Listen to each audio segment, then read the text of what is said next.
I always wanted to serve on a jury. I'm really super excited to be here, so I really appreciate you having me. I'm looking forward to it. Creating this whole trial, Daddy. I want to give a big shout out to the 13th Jury Podcast and Brandi.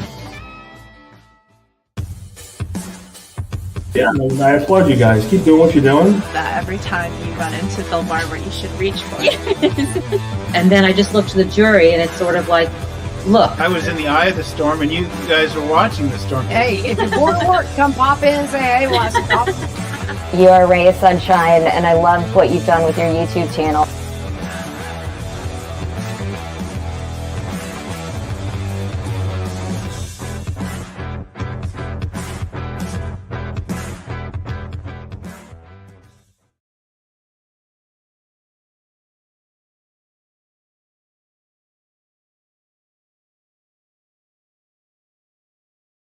Hello, good morning. My audio is doing weird things. It keeps flashing. It's telling me I'm muted, and then I'm not muted, and then it's telling me that I can't hear on this. Let me see if I can adjust a couple things.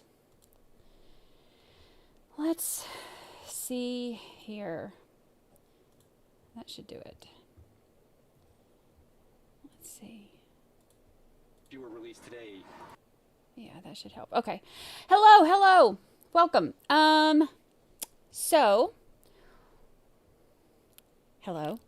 It is day 24, and I have not been going live much during the week, but I felt okay today, so we are going to do it, especially because they're getting ready to close down the case for the state, so I want to be able to watch it.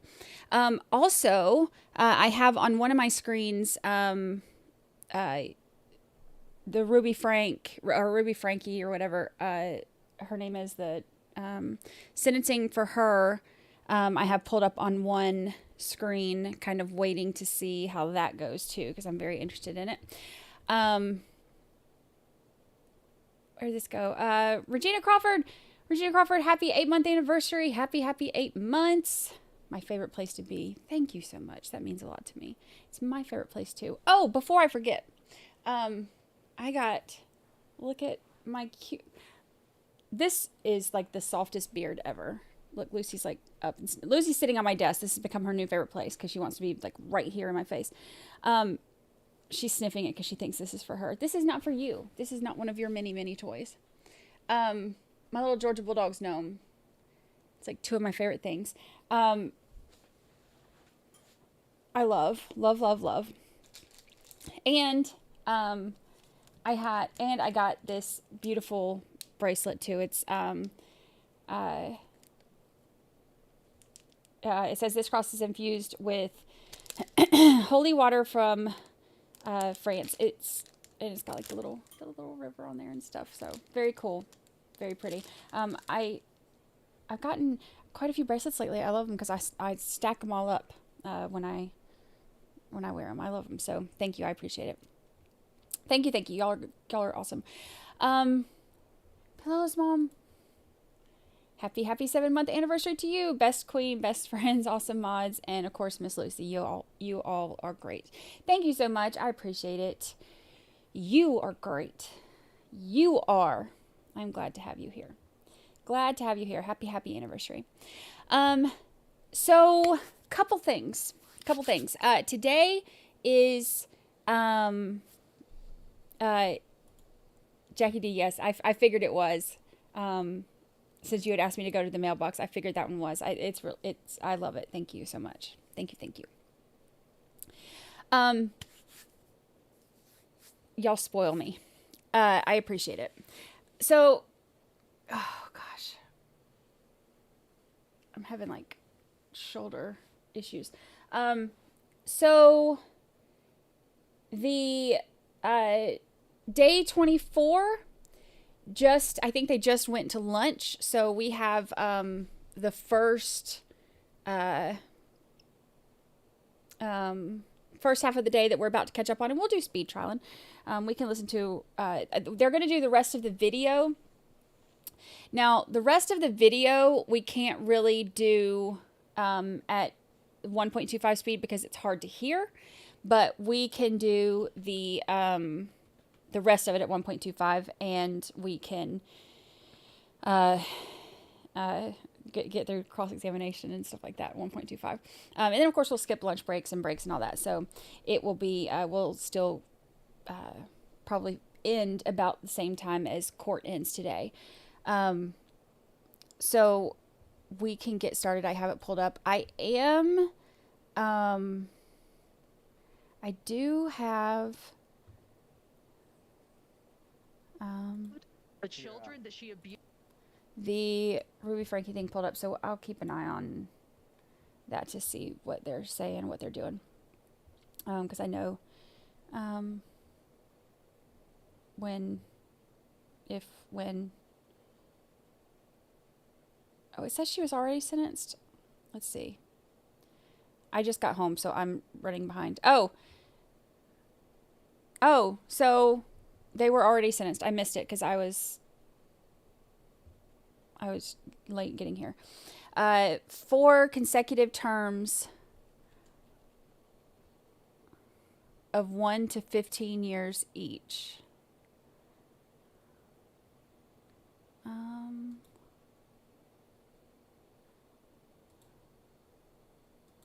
Oh, I missed it. That's what I get for being late.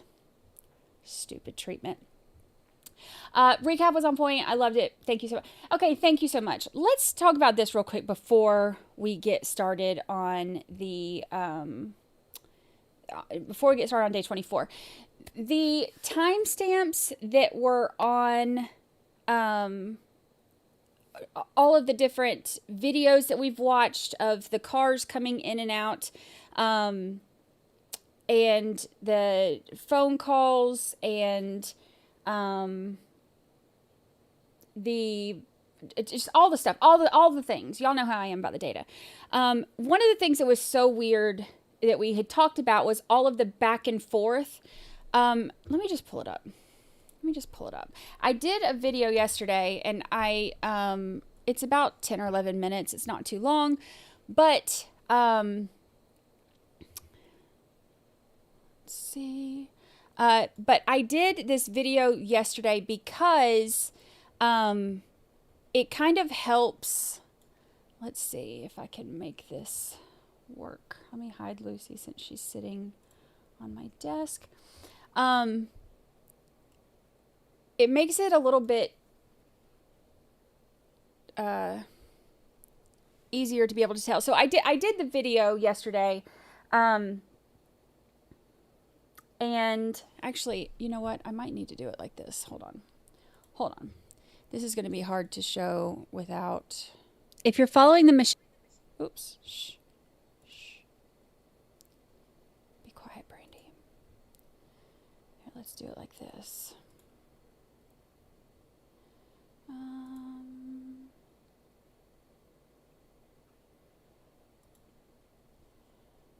Let's see. All right, so we'll do just a little quick thing on this because this was screen capture. I'm going to try to make this a little bit smaller so you can see it. Let me make myself calm down there.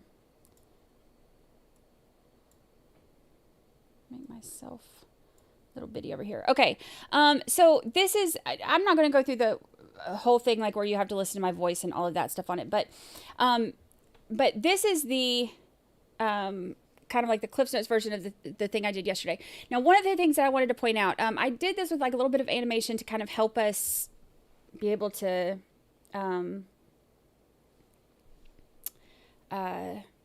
visualize all the different cars and the different people and all the movements and all of that.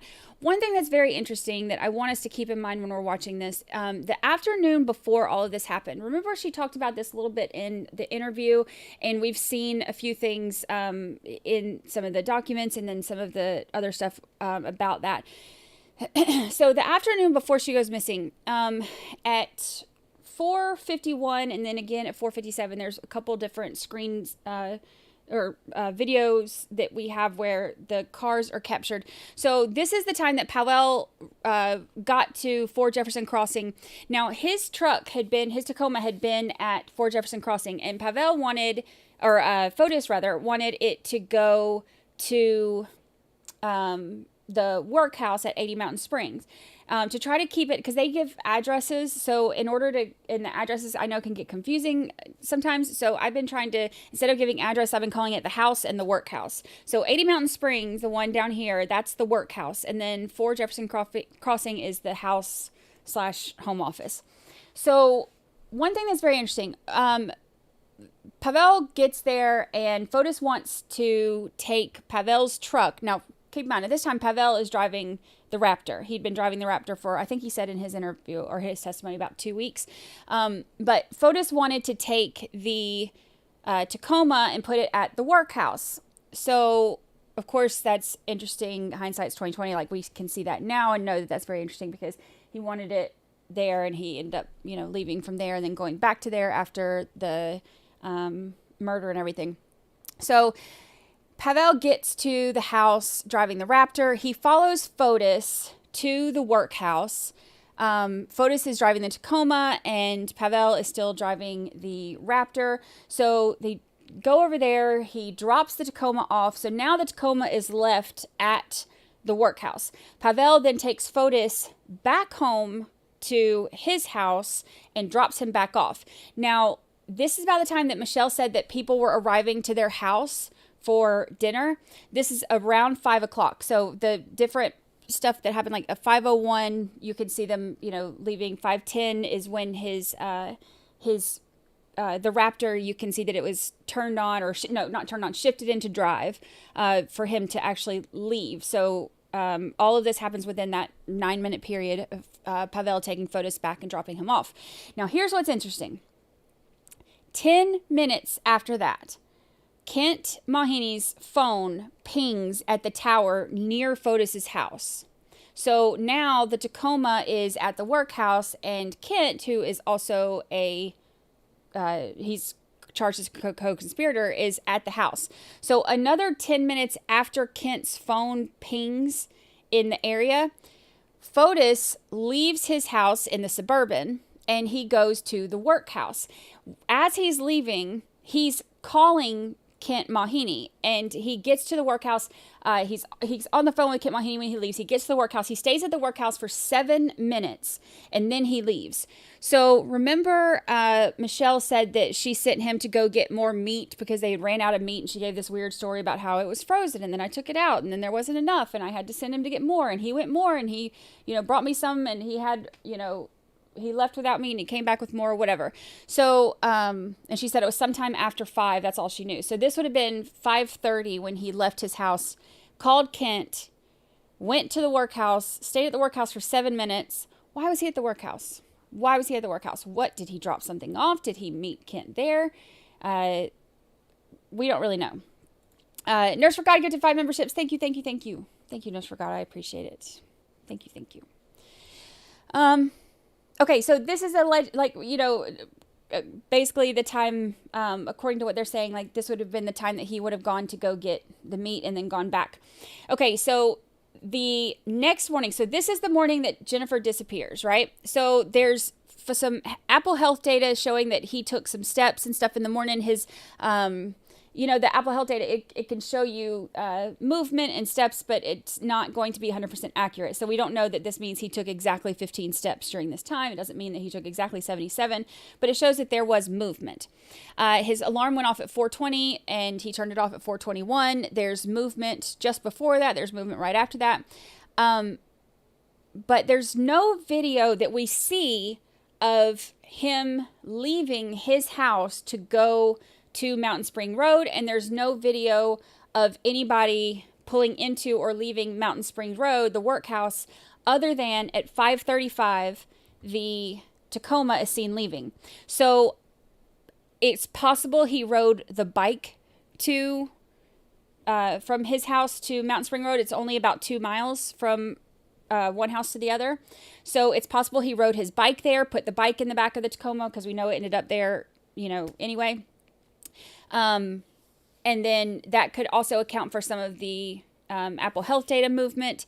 So he leaves in the Tacoma. He's seen on video leaving the workhouse at 5:35 a.m. So that is when he drives south. Let's see. I have...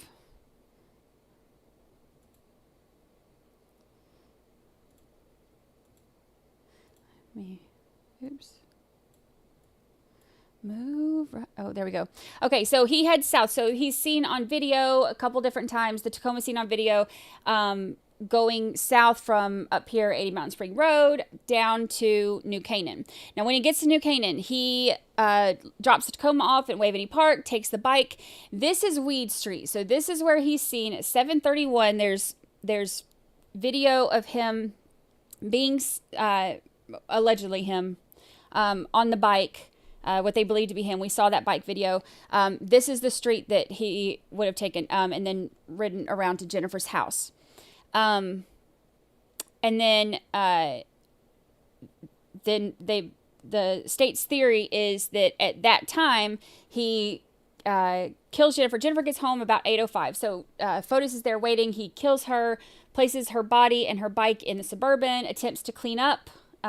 Uses all the paper towels, whatnot, and then he leaves in her Suburban. Now, at this same time, while all of this is happening, the planned phone call to Fotis's phone happens. It's the only one that's the entire morning that is actually answered.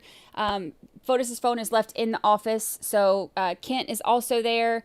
Michelle leaves and goes and does all the stuff, whatever she's doing, dropping the items off and taking pictures of the robot at the Stop and Shop and all those different things that she's talking about in her interview. But Fotis is seen, or the Suburban is seen leaving. They believe Fotis was driving it with Jennifer dead in there at 10:25. It's seen leaving Jennifer's house. So all of this happened between 8:05 and 10:25. All right. The drive, it takes, the estimated drive is 7 minutes, but it takes a lot longer than that. So I'm not sure if he went different ways or if he met with somebody to do something or, what could have happened then. But he gets to Waveney Park, leaves the Suburban, gets in the Tacoma, and then drives back up. He's seen on camera multiple times going back up north. Now he gets back to the workhouse in the Tacoma at 12:22 p.m. So at 12:22 p.m., this is where everything gets really weird. At 12:22 p.m., he gets to the workhouse. Now, sometime between 12:22 and 1:32, sometime within that hour and 10 minutes, he ends up back at the house, but there's nothing showing he went there. So there's no video evidence of him leaving, and the Tacoma is still at the workhouse. So at 1:32, Michelle leaves in the Jeep, Suburban, Fotis leaves in the Suburban, and they are following each other from the house to the workhouse, and they both pull in right one behind the other. Now, also, Michelle had said that she heard Fotis sometime around 12:30 or 1 calling from downstairs, and they had a quick lunch together. So maybe he rode the bike, once he got there, maybe he rode the bike there, and then, they had lunch, and then they followed each other in the cars to the workhouse. Okay, so minutes later, Michelle leaves in the Jeep and goes back to the house. So she's not there long at all. She goes back to the house. And then 12 minutes after that, Michelle, or Fotis calls her, and then she goes back to the workhouse. And then 25 minutes after that, she goes back in the Jeep again toward the house. So also at this time, there was the video, there's no smoke coming from the chimney. So almost half an hour after arriving home, that's when smoke is seen coming from the chimney. At 2:56, it's gone at 3:12. 13 minutes later, it's back again. She's home this time for almost an hour and a half. This is the longest time that she's home during this whole thing when she's going back and forth. So after almost an hour and a half and the multiple fires in the fireplace, she goes back to the workhouse again where Fotis is still showing. And she arrives, she in the Jeep, she calls Fotis, and then she immediately goes into the Suburban and takes the Suburban back home, which is weird. At this time, she also takes Fotis's phone with her and goes back to the house. And so it's basically like she was gone for an hour and a half. She goes, drops the Jeep off, takes the Suburban and Fotis's phone, goes back to the house, drops off his phone. This is when she makes that weird text about like, oh, I'm naked now. She's not home for long. She's only home for a couple minutes. Again, drops his phone off, sends that weird text, and then she goes back again to the workhouse. So did she go just to drop his phone off, or did she go for something else? I don't really know. It's very weird. But nothing really makes sense. Holly Mac, get to 5 memberships. Thank you, Holly Mac. If I'm missing this, sorry. I'm trying to go through this. I may have missed some stuff. I'm sorry. But thank you, Holly Mac. Thank you.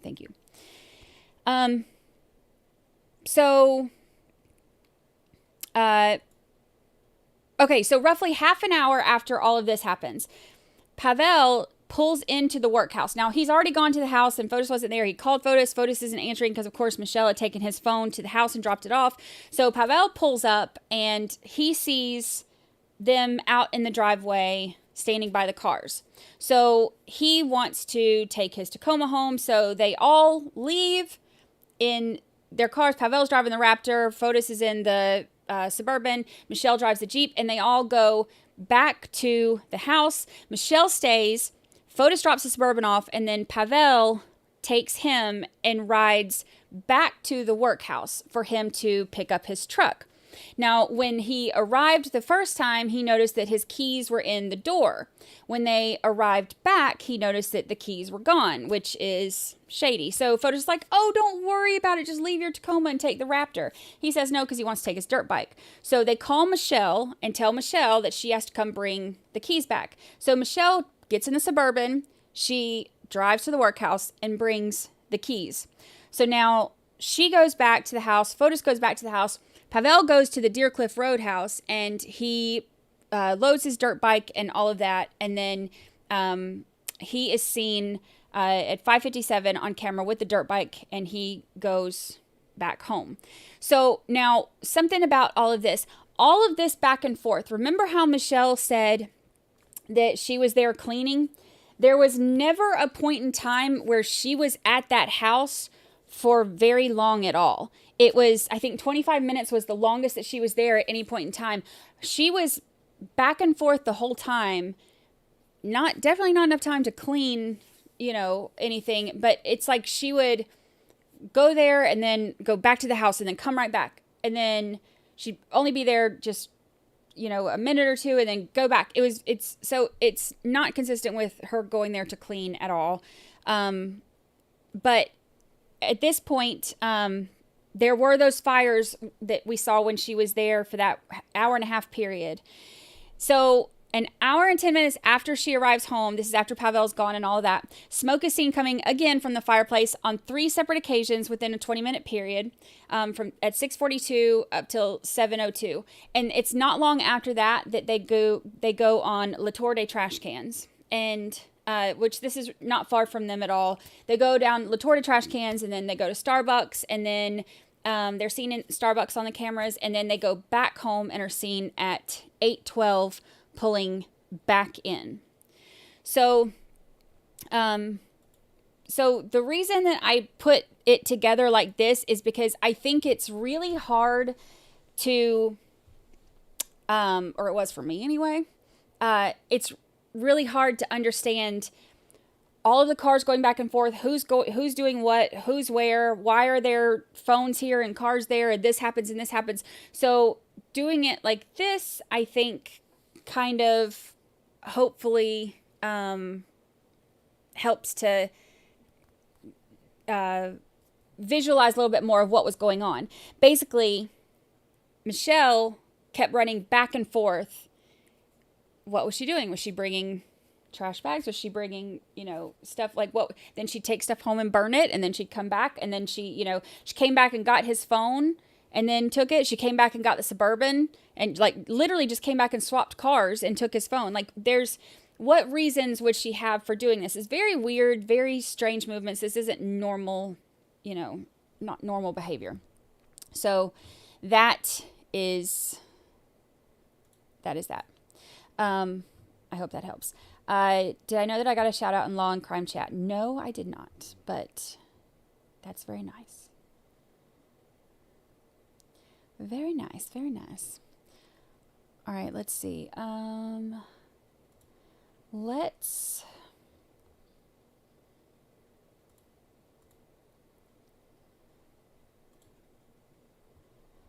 we go.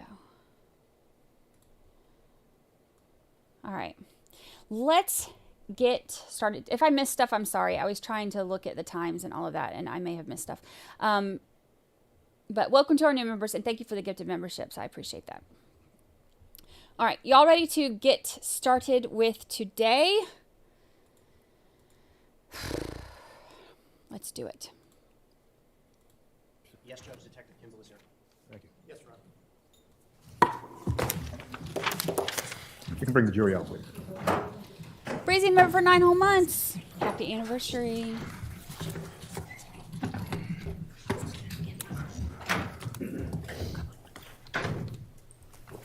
Happy anniversary.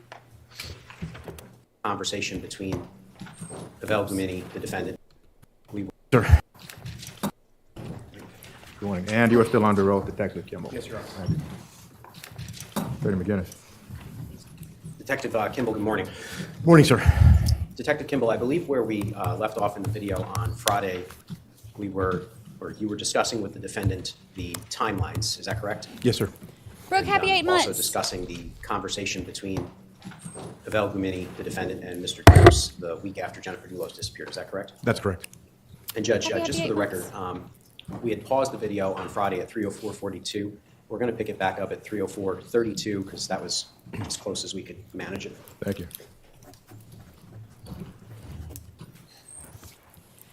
Okay, go to normal speed for this. But then I went back and I said I didn't do it. Well, why did you tell us all of this information? Some of it's true. A lot of it's true. A lot of the stuff you went to Stop Shop. You did go see Drop the Purse. We know all that. Yes. Okay. I'm trying to understand why you told us information that was false, and you did so on purpose.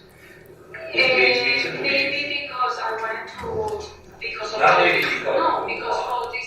Because obviously Fotis wrote that and he said you have to say that. Michelle, you told us just now that Fotis told you took the keys, right? To the Tacoma. When we were talking about it, that he was writing down, he said it out loud. Who? You Out loud? Out loud.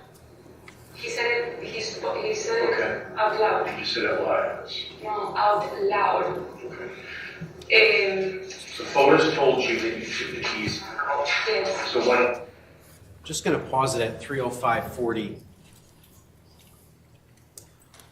As part of this discussion, the defendant is indicating now that she spoke with Mr. Dulos about what to write in the timelines. Is that correct? That's correct.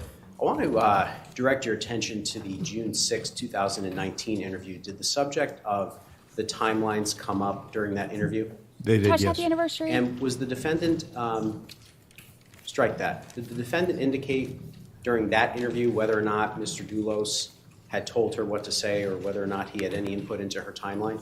She did indicate whether or not he had said. And what did she say about that? She said he had not. Did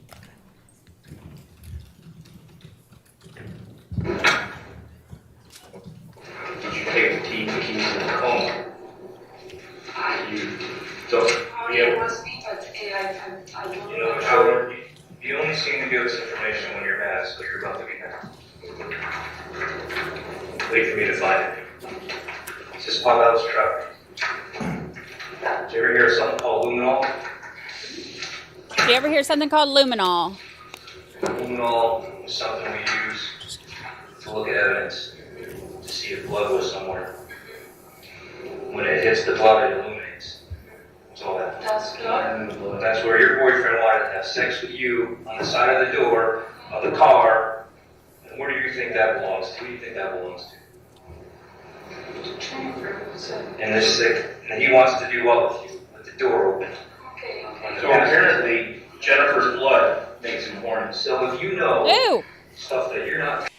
Okay, I don't know if you were hearing that. They're talking about the luminol in the car, and they're talking. Remember, she had said something about they were getting frisky by the car or by the truck, and he said apparently, like this is saying this is Jennifer's blood, and like apparently Jennifer's blood makes him horny. I hate that word. And so they're That's the man you're protecting, because that's sick shit. I'm not protecting him. Okay. I said, and I really don't want to say him ever again in my life. I understand that, but if you know more. I don't know. I'm telling I'm not you. trying. Just going to pause it at 306:52. Could you tell the jury what Detective Clabby showed the defendant? Detective Clabby showed the defendant a photograph of the inside of the passenger door of the Tacoma, which had a reaction to luminol, positive reaction. And Detective Clabby sort of hints that perhaps the luminol is reacting to Jennifer Dulos' blood. Is that correct? That's correct, yes. But in fact, there were no DNA results on that door linked to Jennifer Dulos, correct? That is correct, yes. Is that an example of a false evidence ploy? It is, yes. And then you said apparently Jennifer's blood makes him horny. Detective, would you agree that that is an emotionally charged comment? Absolutely. Why did you make that comment? It was designed to be emotionally charged because the statement by Detective Clabby just prior to that is she only gives us information when she gets angry. That statement was basically designed to get a strong emotional reaction out of her, and she in fact did give us more information following that statement. At this stage of the interview, did you still have concerns that she was pulling information from you? Absolutely, yes, we did.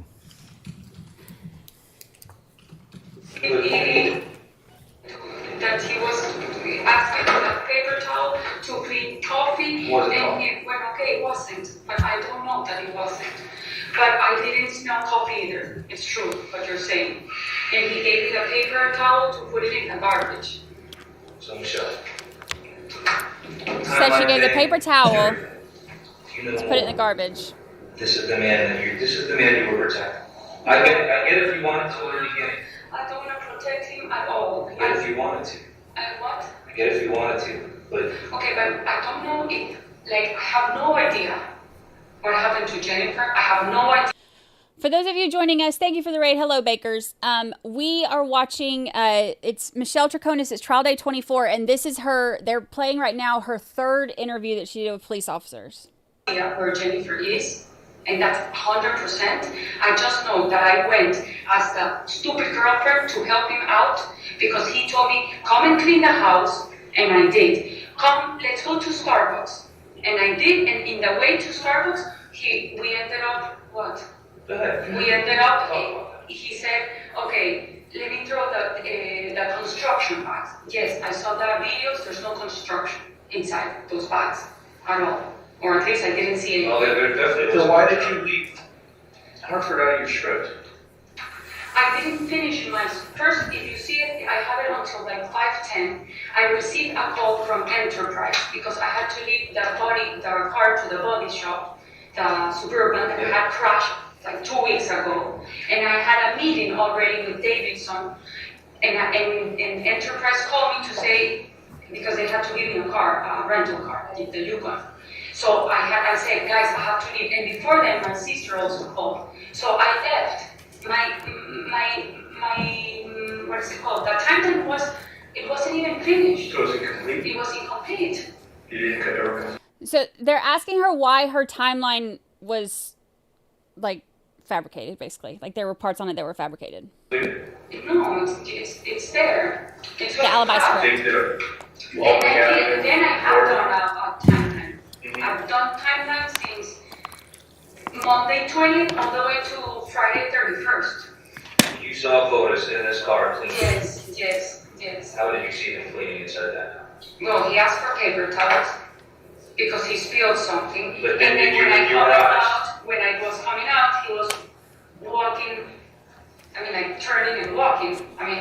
Well, now you know what he was cleaning. Okay, I didn't know. I know now. I didn't know. He told me coffee. And so that morning, I took the Suburban, I drove to Chevrolet. So they knew about my crush, and they had all the papers, there was an issue, and I don't know if you want to know that story. I mean, I don't know what else to tell you. Michelle, sorry. It's the bicycle. So Fotis has bikes. Does he still have it? Okay, so now they're asking about the bicycle. I have 3 of them.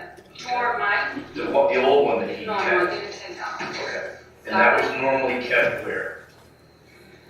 At Fort Jefferson? In Fort Jefferson. Okay, what color was it? Do you remember?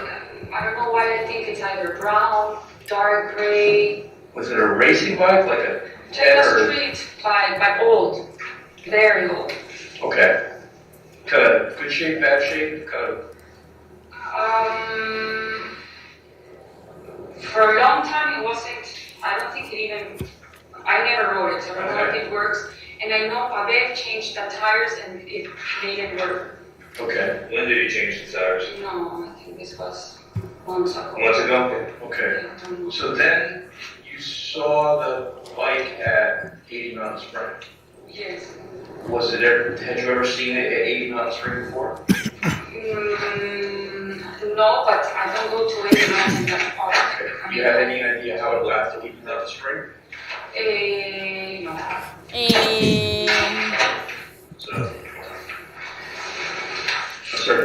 Okay, so this is one of the things that I mentioned on the timeline that we did too. So she's saying that that bike with the ram horn handlebars or whatever, ram horn, I think that's what they called it. With the ones that do like this, or maybe it's like this, or like this, or like whatever. You know what I mean? That bike with the handlebars. The bike is usually kept at the house, but she said that it wasn't there. So they're asking her now about that bike and if she knows how it got to the workhouse instead of being in the house garage like it normally was. You say what color it is? I believe it was like brownish, not, how do you say, okay, it's not gold, like brown, not bronze or But dark. it was an old bike, right? Yes, old. Yeah. Like he said that he had it like since he was 18. And where would he keep it at? Usually Jefferson it was, Bicycle. we had all the bicycles in the second garage. Hanged up with one like this? Yes. So was it kept in here? Was it kept amongst these bikes? No, that would be hanging, usually there's more racks here in this block. Okay. So if there's like an air conditioner or something, I think there. Above the bikes? Yes. Like on these hooks? In this hook. So normally that bike is here, but it's not. No, but not in this hook. Let me see how does this. Those are This the is the only door? ones. No, yes, up here.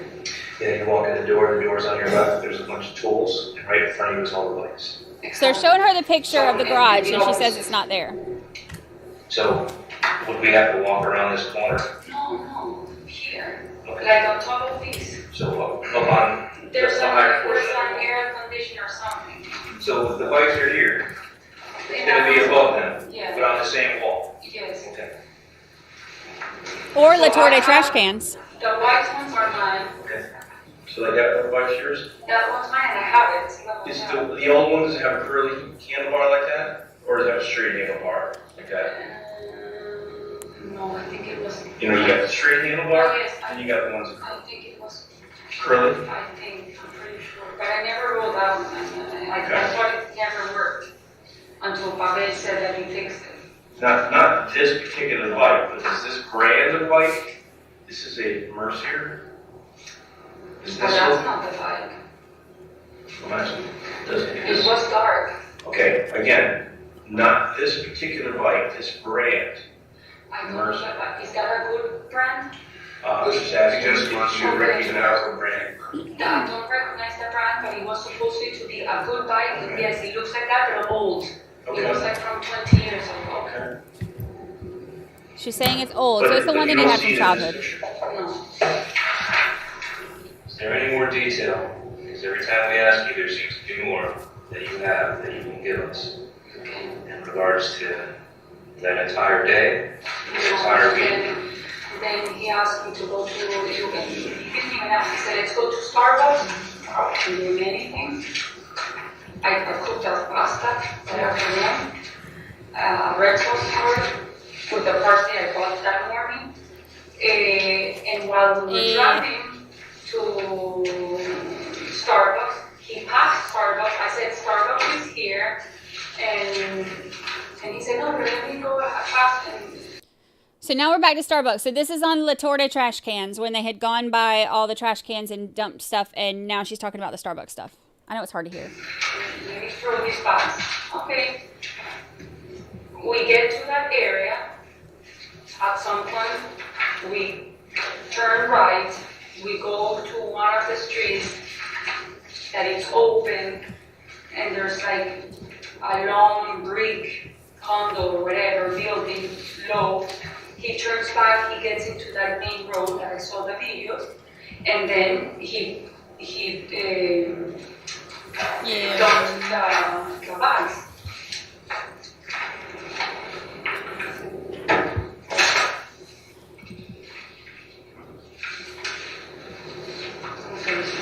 Right here.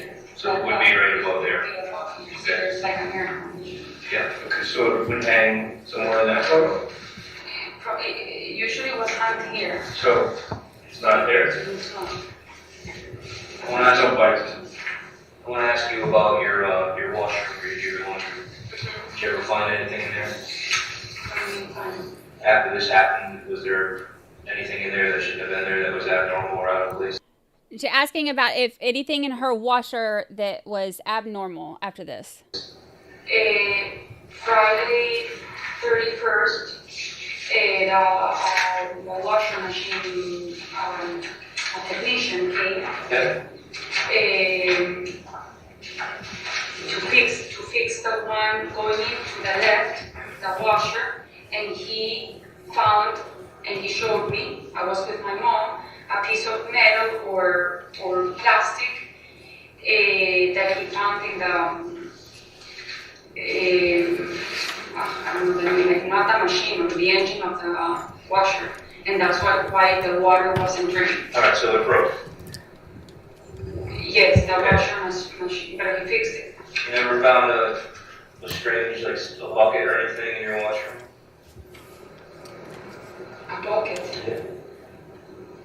Well, the guy brought a bucket to drain the washing machine. Okay, when he came on the 31st? Yes. Prior to that? Nothing that you saw? No.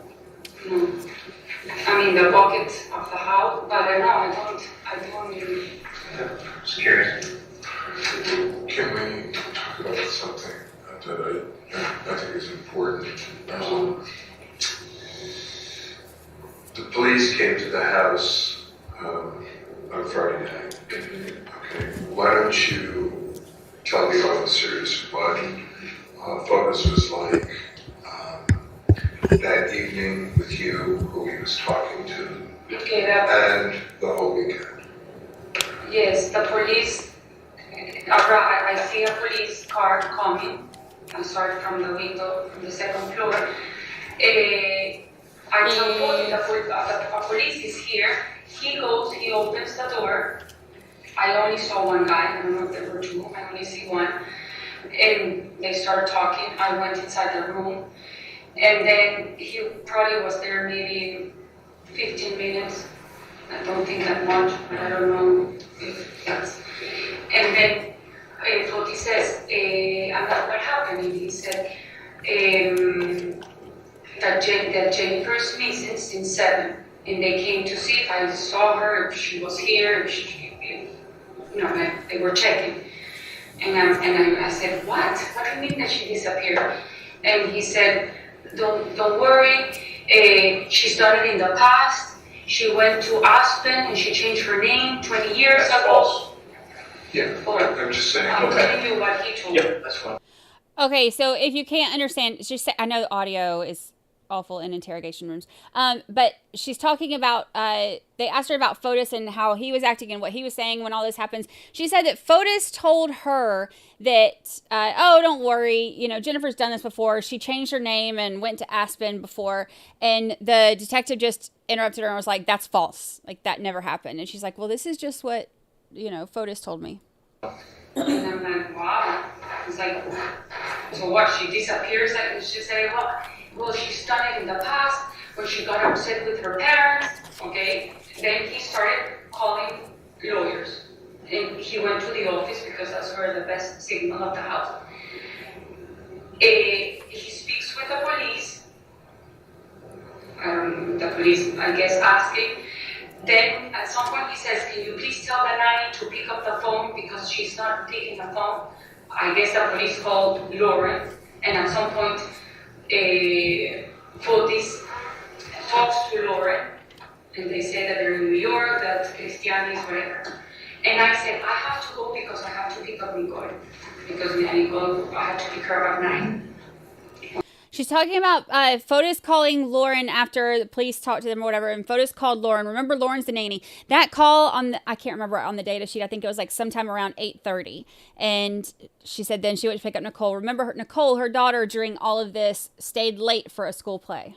Or 9:14. And he said, no, I'll come with you. Which, for me, like, he never came with me to pick up Nicole. That was unusual. That was unusual. I think he went at the most 3 times, you know, his life with me to pick up Nicole. Third, we went, obviously, in the car. He was making phone calls to Jacob, to Mike Rose, to the lawyers. And the only thing I said, please, I don't want to talk about this in front of Nicole. So when we picked up Nicole, we didn't talk about it. I asked Nicole how was her day, whatever. We got to the house, I put Nicole to bed, everything. He was in the office.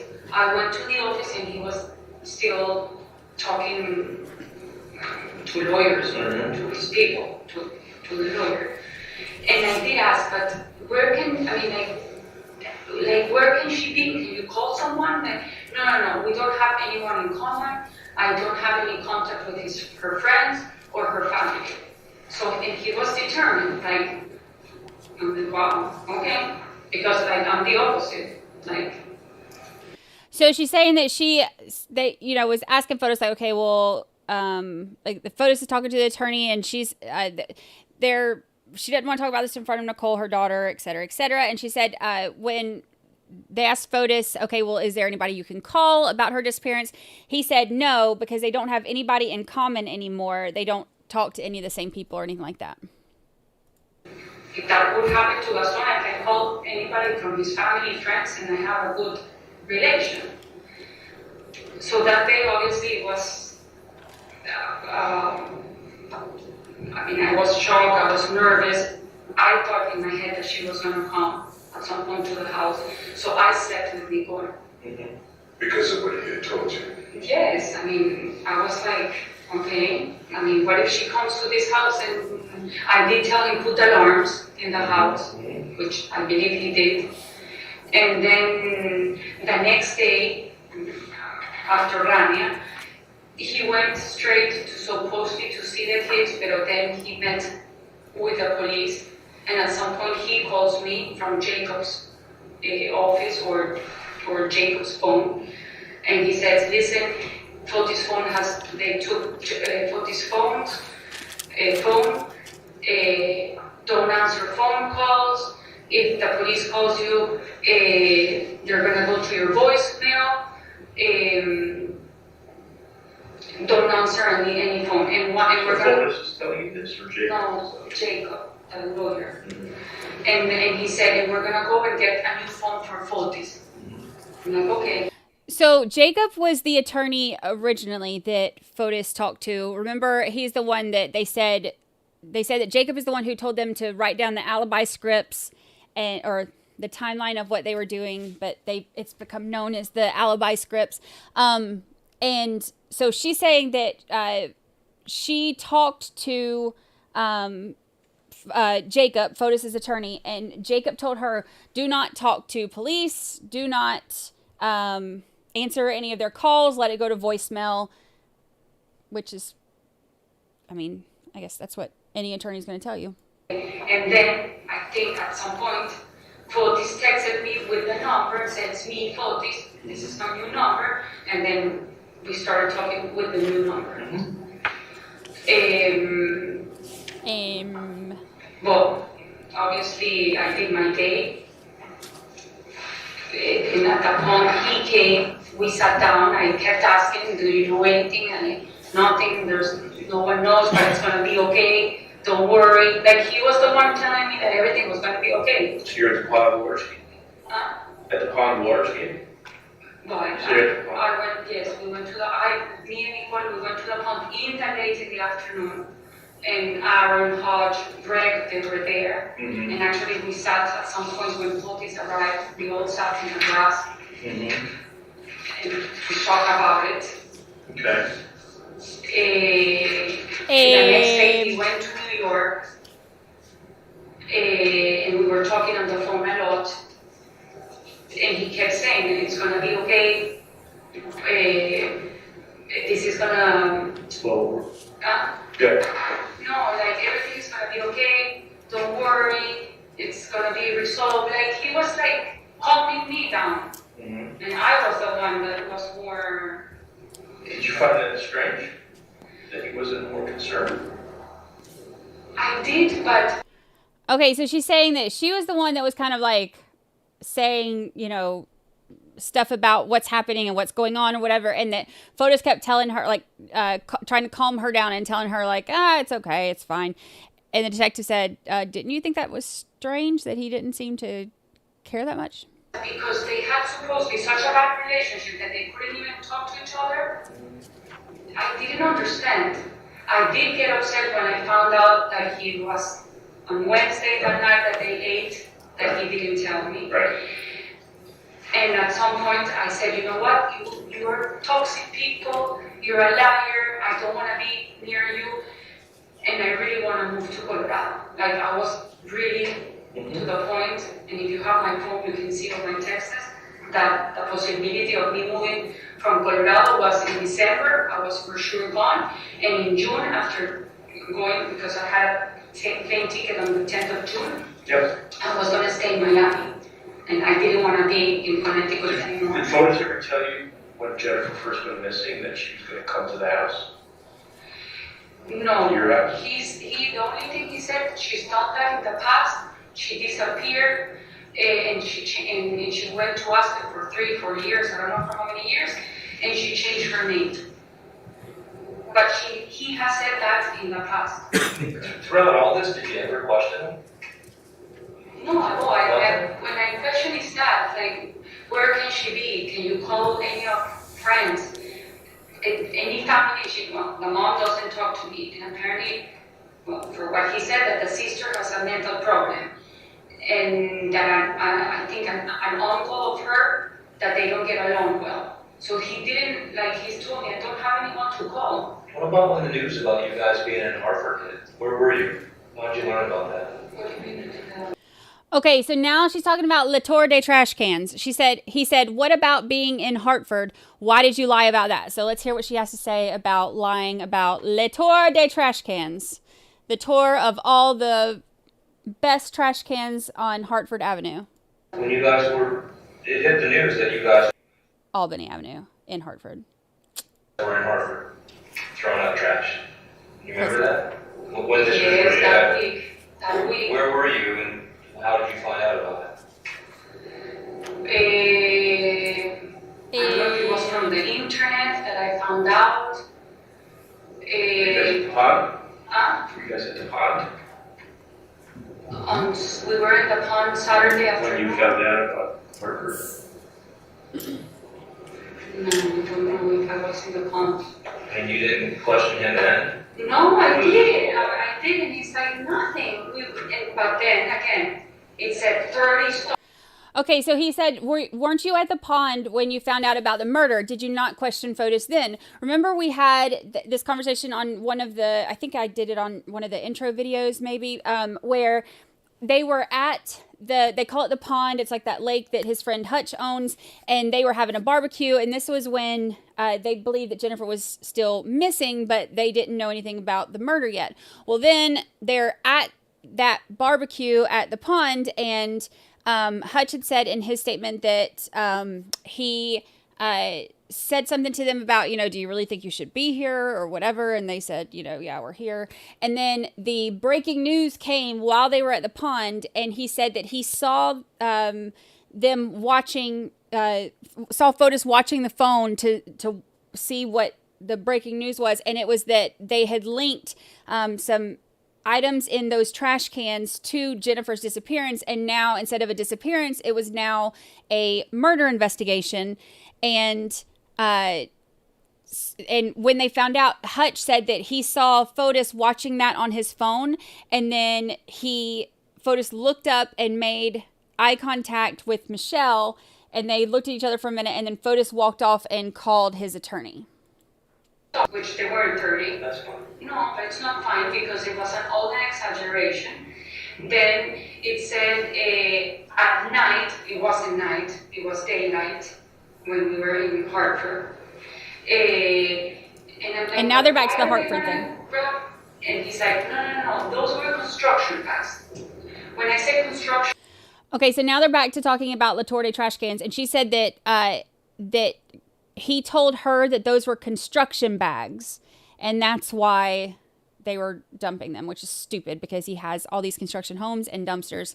But yes, by all means, let's drive down Albany Avenue. What I've done in the past with him of cleaning the house is like tapes, a painting, a brush, a plastic, a piece of wood. I know, when I saw the pictures of the bags, when we didn't see anything with construction. Well, but I didn't know. And again, if you see the videos, because I saw the videos, and this is the garbage bin, the car was here and he was getting out and throwing it from there. So I wasn't even paying attention of what he was doing. Besides, I was in my phone, and you can verify that I was chatting with Nicole at one point, texting, and another time my dad called me at 7. Well, your family, because you use WhatsApp, your family was having a huge conversation all day long. And you only responded about 4 times throughout the whole period. You have your phone. So pretty much from the time you go to 80 Mountain and including when you're in Hartford, you only respond about 4 times to anything from what I saw. Yes, if you see the past conversation. But it doesn't show you on your phone texting and doing all this. It just shows your phone is kind of stagnant. No, I texted Nicole at 7:41. Nicole, should I pick you up at 9:15? You have that in the text message. And then she responded at 9:47. Michelle, you have to get off the phone stuff because the phone does not. No. Listen to me. This is going to be, if this goes to a jury. Listen, Linda. You have to think about how the whole story is going to sound to 12 people sitting in the jury box. And whether you're on your phone or not, while he's driving you around Hartford, stopping in either 6 or 30 or some number in the middle, throwing out bags of garbage that end up being forensically linked back to Jennifer and to him, perhaps to you. I'm just telling you. How is that going to look? You can't, I'm on my phone, I don't know what he's doing. No, Is that going to sound? Okay, so he has a point. He's saying, like, how do you think, if this goes to a trial, like a jury of 12, which obviously it has, how do you think that's going to look when he's sitting here dumping evidence and you're like, oh, I wasn't even paying attention, I was on my phone? How many times has that been said in chat? Like, she had to have known. Like, they're stopping at all these trash cans when he has access to dumpsters. So, of course, that does look bad. He was going to throw construction bags.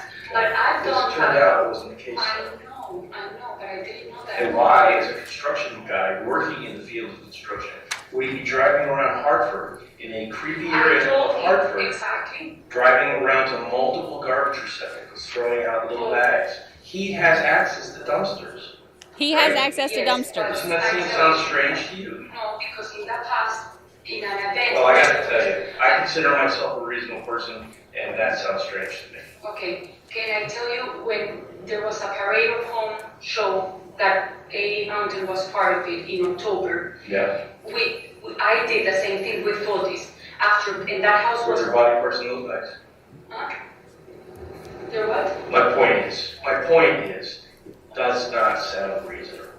Okay, Okay. it doesn't sound, but I've done it in the past, and I didn't find it.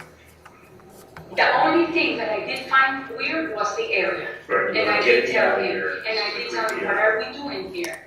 And I saw the videos, and there's one when he parks that he opens the door 2 times. And I believe that's when I told him. So she says that she did see, if you didn't hear that, she said that she did say that area was a weird area. And she did say that to him. And look, I have been very involved, like in an intense game of Candy Crush before and lost track of what was going on around me. But if you're stopping at multiple trash cans in a place that I've already said is like a weird place to be, I'm going to notice. What are we doing here? That I remember when we spoke, the last time we spoke, I remember saying that there was like a fire, which I didn't see the fire, but I saw ambulance in the videos. So maybe I confused fire trucks with ambulance. We know it's in the video, we've seen it too. Exactly, we heard. But I remember that he at some point opened the door, that he was gonna get off. I said, what are we doing here? Right. He comes up close and then he said, no, it's just a second. And he opens again. Were you uncomfortable in that area? Yes, I was. She said she's uncomfortable in that area. I did want to clean my hands, and you can see that in the video I'm cleaning my hands.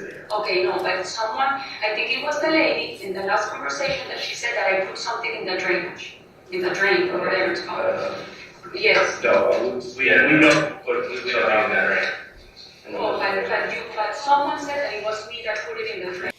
It's interesting they said, did you open your door at all? And she, like, the only time she refers to opening her door is the one time it was caught on video because they brought it up to her in the last interview. We know, Michelle, what went in the drain, so then put it in there. We know who put it in there, and we're not saying. Okay, no, but... Earlier you had mentioned that there was a little bit more detail about A Mountain. Did that already come out? I think for the most part, yes. Look, I'm going to tell you something. The part about the keys is a big thing.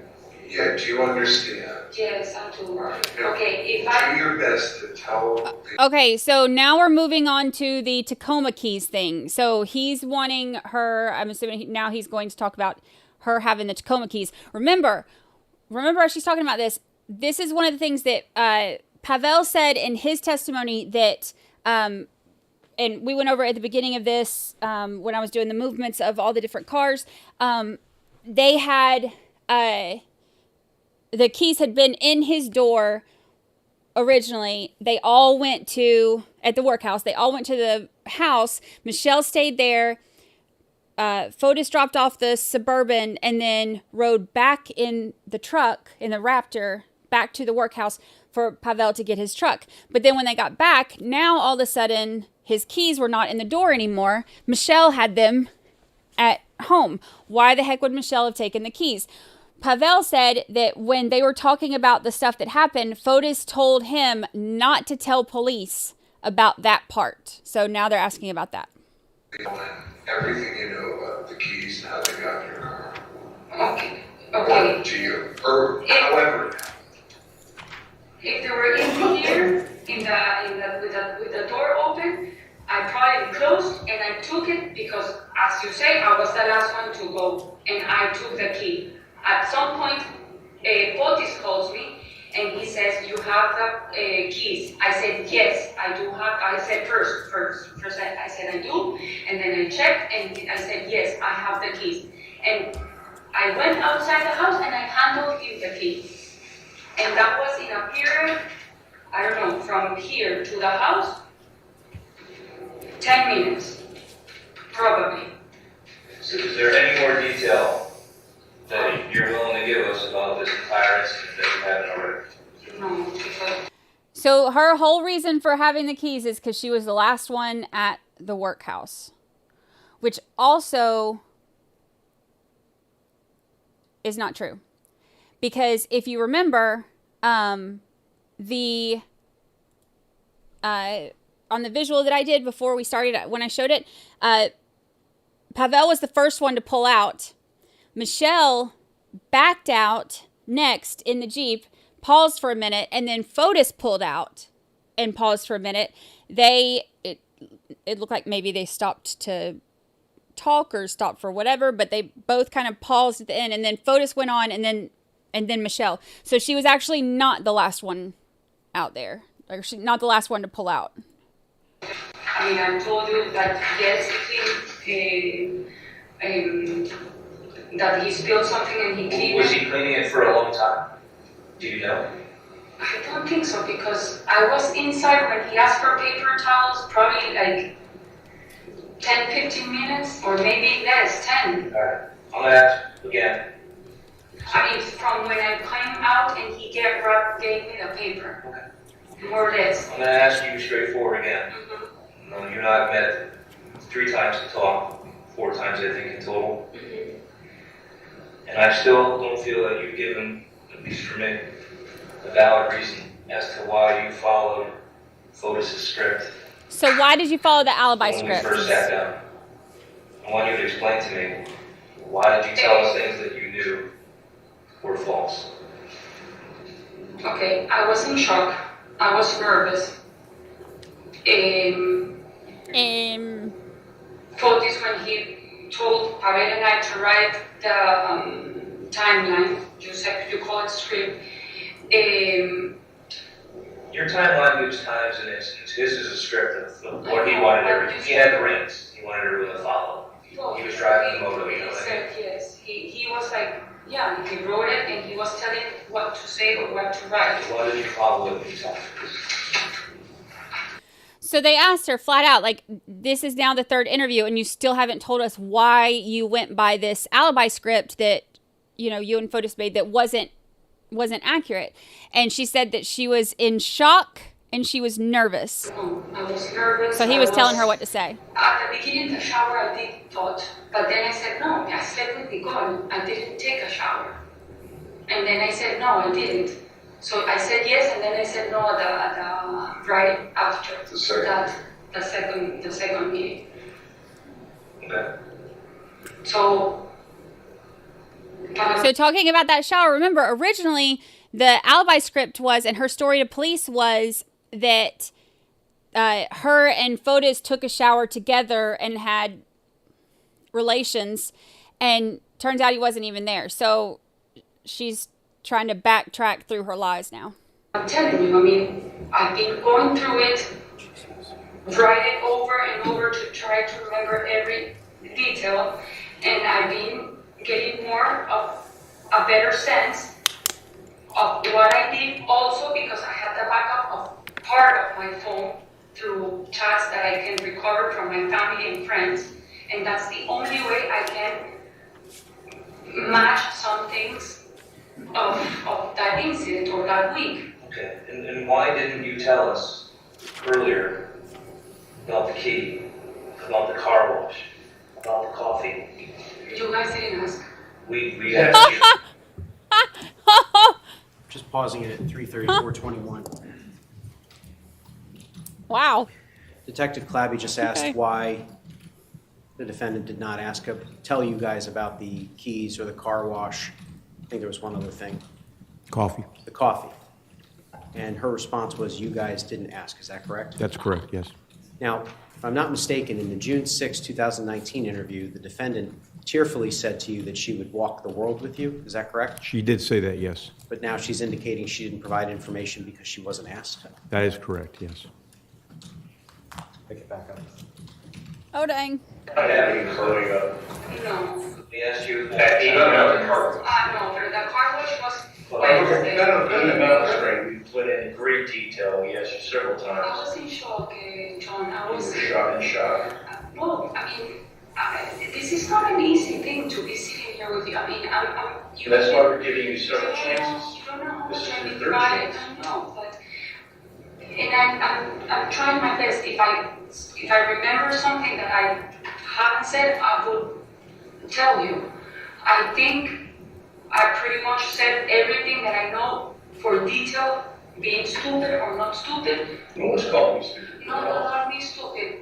The things I've said, that you said that I said things that are not Well, important. if everything you're telling us is 100% the truth, and you did yourself no justice in the beginning of this, you put yourself in a bad situation. I know, but you guys also have to understand that when I was arrested, they said you're gonna go to accessory, murder, I didn't even know those words, hindering, tampering, and 30 stops at night.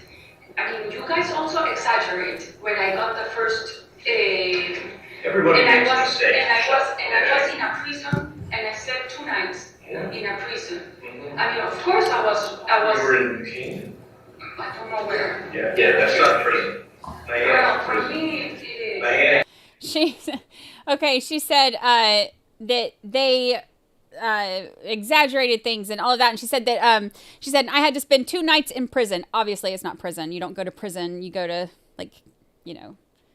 county jail or wherever you're, city. Like you go to jail. You don't go to prison. But so they're telling her that wasn't prison. But she's saying she was so distraught, and they were exaggerating things and they weren't believing her. So that's kind of how she's explaining away some of her behavior. Thanks in prison. You respect that? We tried to make it as comfortable as we could for you.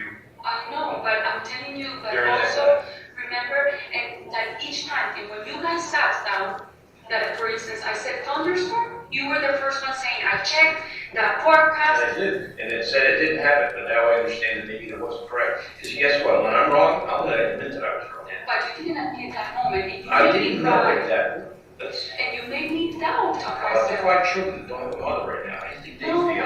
of course, I'm not You saying. think they're upset, Michelle?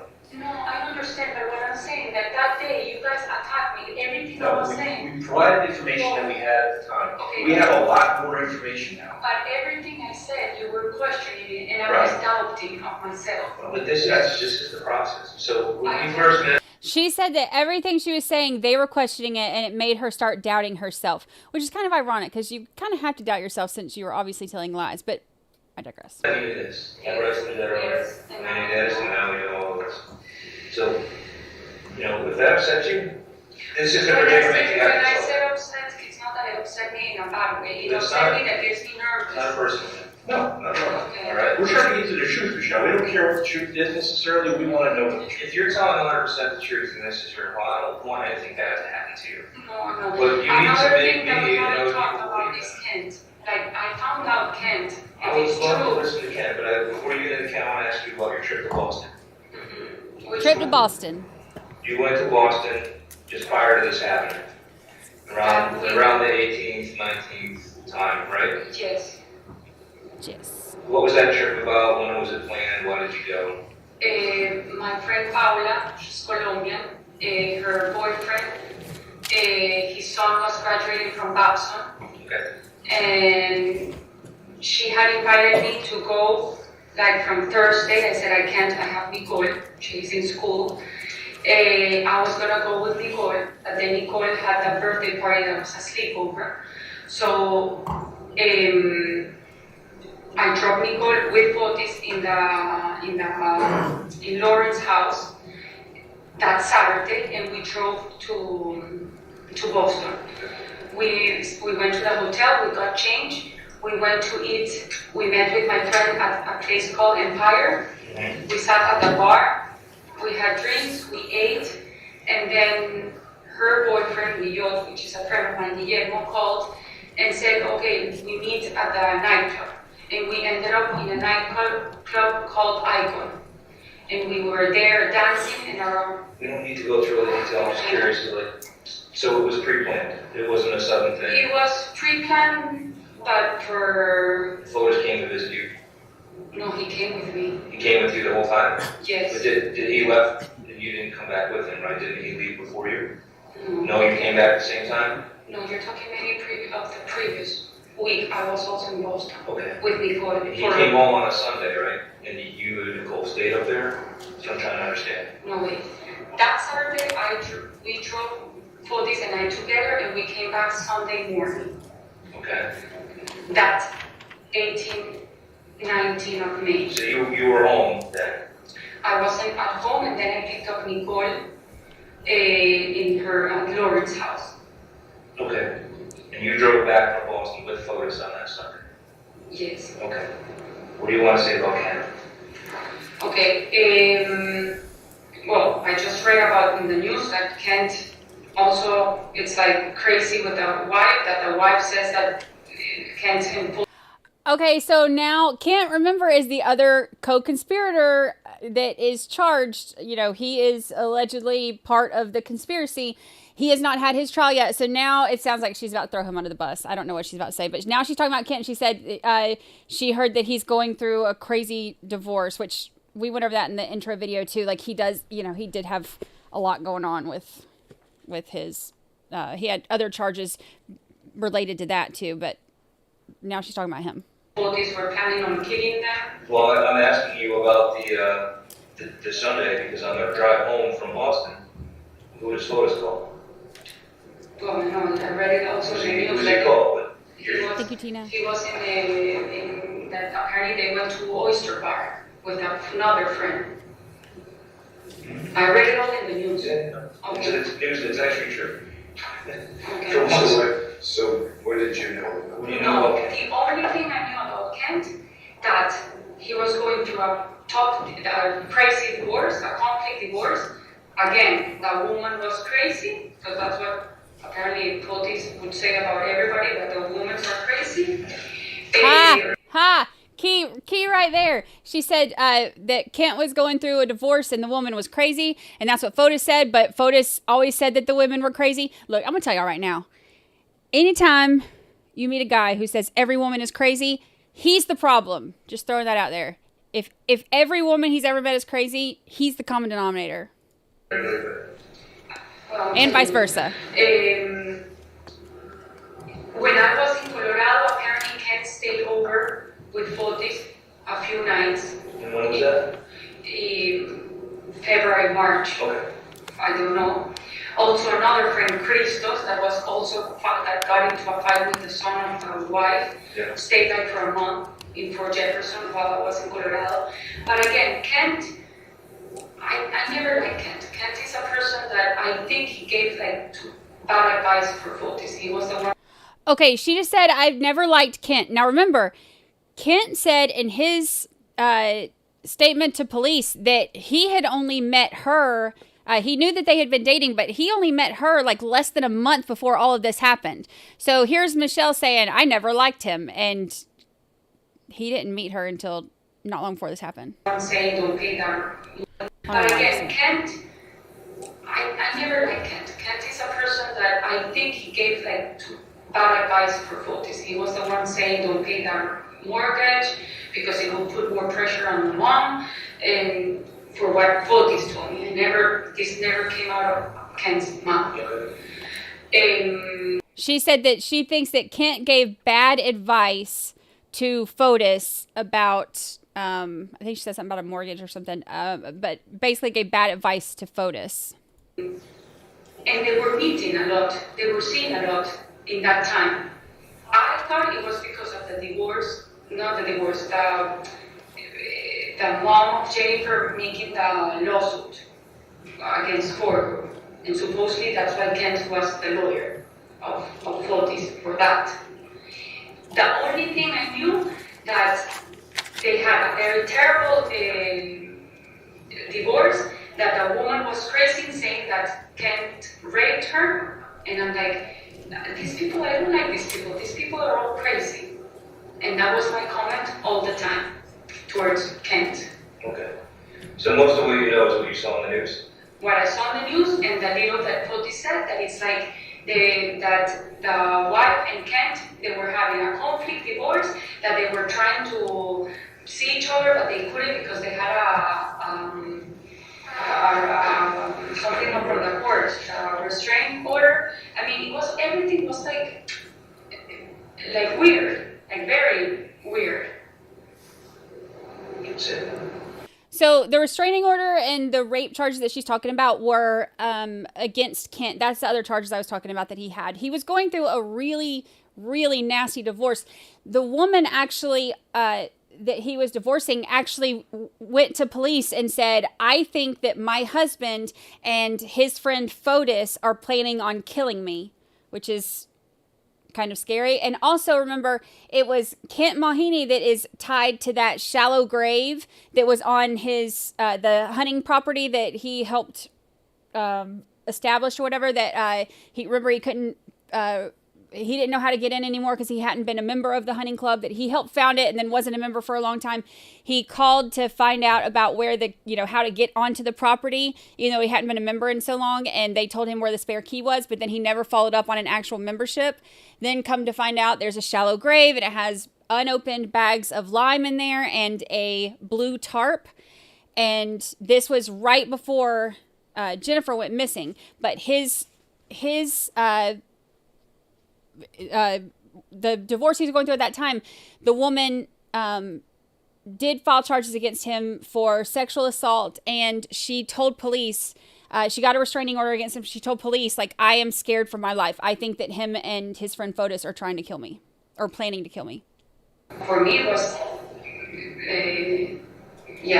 very awkward. Michelle, was there a time that you took your computer to an IT guy to have him download it? Yes, in that 31st. What? Can you tell me about that? Yeah, Dean, it's called, a guy, Dean. He's a nice guy. He's a Fotis IT guy. He does all the work for group and computers. Fotis told me, call him, because I want to ask him, how do I change from the number from his old number to the new iPhone with the new number. Okay, he was supposed to meet with him. I texted or I called him and said, we'll meet tomorrow at 9:10 on Friday. Zeisler? What is Zeisler? Is that his name? Zeisler? Dean. Okay. Dean is that. Okay. So she had her computer backed up. DEAN. Okay, so when you... So he comes, Fotis said at some point, I'm going to see Kent. So he left. Yeah. And he left me with the washer machine and the IT guy. Okay. And Dean, I said, Dean, Fotis wanted to meet you, but he had to leave. And he wants to know that to change the old number to the... And he said, no, you have to go to an Apple store and do it. So he couldn't do it. That's what Dean said. Well, did Dean help you with images or photographs or anything on your computer or your phone? No, then, like 2 months before, Fotis and Dean, they gave me an external drive that I had with my stuff from my computer, and I brought it down. And this was 2 months before what? 2 months before Jennifer's history? Yes. Like, Fotis always had this thing that they were going to depose and attack, and they were going to take all the computers from the divorce, so we had to have backups. I'm like, okay, I don't mind having backups. I don't have anything to hide in my computer. So that day, I picked up my hard drive from the upstairs, I gave it to Dean, he connected and he said, well, we do an update. Okay, and he did an update. Then I did ask him, have you seen the news? Everything that is coming out of the disappearance of Jennifer and the husband, and their name, my name was out there. And I said, how can I erase that? He said, no, that's a Google thing. And that was it. And then Fotis never came and he left. So he didn't take photos off your phone or your laptop? No, nothing. And first, I don't think he did my phone. He did it. He went from the computer to the drive. hard drive. The reason that we're interested in the keys being in the lock, and then Michelle leaving, and then Fotis and Pavel realizing the keys have been taken by Michelle, is that the possibility is that Fotis wanted to keep that Tacoma longer so so he could do a more thorough cleaning of it.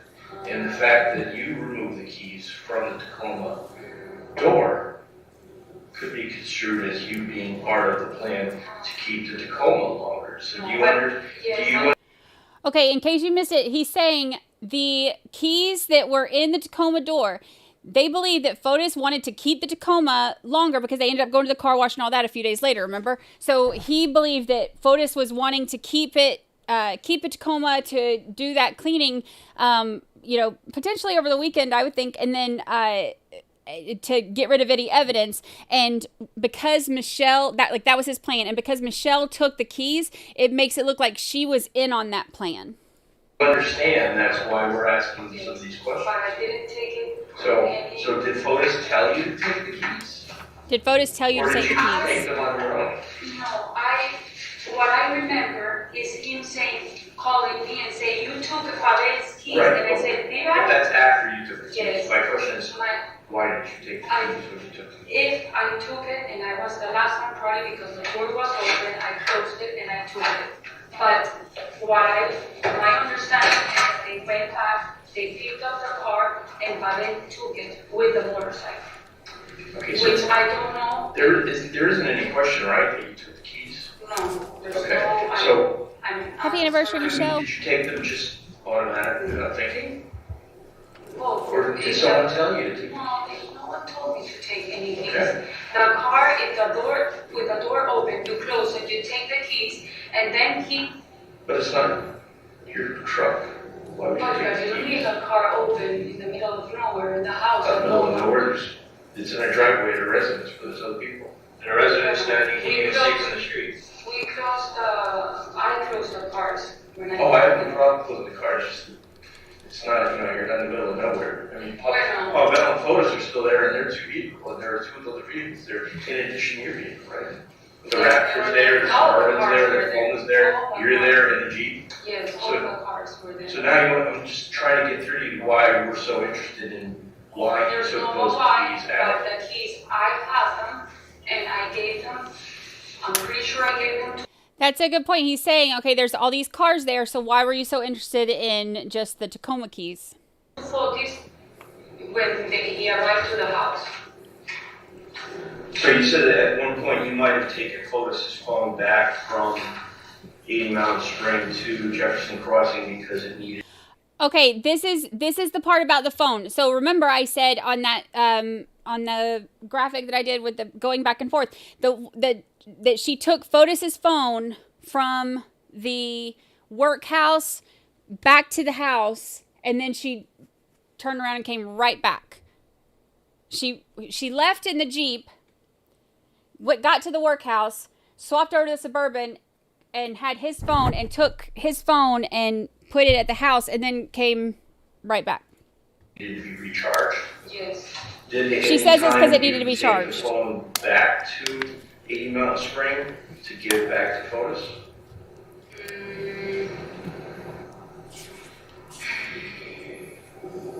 I don't know if I tried it or Fotis went to the house and. All right, there's no sense in going over this until we actually. Okay, can we just point out too, if there was power in the house, so if his phone actually needed to be charged, number one, who doesn't have a charger, or in all of the cars that were there, there's not one charger that they had there. I know there was at least one in the Tacoma because Pavel testified to that. But okay, let's just say that out of all the cars there, there's no charger in the car. Why would she take his phone to the house to plug it in and charge instead of going to the house to grab a charger and bringing it back? That makes no sense to me. Answer this first question. Do you remember, Michelle, taking Fotis' phone from 80 Mountain Spring and bringing it back to Jefferson, or are you just saying you No, might have? I don't remember. I took the phone because it was out Don't of battery. No, Are you saying you don't remember? No, I do. All right, well, it's just not coming out clearly. You do remember taking Fotis' phone back to North Jefferson? Yes. Okay. Now So that would be at a time that both of your phones go back to Jefferson, even though Fotis remains at 80 Mountain. Yes. Okay, so do you then bring it back to 80 Mountain Spring? You know, I think he comes to the house and grabs it. I think. That just doesn't fit. Or maybe I did. So then, yes, I brought it Okay, back. so if you did, Okay, I brought it back. okay, so if you did you leave your phone behind at that time? No. Okay, that doesn't fit either. All right, I'm just trying to clarify as best I can how much does and does not fit things that we have. Which we have. Okay, so now she's saying, she's like, I think he grabbed it, and then she's like, well, maybe I did bring it back. So she's talking about him grabbing his phone. Now, according to his data, it was about the time that they all went back when Fotis and Pavel and Michelle all went to the house. That's when he got his phone. She didn't bring it back. So she's like, okay, well, yeah, maybe I took it back to him. No. Like she stayed at the house at that time and he got it and went there, which is exactly how, like, that's how he called her to tell her to bring the keys back. So that's another thing that is not making sense. Can you tell me what doesn't fit? A lot. That story you just told me doesn't match up with the movements of the phones. I always had my phone with me. Okay. I never took. I'm just telling you that it doesn't fit. That's all. So we're hoping that you would come here and give us a lot more information on. But what information do you guys want, please? Here's a question. Friday the 24th was a beautiful day. The weather was nice. Do you remember?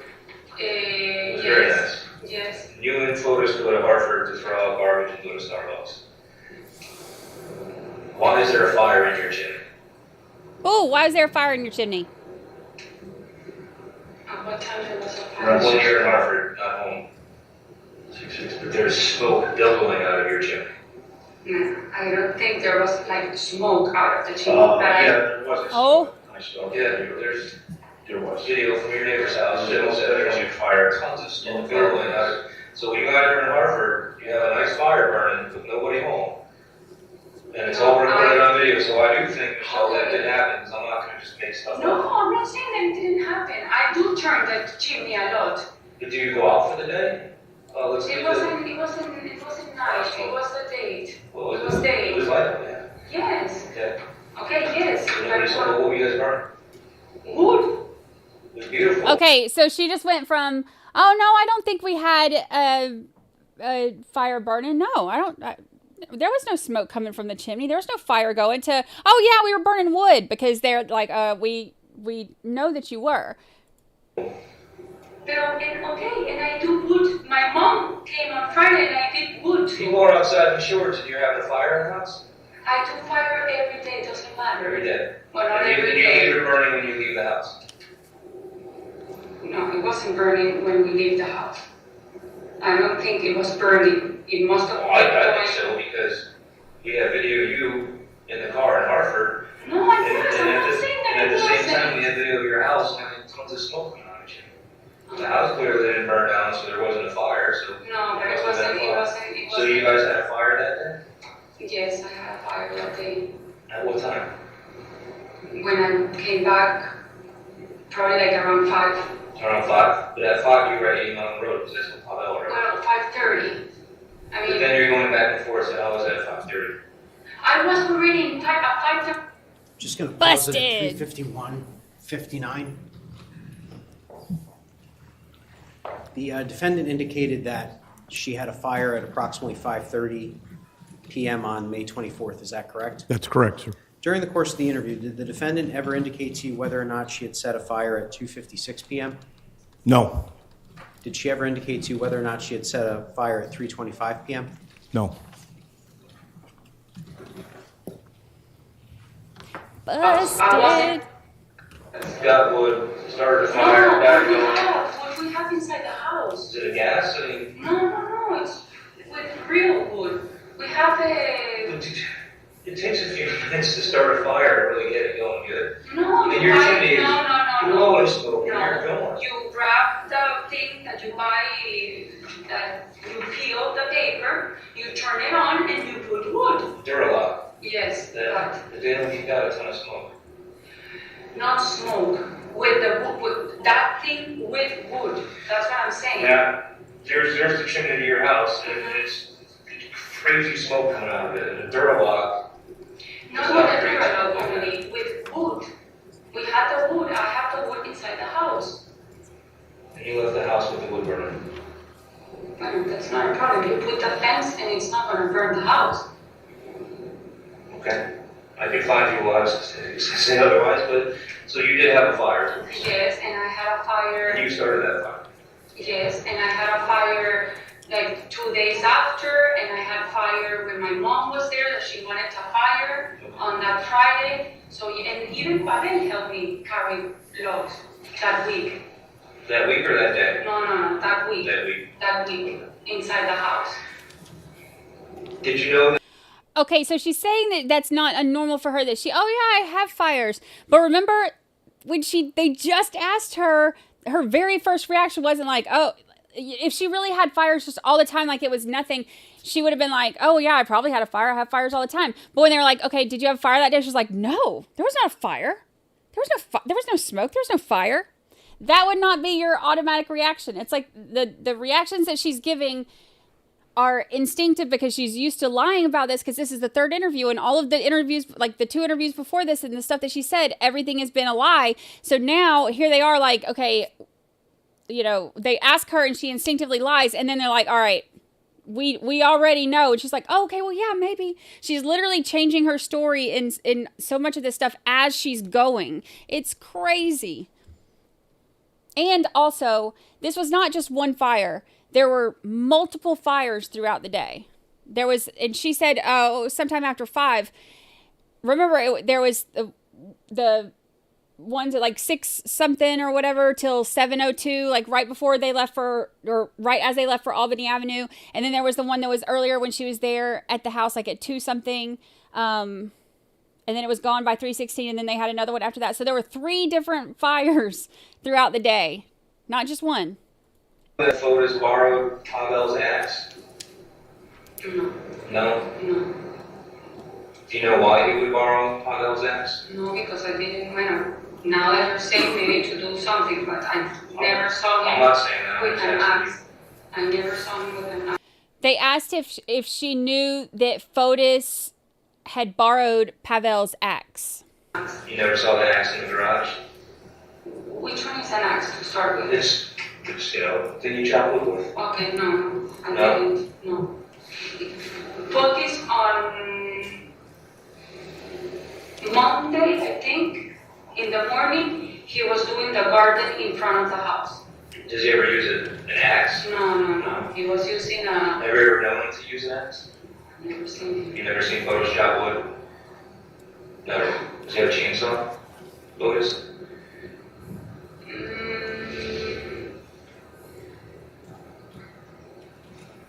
Did you ever see him cut trees? No. Never? No. So that would be out of his character, I don't know. I've never seen. You've never seen it? The one that would cut like the entrance to us to go in the motorcycle was Pavel, but I think it was with the one that's I don't see him with a chainsaw. Okay. But I don't think Fotis has a chainsaw. Okay. Michelle, does this bike at all look familiar? This type of bike, not this bike, it's exactly. It could be. All right. It looks Is that quite similar? not that color. Okay. So the old bike that And it Fotis was has black. had It was black reflect. seat. That's why I'm saying not this bike. Do you have Where is that bike now? Do you happen to remember where that bike? When was the last time you saw that bike? In 80 Mountain. So the last time you saw the bike was at the workhouse. Well, you're not back and forth. And when I went to pick up the bicycles, I don't remember seeing it. At Jefferson? When I went to pick up my clothes At Jefferson. at Jefferson. Okay, but that book that you pointed out, Detective Cloudy, that's normally where it would hang? Yes, Yeah, it's a book. yes. Okay. Has he tried to contact you? No. No. He doesn't have my new number. No. Well, your family. No. And if you have no more detail to offer us, you understand there's explaining that still needs to. Yes, ask me, I'll I'll try to answer as much as I can, but maybe you guys have something in the head that I don't have. No, we can't tell you what to say, you know, we can't. No, but maybe ask me, I don't know, what happened, like, for instance, like, going back and forth of the house. I tell you what I recall in my memory. That yes, at some point I went back, I came back, and then I went back and I stayed. I didn't go back to 80 Mountain. So... Neither of us were there, so we have to listen to what you're telling me, and then we have to look it up. You have access to my information because of my phone, so you know exactly where I was. A lot of that he's just saying, what I've been telling you, it's lost. You're telling No, me. because there are things that I forget, like for instance, I just found out, I just remember when we saw the evidence, because we saw the paper of the bank, of Fotis, that day I went to the bank, otherwise I would not remember. If I didn't see the evidence on the tape that you guys sent of a bank, of an ATM bank. Right, you already got a lot of that? Yeah. So, did you see all the stuff in the maps? Did you get all that or not? I saw the things. No, but I think we're missing one bag. We might be. I mean, there is, we saw Green Street, Garden Street,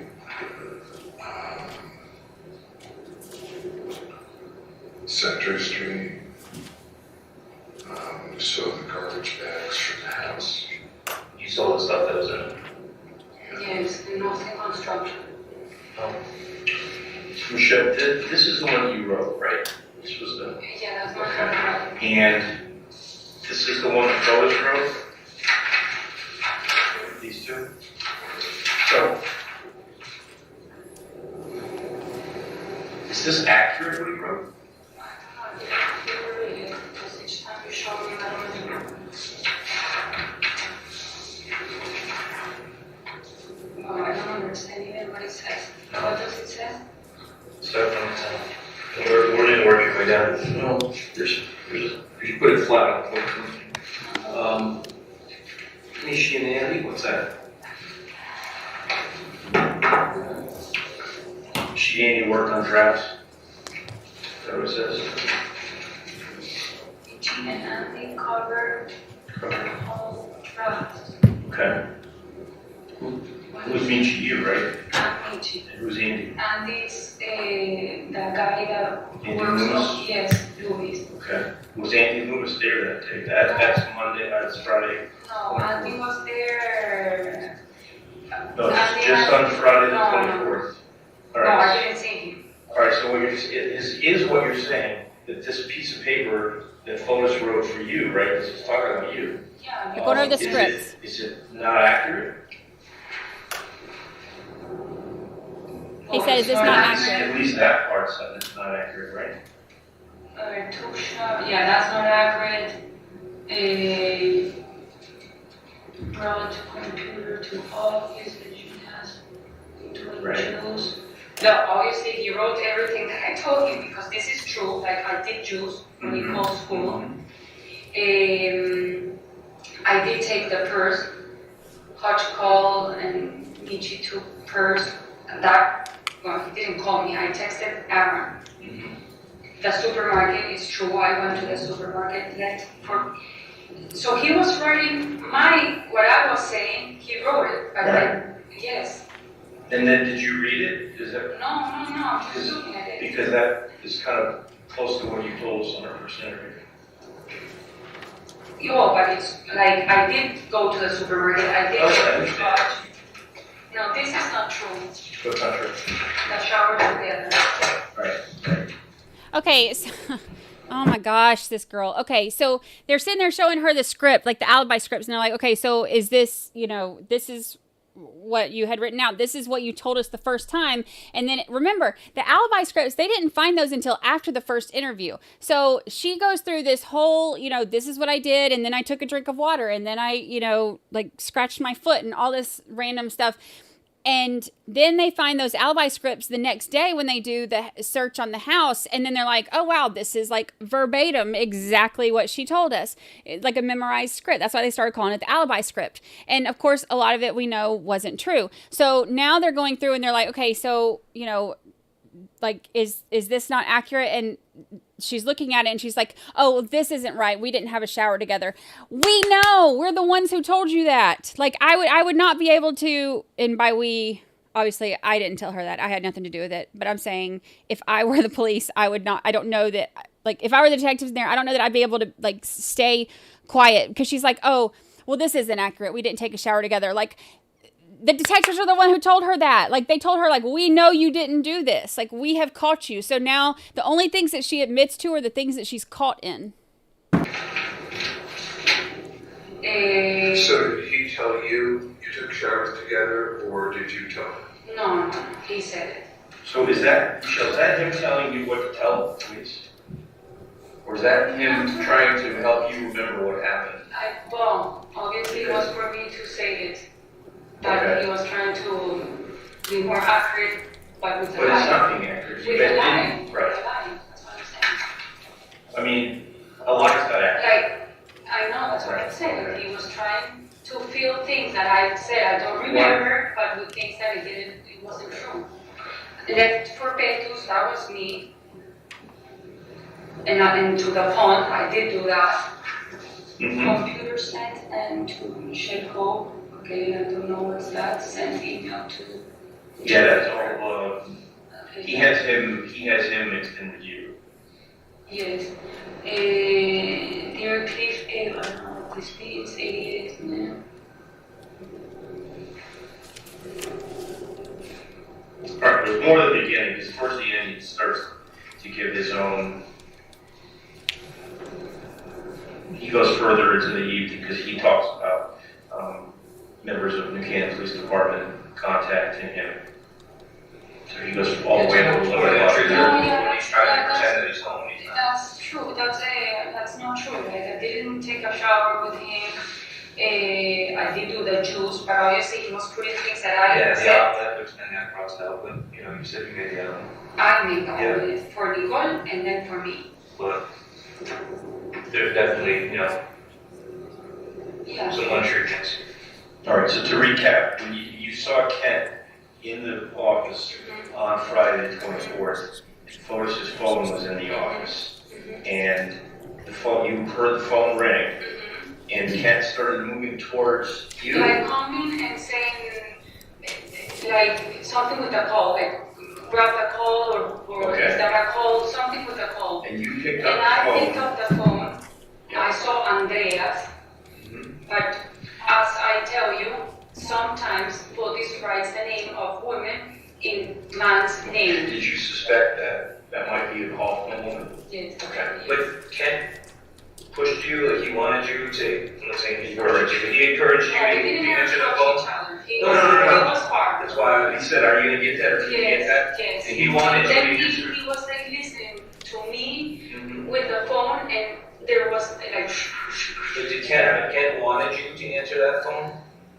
It felt like yes, because he was like looking at me. Okay, knowing it was not his phone, not their phone. No, mine wasn't. It was phone. There's static on the phone. He says, "Oh, yeah."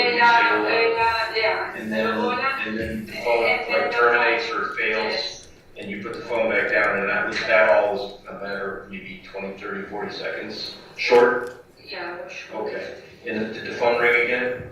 That you know of? No, because I left. Okay, and you left the phone there, and when you were holding the phone, did at any time Kent ask for the phone?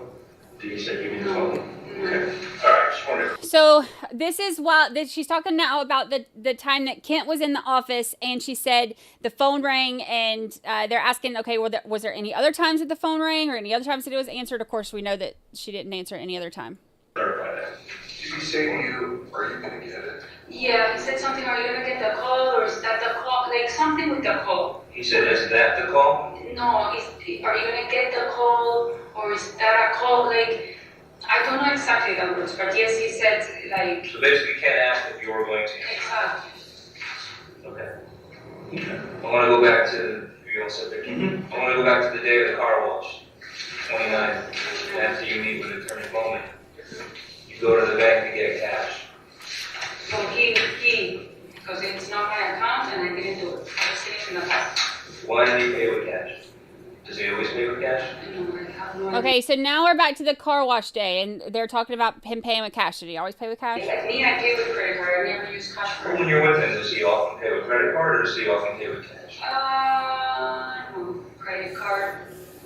When we travel outside, cash. When you travel outside of the country, cash. But when he's home in the United States, Connecticut, he's normally using a credit card. I used to pay a lot with cash. Okay, but recently around this time frame. Yes. Okay. And I didn't see him pay, so I don't know that he paid with cash. You're the one telling me. Well, he paid with cash. Exactly. I didn't So, know. the seats with Pavel's truck, what do you know about those? What seats? Pavel's seats in Seats his with truck. Pavel's truck. In Tacoma. What do you know about those seats? What do you mean by what? Do you know anything about the seats? Did Fotis say anything? Do you know anything about the seats in the truck? Someone told me that. The question is, No, I don't know anything about Fotis this. ever tell you anything about the seats? No, the only thing Fotis said, Pavel is gonna sell his car. Judge, is this a good time to take a Yeah. morning recess? Ladies and gentlemen, we will take our morning recess and resume at 11:35. Please do not discuss the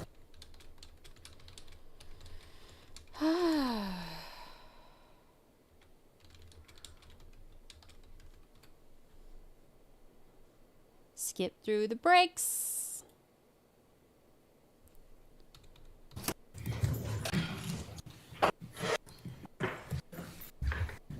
Yes.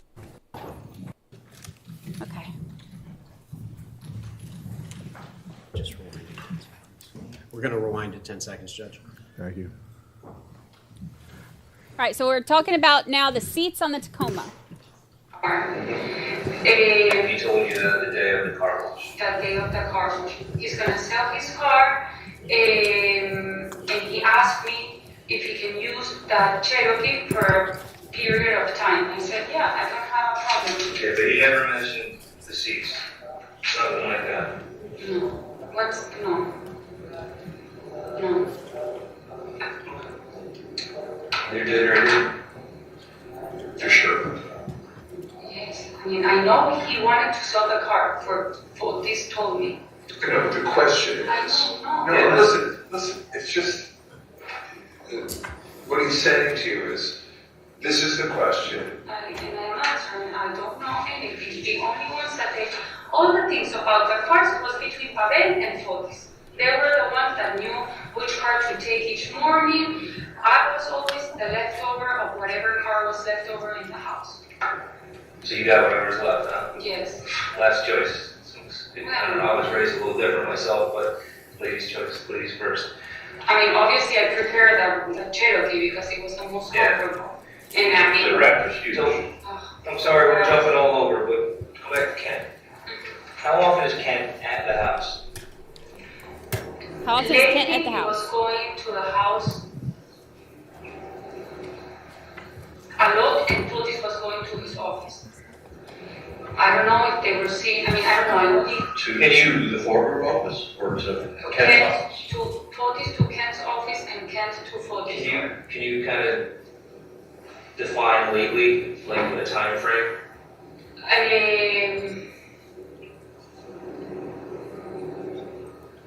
Like maybe 3 weeks.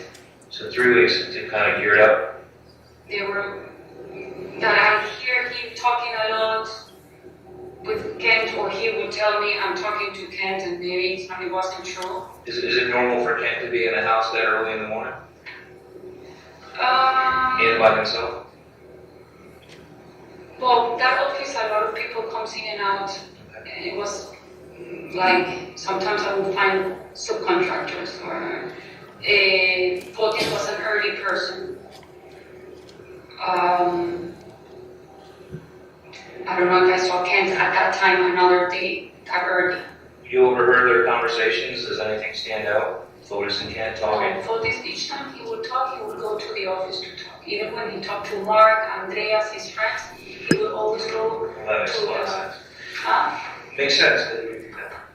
To the office. So she's saying that Fotis and Kent, like within the last 3 weeks, had been talking a lot more, but she never got to hear their phone conversations because Kent would always, or Fotis would always go to his office for these conversations. And I also think it's strange. She said that she was in Boston for a week, just a week before this happened. So if they only started talking a lot, according to her, 3 weeks before it happened, and one of those weeks they were gone, that would have left all of these extra conversations to be within 2 weeks of them being there, I guess. It was always that way, Fotis? Yes. Yes. Yes. Or he would chat a lot.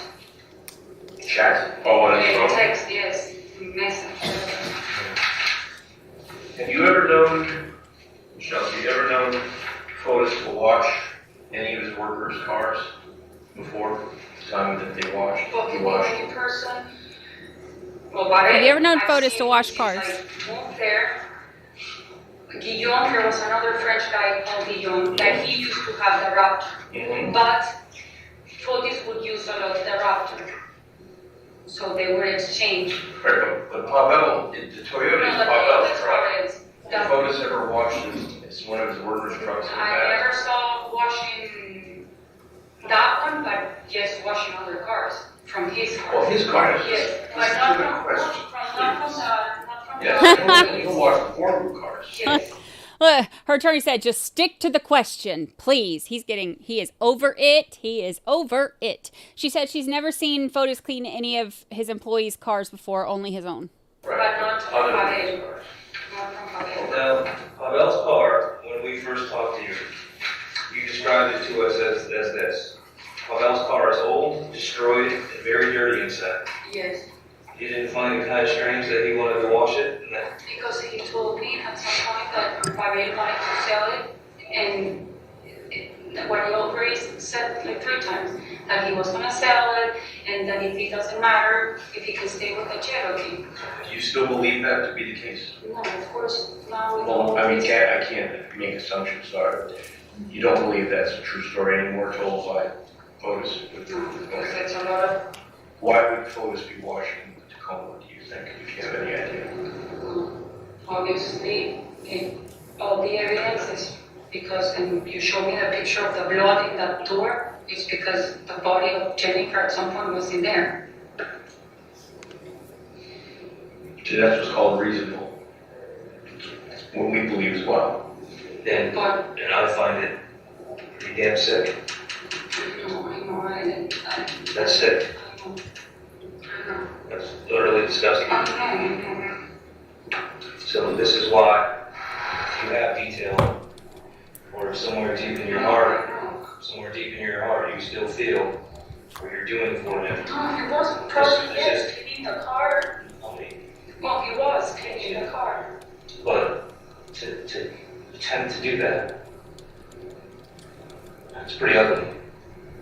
No. But with like paper towel, I can just. That's not what he's talking about. What I'm talking about is that somewhere deep within you, you still feel for this guy, or there's a connection where you're trying to. I don't. There is detail, I mean, this is the last opportunity.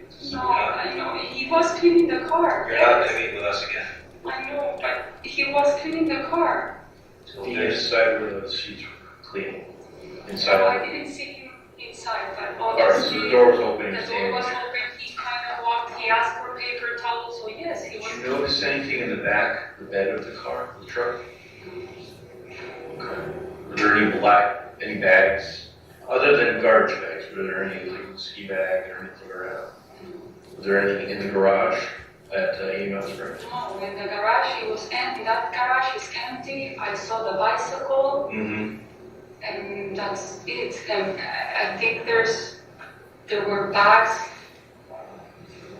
that he has of, I don't know with what, Okay. but they were like paper bags or something. Okay, the grocery bags or bigger? The what? Rupture bags? No, bigger. Bigger. The big for construction things. Okay. I don't know, maybe cement, I don't know what is the big thing. I don't know if they're still there. And that bike was an old, black colored? Or brownish, or dark colored? Dark color.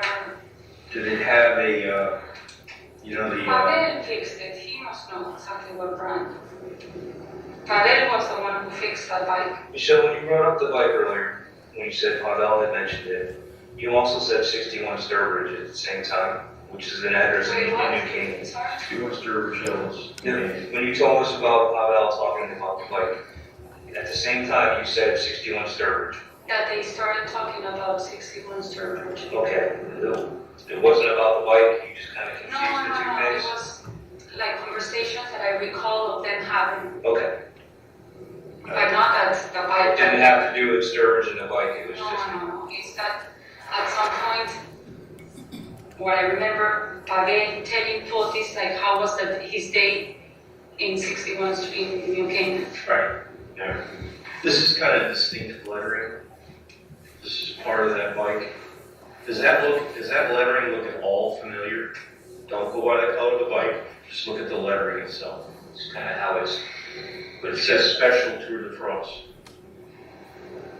And then there's It was a European bike because he brought it from Europe because he said that he had it since he's 18. So I guess it's a bike from a European bike. Does that name? Just going to pause it at 4:14:10. Detective Kimball, can you just indicate to the jury what you're showing the defendant at this point? I am showing a photograph off the internet of a Mercier bicycle that has the font, the words Special Tour de France. And why were you showing her that particular brand of bicycle? Because in the Albany Avenue garbage, we discovered 2 bags that were taped together, and on the adhesion side of the tape was that phrase, Special Tour de France. I don't know that brand. But I didn't know it either. The Tour de France thing you've never seen before? No, of course I've seen the Tour de France. Well, no, this specific logo. No, I don't. Tour de France. Never saw that But it was before. a bike similar to that. It was a European bike. He told me that he had it since he was 18. Probably he brought it with him, or he bought it here. I don't know. Is this a brand that you find here? I actually never heard of it. Mercier news to me. So I don't know where. But the one that's going to know exactly is Pavel. But well, but I don't know if he didn't mention the bicycle. Well, that I want to say.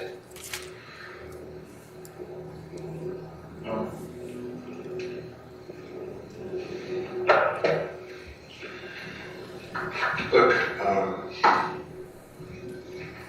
you're trying your best.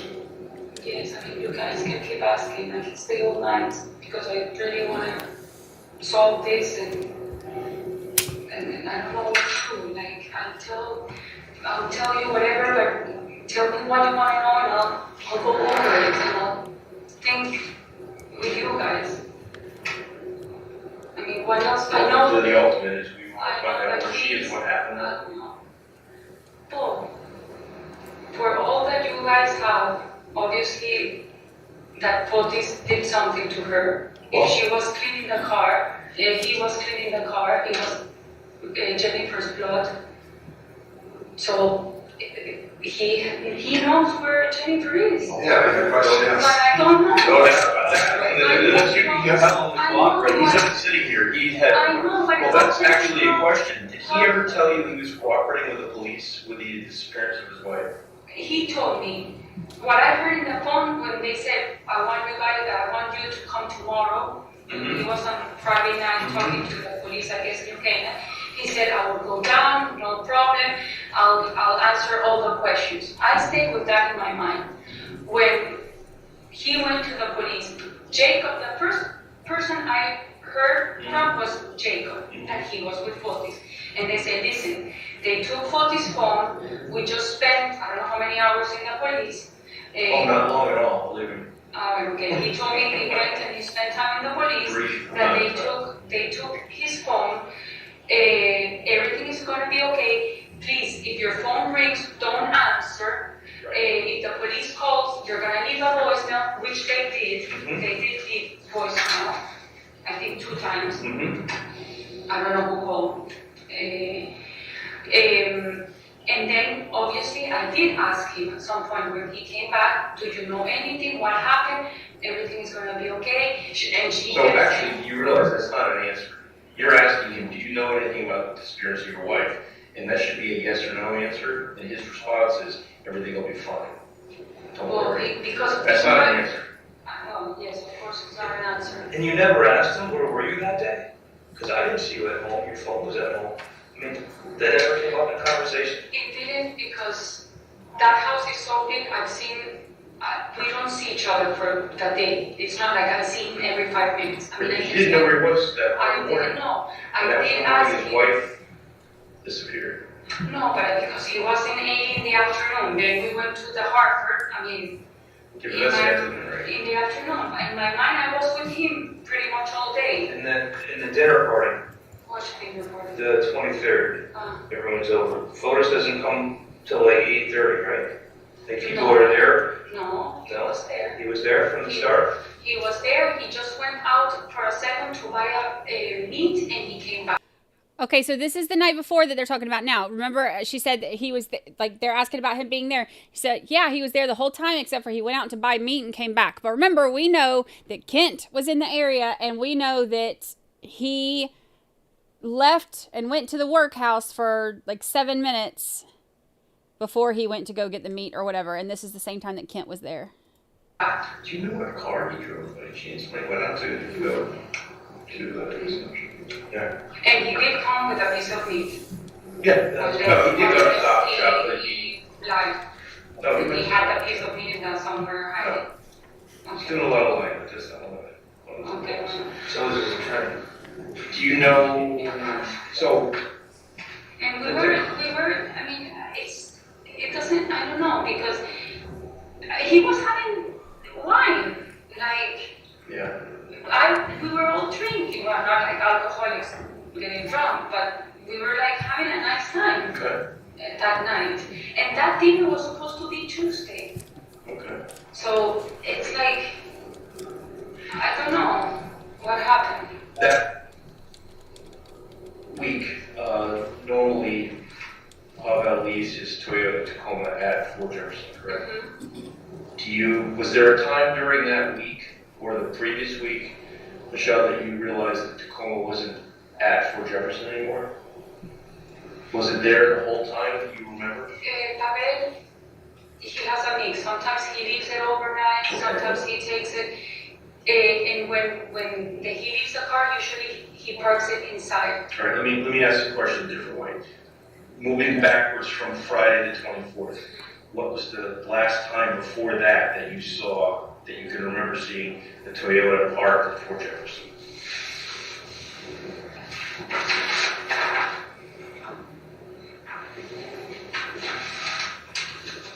You're asking her when she saw the Tacoma. But I know that Pavel had a Raptor. I understand that. I'm trying to find out where the Toyota was in the days leading up to the 24th. But the weird thing is that Pavel will come to the house, into the office. Yeah. So he should But know. he'll come in the Raptor. That's not whether they're asking you, but No, but when he would come, he would exchange his car for the Raptor, and then he would go in his car. Okay. On the 24th of March, do you remember seeing the Tacoma before seeing it at 80 Mount? No, I saw it in 80 the first time. Okay, so it wasn't at Fort Jefferson on the morning of? Not park outside. Okay, where would you normally park it? Inside, we're in front of the motorcycles. Inside the garage? Inside the garage. Okay. So are A you? few times he would leave it outside, but usually he would park it inside of the... So do you know if the Toyota Tacoma was at Fort Jefferson on the morning of the 24th? I don't know, but I saw it at 80. That's when I saw it. Now, you guys have the videos of the neighbors. I mean, Does it show when the car left? Well, you have to have video that shows where a car's leaving from to know when it's leaving from there. Wait, what? So, the answer to the question is, we won't answer that question, it's too complicated. The bottom line is trying to find out from you if you remember seeing the red Tacoma at Fort Jefferson. No, I don't remember, but when I saw it was in 80, parked outside. Okay. Since I arrived to 80. There's, you go out the backyard of Fort Jefferson, you go out by where you have a big patio back there. If you're looking out from the patio, you got the trees to the left, and then over there are the power lines, the MDC, where you guys ride the bikes. Is there a walking path through there? Well, in the back of the bikes? The ones that we did with the motorcycle, like I cut that, and it became a path that we created. That you can leave from the backyard of Fort Jefferson to get out to the power lines to go up under the power lines? Is that? That's what we do with the motorcycle. Right, so that's the right thing. So that's, if it's drivable on a motorcycle, it's at least walkable on foot, correct? We walked and with the Right. police. Oh, I've heard of that. We walked, yeah, you can walk, I mean, it's. You okay? We, Okay. Mine was okay. It was, everybody was behind this one. She was. Well, because that's what we did. And the last time I went there with the motorcycle with Pavel, Fotis and I, we did one round, and then Pavel and Fotis did another round by themselves. I didn't go. I stayed in the house. You think Pavel has anything to do with Jennifer's disappearance? No, I don't think so, but I don't want to say anything. No, I'm just asking. No, that's your opinion. They said, do you think Pavel had anything to do with the disappearance? She said no. Why did you say that? Just curious. You said you don't think so. Well, I don't think so. But Why not? Just curious. Because I don't know. I don't think Pavel will. Why would he want to do something to Jennifer? Why would he want to do something to Jennifer? About Fotis? Well, Fotis, I guess yes. He had a lot of anger and upsetness. Was he angry at Jennifer? Yes. At some point, he told me and my mom, Jennifer is a monster. Oh. Was his anger, like, was he getting worse and worse, getting growing? Well, He was up and down. At some point, when like he didn't see his kids, yes, he like hated her. Then when he started seeing the kids, it would go a little bit. Then. So she said that she doesn't think that Pavel has anything to do with it because he wouldn't have a reason to hurt her. But he said when they were like, what about photos? She was like, well, yeah, he would have a reason. He told me and my mom that she was a monster. When the report came out, he was actually super happy. The Herman's report, he was super happy. But then he started saying, oh, she's changing. And then he started lying to me, not telling me that they were having conversations, that they were eating together or spending a fair together. I mean, that obviously. And why was that going on, do you think? What? Do you have any idea why he was having contact with Jennifer? I don't know. I asked him a million times what was the purpose, if everything was going through the court, he had favor for him, that supposedly the report. That part I don't understand. But I did ask him a lot too. I'm like, I don't understand why. I mean, why you're gonna follow like the texting and seeing her and all this if there's already a report that is coming supposedly to your favor from what he told me and his lawyer back then in Macros. If the judge is gonna see and the report apparently said that they were gonna give him custody of the kids. That's according to him. Well, according to him and Mike Rose, the lawyer. Okay. But yes, it's true. I don't know what the report said.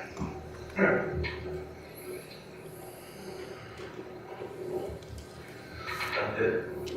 All right. Yeah. You can only tell us, we understand what, you can only tell us what you know. We're not asking you to. I think. Okay, with all this evidence and everything, yes, of course, Fotis is involved and was. But what they want to know But if I see something, no. If I knew, no. He made me do things that, yes, it was maybe part of his plan, and I felt because I was helping him out. Like, okay, come and clean a house. It's not like I went every single day to clean a house. I was helping him. He asked me to do it. Okay, like he asked me, I want you to work on this PPT for the Pablonis with Andy. And I went and I worked with Andy, changing, instead of Bull family, it would say Pablonis family. Okay, or if we go to see some clients, he said, well, bring me the maps and let's show it, and I want you to be, or like help me with the website. Yes, I mean, that's the part that I get upset. Well, because I did a lot. I went with him. Well, no, of course, but I cannot do anything. But if I get close to him, punch him, you never make an error. You have no contact, and he's not trying to reach out to you. No. Is there an order? Yes. Well, we went to court, I had a judge for the order. Yes, I don't want to see him anymore. I don't want to have anything. But Right after honestly, they said that you still loved him and thought he was innocent. Yeah, that was the, there's no limit. yeah, so they put me in, and even practice. I didn't have to call Andy to say, is it true that I went to a polygraph? And he said, no, you didn't. Okay, so they were putting things in my mouth, but I'm not talking to them. Well, I had to ask him. I didn't know. I thought that cameras that you brought was a polygraph. Okay, I didn't know.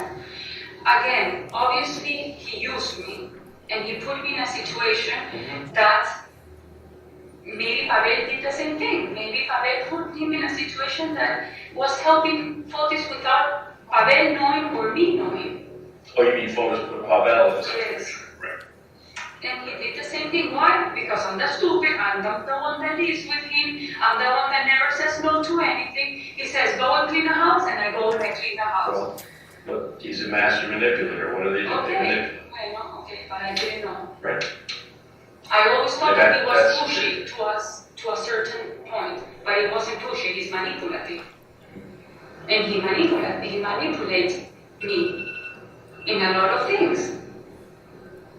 So she has now come to the point where she's saying Fotis did all of this. He obviously knows exactly what happened. He put me in the middle of this. He used me by telling me he just wanted me to help clean the house and stuff like that. So he used me and put me in this situation. And it's all Fotis, and she had no idea what was going on.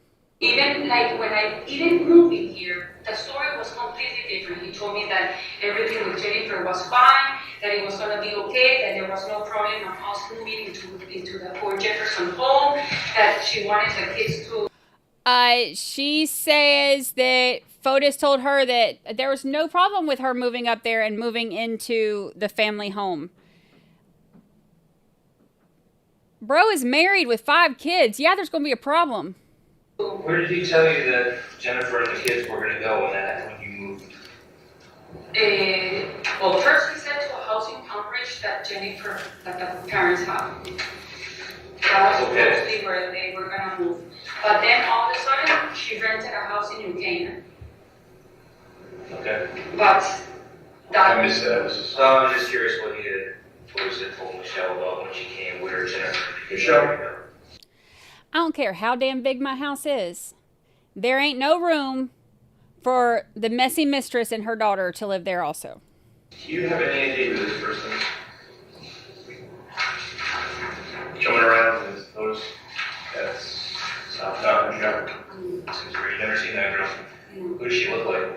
Kind of looks like you. A lot. Whatever, that's not me. No, I'm not saying it's you. No, I'm saying it looks like you. And I'm saying that, you know, suggestion that it might be by design that she looks like you. So you don't know who So that that's is? the one up in front that they called me saying that it was me?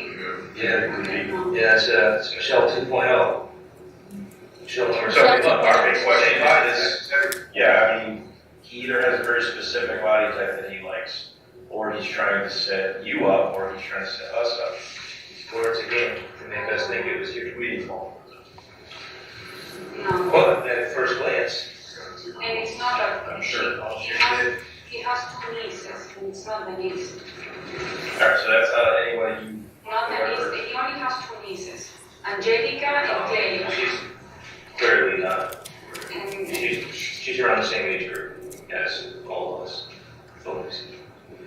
She looks just like you. I don't know her. Okay. She's very happy to smile at the camera. Alright, we're just curious if you did that. I'm sick. Okay. Just like your sister. No, it's not. It's not anyone. It's not family, it's not friends. He set me up, guys. Hey, Mildred. Is there anything else that you can tell them about the details of the 24th? Anything else that you have? I don't have anything. He came home. There was no discussion at lunch.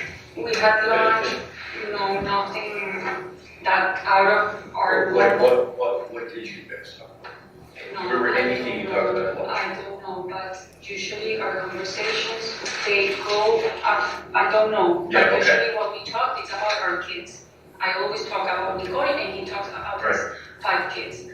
Lately, he was talking a lot about his divorce and all the problems that the divorce was bringing. But I don't remember exactly what we talked that day. We did at some point talk about Rania coming the next day. Right. That The we reason did. that you needed to have The house clean. So that we did talk at some point that she was coming with some clients. He wanted to have clients to sell lots. He sold the Metaphor recently. He sold the ones, and I met. He had the lots of the one Mr. One that is also in Old, and that's in Mountain Spring, close to his lot. Okay. Through Rob Shufria, I think they sold it. Mm-hmm. It was a Greek couple. I met them. Fotis was trying to sell them the 585 Deer Cliff, so he went to show them the lot. So I don't know exactly what conversation we had that day. Sorry, I have a question. You said that when he came home, when you saw him, he had on a collared blue and white shirt. Yeah, light blue, yeah. Okay. Did he change the shirt? Well, when he was in Haiti, he had a black shirt. And then when we were in Hartford, he had a white shirt. Because I saw him with a cap. What did the black shirt look like? It was long sleeve. Long sleeve. Does Fotis have, or did he have a hooded sweatshirt that was blue? That you recall? Yes. Did he wear it often? To go to, not now, but when it starts getting cooler, to go, yes, to the pond. Okay. And when you shaved his head, did he also shave his body? Not that I saw, but he does wax, and I found Wax? that he usually waxes his back. Wax, yeah, right. His back. And I even got him a gift certificate last year in 2018 for him to go to the same place where I wax, for him to wax, but he goes somewhere else. Alright, sounds like a strange question. Does he have a lot of body hair normally? No? Is that because he waxes or like normally? He shaves here. Shaves and stuff that way. But shaves, not wax. He does wax his back. Well, He waxes here his back. I shaved his head first time, but he doesn't. Yeah, you do, right? Yes. And I was like, You didn't really have any idea at the time why he was asked to do that, right? no. But again, I went through his Instagram and I found pictures of him with his hair shaved. So he's done it in the past. It's not like he hasn't. And Pavel, does he always just wear a t-shirt and jeans? Like a white t-shirt and jeans? Who? Pavel. From what you know. Obviously you know. He's just a guy that you know. Alright, so Fotis does have the blue hooded sweatshirt. I'm almost certain positive that yes, he has. Dark. Where does he keep it? In his closet. In his closet, somewhere in his closet. And I asked you earlier about if you ever saw something strange in the washroom. You never saw a bucket that didn't belong in the washroom? But I don't know exactly. I'll spell it out. So Pavel gets the car back from 80 Mountain, and he notices a bucket in his truck that doesn't belong to him. He tells us he puts it back in the washroom at 4 Jefferson. This is probably around the 29th or so. He put it back the next week. Yes, yeah. You know what I told? Okay. All right. If you don't, you don't. Well, one last question. Fotis did tell Renata on Friday 31st to go and clean 80 Mountain. Renata is the cleaning lady. Yeah. Okay, so Renata is the cleaning lady. Is she what? She's Polish. Yeah. Okay. So and she went to the clean 80 Mountain almost all day. Okay. Okay, so she only did like the beds, and then she went. And what day was it? Friday 31st. Okay. How about Tuesday? Was she there on Tuesday? Tuesday she was in the house. That was the 28th. But that was only in the house. She was in the house, cleaning the house. Did Fotis ever tell you that if the police questioned you about that day to point essentially to Pavel? Because we noticed in both interviews you were directing us to check out Pavel pretty pointedly. So is that part of it? In other words, you said, hey, he has a red truck, I want to check that out. That was like almost out of the blue at that time. He has the only one that has a red truck. Okay. But. And was that because you had heard somewhere that there was a red truck maybe involved? Why did you say that? Because at some point there was, I think in the media or somewhere, that former group employee. Well, that's Norm. That's Norm trying to tradesman. When? I don't know, but I don't know. I never said that it was Padilla. I'm just saying that So I'm just asking you, Michelle, if Fotis ever asked you to deflect and put our attention on Pavel. Never. Okay. I haven't talked. I mean, since the arrest, I never ever spoke. Well, we don't know. I mean, it wouldn't be unreasonable for you guys to have conversations. We don't know that. No, I haven't. Okay. Probably would be best for Scott.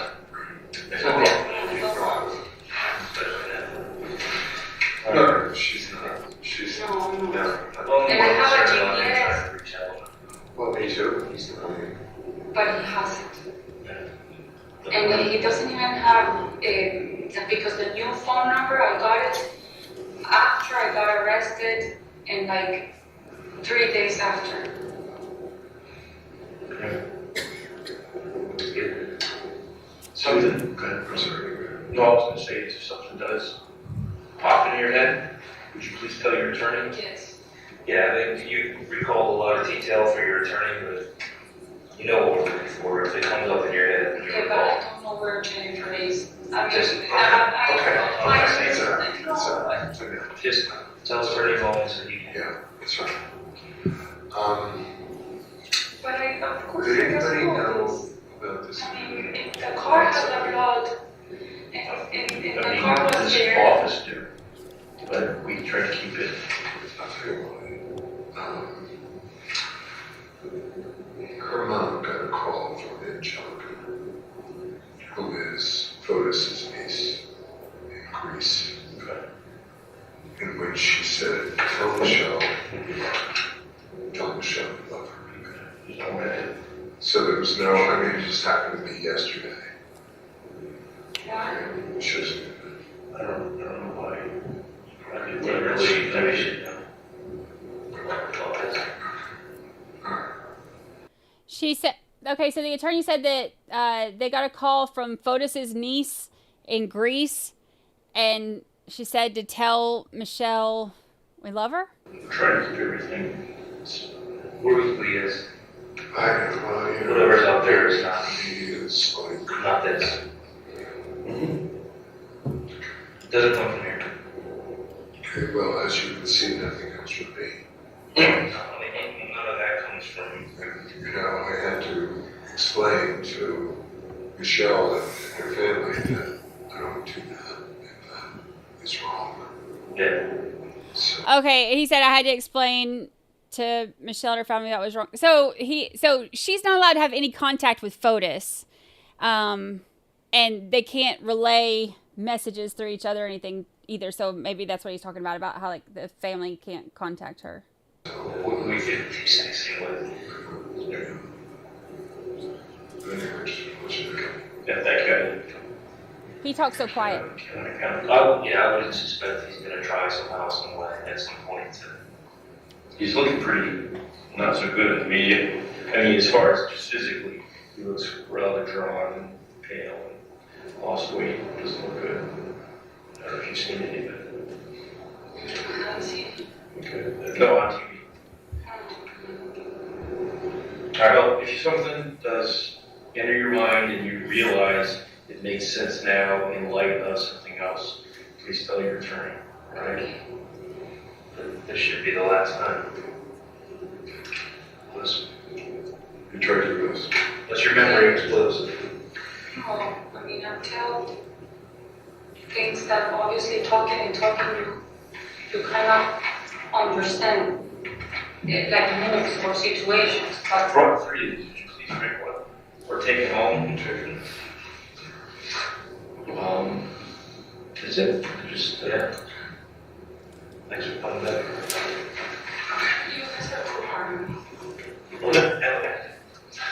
This isn't hard at all. You'd be surprised. Well, you know, look. We're going to be raised, but from our experience anymore.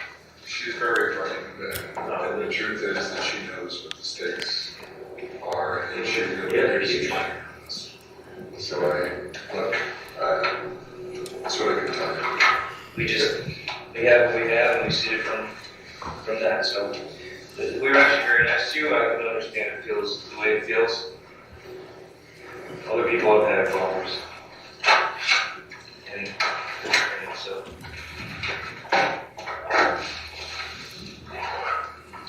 Do you need anything right now, or bathroom? Okay.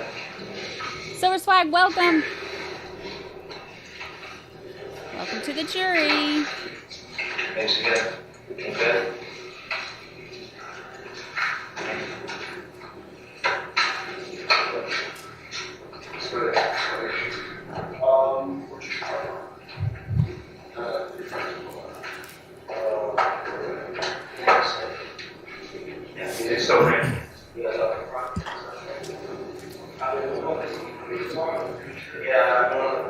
Judge, we're going to end it there.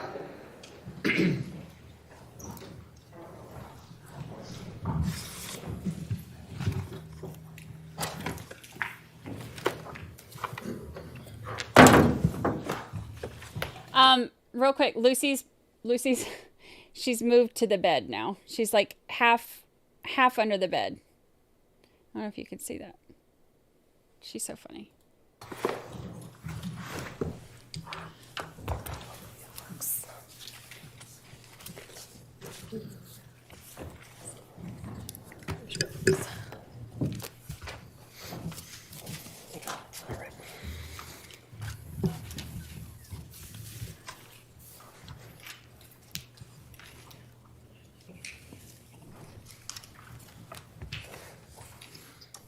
Detective Kimball, the defendant indicated during the interview that there was one room in particular in the house that had the best service. Do you recall which room that was? Was the office, the 4-group office.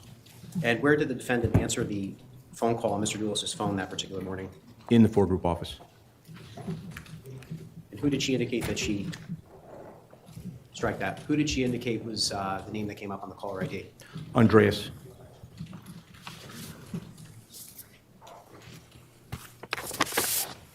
This is State's Exhibit 75, Your Honor, which has been admitted as a full exhibit. Detective Kimball, could you just indicate to the jury what we're looking at here?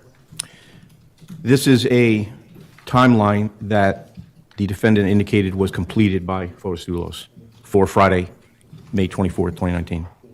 And I want to direct your attention now to this line here, beginning with 8:27.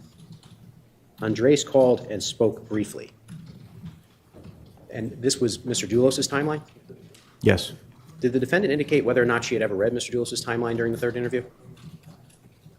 She indicated she had not.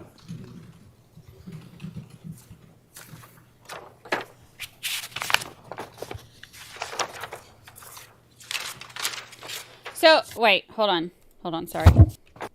Mr. Dulos' timeline? Yes. Did the defendant indicate whether or not she had ever read Mr. Dulos' timeline during the third interview? She indicated she had not. Wait, hold on, I wasn't done looking. Okay, so right here, Andreas called, spoke briefly. So that's on Fotis' timeline. That looks so bad. Andreas called and they spoke briefly. And the one call that was answered was the Andreas one, and Michelle answered it. But this is Fotis' timeline.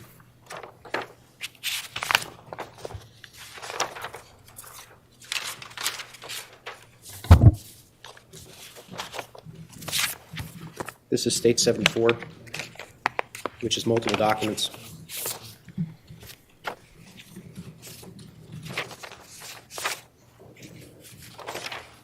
And just for the record, I'm displaying the document that begins with a time entry of 6:40. What are we looking at here, Detective? This is a photocopy of a timeline that the defendant indicated she had prepared for Friday, May 24, 2019.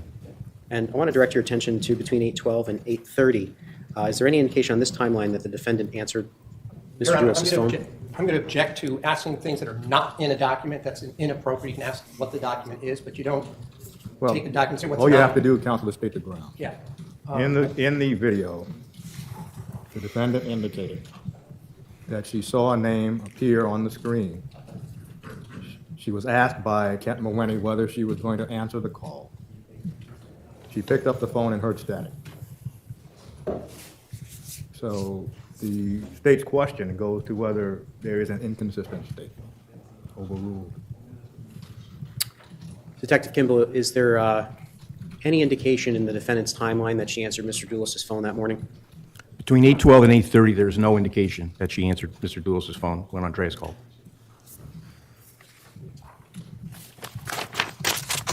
Oh.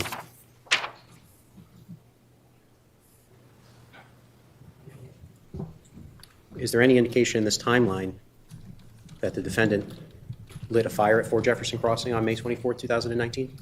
There is not. Same objection, Your Honor. Overruled. Sorry, you can answer. There is not. No fires.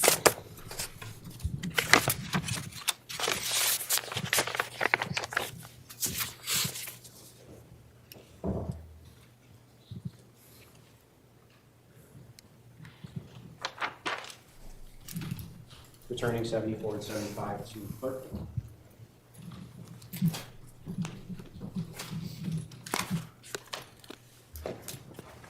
If I can just have a moment, Your Honor. Yes.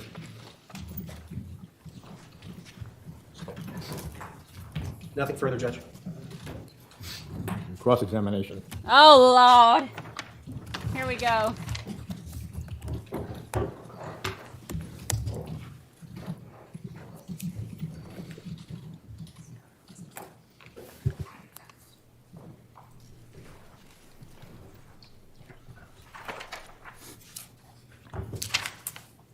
Where's this? Is this the cable, John? Is this the cable?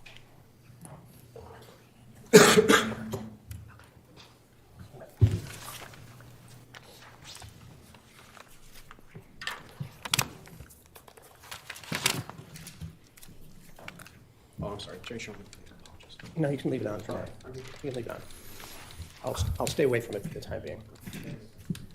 Officer Kimball, by August 13th, you had spoken with Michelle Troconis on at least 2 prior occasions that we saw, correct? That's correct, yes.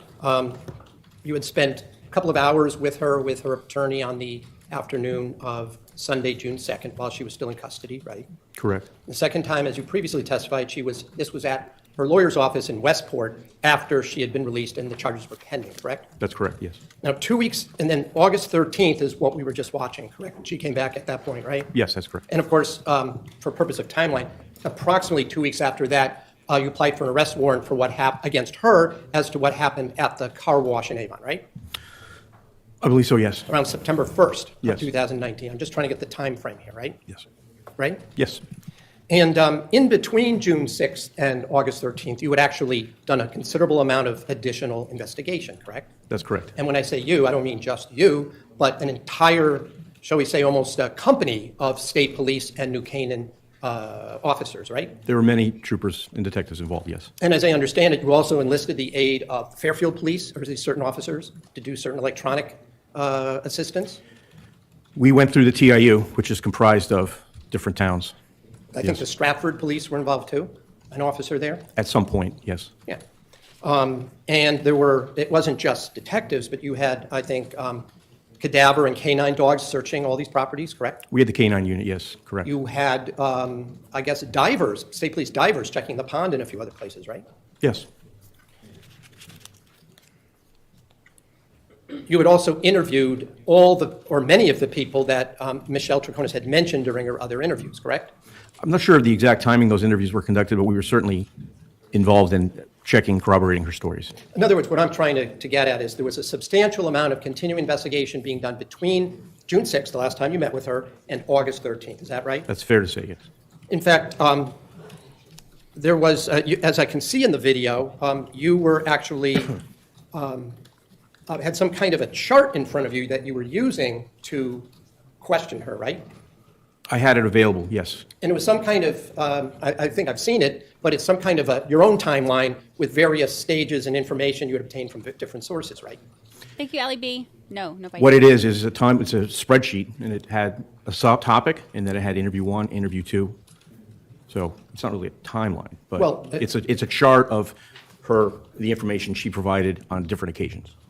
You use that as a point of reference to ask questions, correct? During the interview on the 13th, right? I don't remember if I used that specific document. I may have. In any event, you didn't share that with Michelle during that third interview, did you? No. In other words, she didn't get to review what she had said or what your questions were on the prior occasions for purposes of the August 13th interview, right? I didn't show her the chart. As we just saw, Michelle at no point said, I want to stop the interview on August 13th, did she? No, she did not. She, at one point, towards the end, said she's willing to go all night and keep answering questions, right? She did say that. Well, you ran out of questions, right? We ended the interview. Okay. No, she didn't end it, you ended it. Yes. Okay. And she never refused to answer any of the questions you were asking, not one. Refuse? No, she didn't refuse. Unlike when her lawyer asked for a break in the second interview, here, at least from what we saw, there were no breaks during the entire interrogation, right? I'm sorry, which interview were you discussing? This one, August 13th. Oh, there was a break. There is a break in the middle that we saw last week, right? Yes. Okay. But who asked for that break? Oh my gosh. Relevance. I think we offered it, and it was taken up by, or was accepted by Attorney Bowman. It may have been Attorney Bowman. I don't remember who specifically said. My point being, at no point did Michelle say, I want to take a break. No.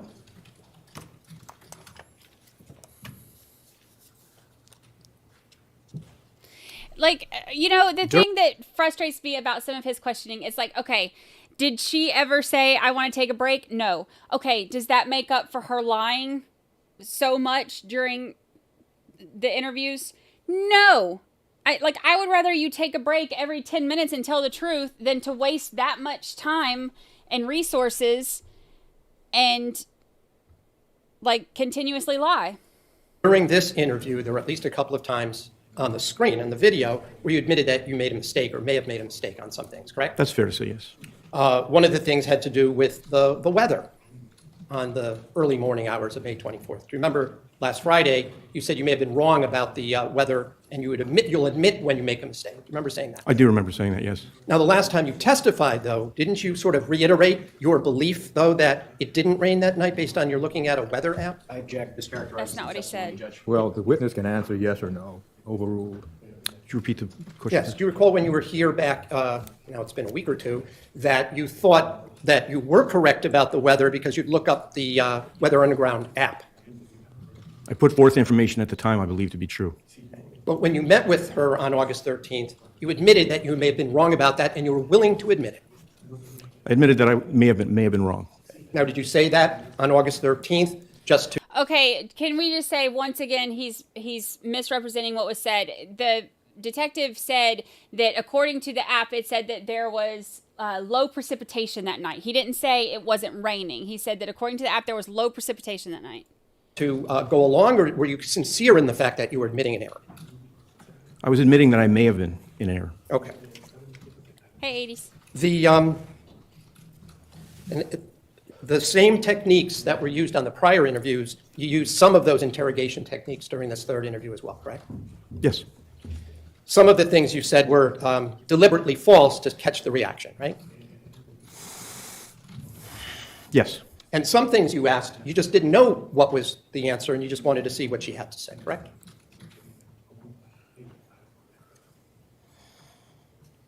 I'm sorry, can you ask that one more time? Yes, there were some things that you asked that you didn't have an answer for, but you were asking to see if she could provide them. It's the nature of questioning the defendant to elicit information. That's what we were trying to do. Well, at some points, at least two, I heard that you indicate that you as police knew more than she knew, but some of it you weren't going to share with her. You remember using words, something to that effect, yes. Right. But I'm trying to distinguish between things that you actually knew and weren't telling her versus things you didn't know at all. What? Well, I'm going to object, Judge. There's not a question being posed. Well, as the court heard the question, the court heard it this way. There were questions that were asked by the interviewers for which the interviewers did not know the answers. Isn't that true? That's the question. Yeah. And that's the nature of an interview, to elicit information. Now, there were a number of times when Mr. McGinnis, both today and last week on Friday, stopped the video to ask you a question in the nature of, well, you heard Ms. Troconis tell you this on August 13th. Did she tell you something similar about that on June 6th or on June 2nd? Do you remember the nature of those questions, right? In general, I do, yes. Now, one of the things that that Mr. McGinnis asked you about was the car wash in Avon, that whether she mentioned anything about the car wash in Avon in the prior interviews. Do you remember Mr. McGinnis asking you that the other day? Yes. Now, of course, you did not ask a single question of Ms. Troconis where she was on May 29th, 2019 during the first two interviews, did you? We asked her for information surrounding the disappearance of Mother of Five, all the information that she had, and we were reinforced with her to give us everything that she had. Yeah. Do you remember my question, sir? Can you restate it? Yes. Do you remember, did you ask her a single question about what she was doing on May 29th, 2019 during those previous two interviews? No, we did not. Did you indicate to her there was a question about why she or Dulos were at a car wash in Avon on May 29th, 2019 during your first or second interview? We didn't know about it during those interviews. So you didn't ask about it? So we didn't ask about it. You didn't ask anything about the red Tacoma of Pavel's Tacoma on those first two interviews, did you? Until she brought it up, right? So she brought it up generally in the first interview. Is that your answer? I'm thinking, trying to give you a complete answer. Sure. I don't remember asking her during the first and second interview specifically about the Tacoma. But Did she again, that falls under the Go ahead, sorry. the information that we're asking for that we don't know about. There are known unknowns, and that's what we're seeking. Well, didn't Ms. Troconis multiple times tell you she doesn't know what you want to know or what you consider important or not? She knows what she did that day. Bam. Well, And that's important to us. Well, did she know what she did that day, or are you assuming she knew what she did that day? I don't know how she couldn't have known what she did that day. And that's your opinion. Well, I'm going to object, Judge. It's argumentative. Well, it is argumentative, but this comment, that's your opinion, is stricken.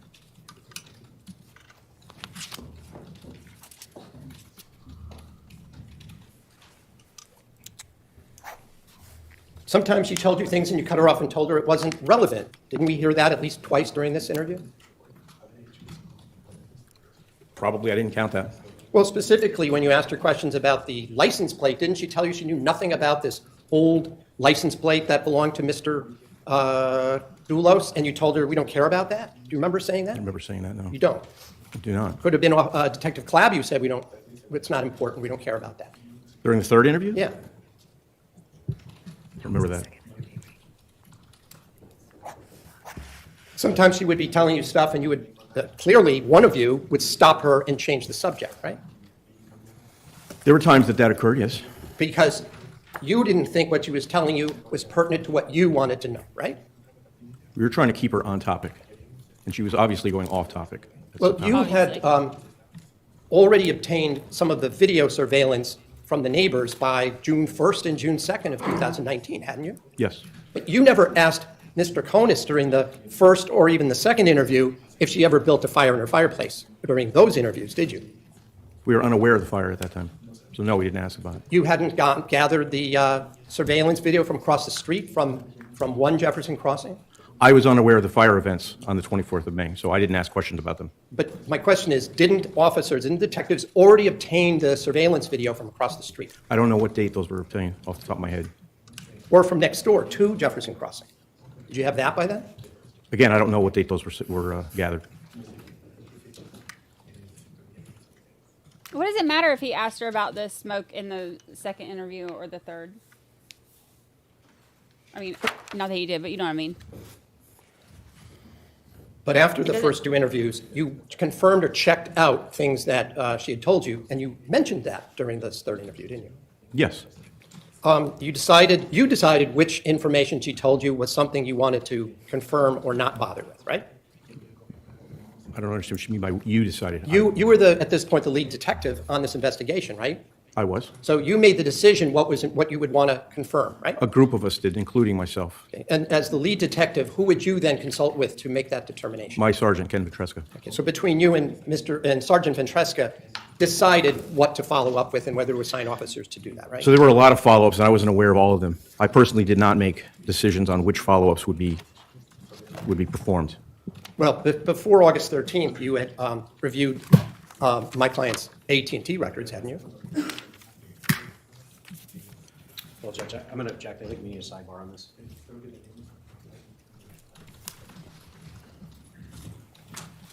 Sidebar. Take a shot, do a squat. You and or about the surveillance videos? I do not, sir. Okay. So you and or Sergeant Vetreska had assigned numerous officers to check all along the route between 4 Jefferson Crossing down to 80 Mountain Spring to see who might have any kind of cameras, right?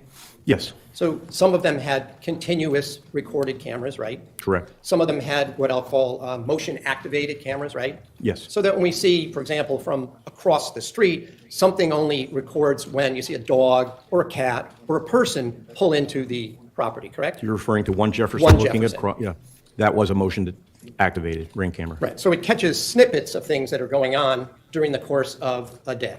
Right? Yes.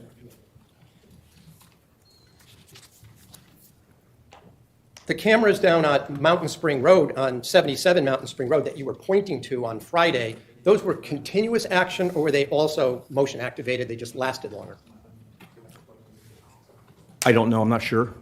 So I don't want to answer that. I'm not sure if they were continuous or motion activated. In any event, you were asked at least to point out the particular travels that you were able to, of vehicles that you were able to point out from that camera, correct? Yes, yes.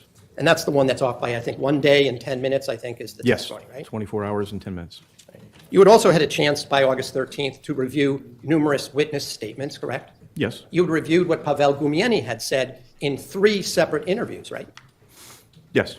Including an 8-hour interview with Sergeant Butin and Detective Allegro, correct? Correct. And I think his lawyer was present for that Lindy third Urso, one, right? yes. I'm sorry? Lindy Urso, his attorney. Yes, was present in that entire interview, right? That's correct. And when you met with Michelle Troconis on August 13th, 2019, you did not share the contents of those interviews with her, correct? Shared portions of them. You mentioned certain things that other people had said, right? Snippets. Of what Pavel Gumieni had said, yes. But when you said that, when you had told her, for example, that there was blood on the Tacoma steering wheel, and on the door, I think you indicated that those were either mistakes or falsehoods. Would you just clarify that for me, please? First of all, I didn't indicate there was blood on the passenger door of the Tacoma. You were asked today when you were asked whether there was any DNA on the doors, and you had indicated that that was incorrect or there was none found, right? There were no profiles found from the Tacoma door, probably because of the cleaning. Well, you told Ms. Troconis during the interview that the luminol proved there was blood all over the door when officers went in and took pictures, right? I didn't tell her that, and... I'm sorry, who was that, Detective Clabby telling her that? Yes. Oh, you didn't contradict Detective Clabby, though, did you, in the interview? No. And today you admitted that they found no evidence of any DNA of any sort on the door, correct? Luminol is blood. It's not DNA. Luminol interacts with blood, amongst other things. All right, well, I know you're not a scientist. I'm right? not a scientist, no. Did you know there's DNA in blood? Yes. Okay, so that we're clear, whether it's blood or we're talking about DNA, if there was blood on the door that they were able to recover, there would have been DNA from that blood, right? Not necessarily. In any event, we went over this with other people. The luminol does not prove that there was blood on the door, right? Judge, I'm just going to object at this point, Foundation. Well, the question to this witness about the efficacy of a screening test is not relevant. Ask this witness whether he knows is not relevant. In the video that we just watched, you have, I guess, Detective Clabby saying, you see what this luminol that shows indicates that blood was there, and then you or he asked Ms. Troconis, whose blood is it? And she either shrugs or puts her hand up and says, Jennifer. Isn't that how that interaction went across? So I didn't have Detective Clabby say anything. That was all on his own. So what he said was up to him. But he did say that there was luminol positive on the door. And then he said luminol is something that we use to look for the presence of blood. But you used her answer to that question as in a warrant affidavit that you prepared to say she admitted that Jennifer's blood was on the door, didn't you? Yes. And that wasn't true, though, was it? So in the warrant, I didn't actually indicate that her blood was on the door. I said that the presence of Jennifer's body was in the vehicle. No, didn't you specifically say that she was told that blood was on the door, that Ms. Troconis told you that Jennifer's blood was on the door of the Tacoma? Isn't that what you wrote? I see what I wrote. That way I can refresh my memory. You don't recall what you wrote? I don't recall. I have several warrants for this case, so I don't recall now. All right, well, I'll get to that in a minute. Okay. We'll get back to that. God.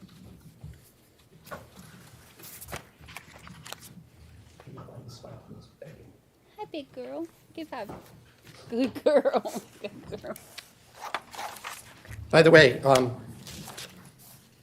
when Michelle this time brought up that you said that there were 30 stops, and it was you this time that said, well, whether it was 6 or 30 or some other number in between, doesn't matter. Do you remember saying words to that effect that we just heard today? I don't know. They said it didn't matter, but I do remember saying there was a span of stops. But again, as of today, you still don't know who told you there were 30 stops where trash was discarded. No, I don't know that.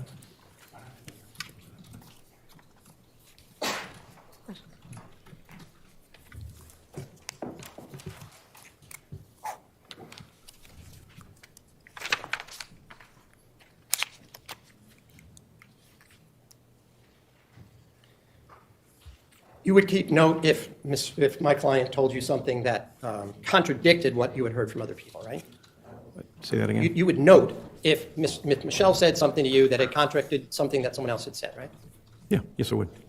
But you didn't know at the time whether it was what she was telling you was accurate or what the other people were telling you, Judge, right? I'm going to object to asking him to opine on the accuracy of other people's information. To the contrary. Apparently, the question is, if other people told you something that contradicted what Michelle Troconis told you at the third interview, you would bring that up. That's how the court understands the question. Right. And the objection is? Well, Judge, the question was phrased somewhat differently. He indicated you have no idea whether or not what my client said was accurate or what someone else said was accurate. And I don't think the detective should be opining on the accuracy of other people's, other declarants' accuracy.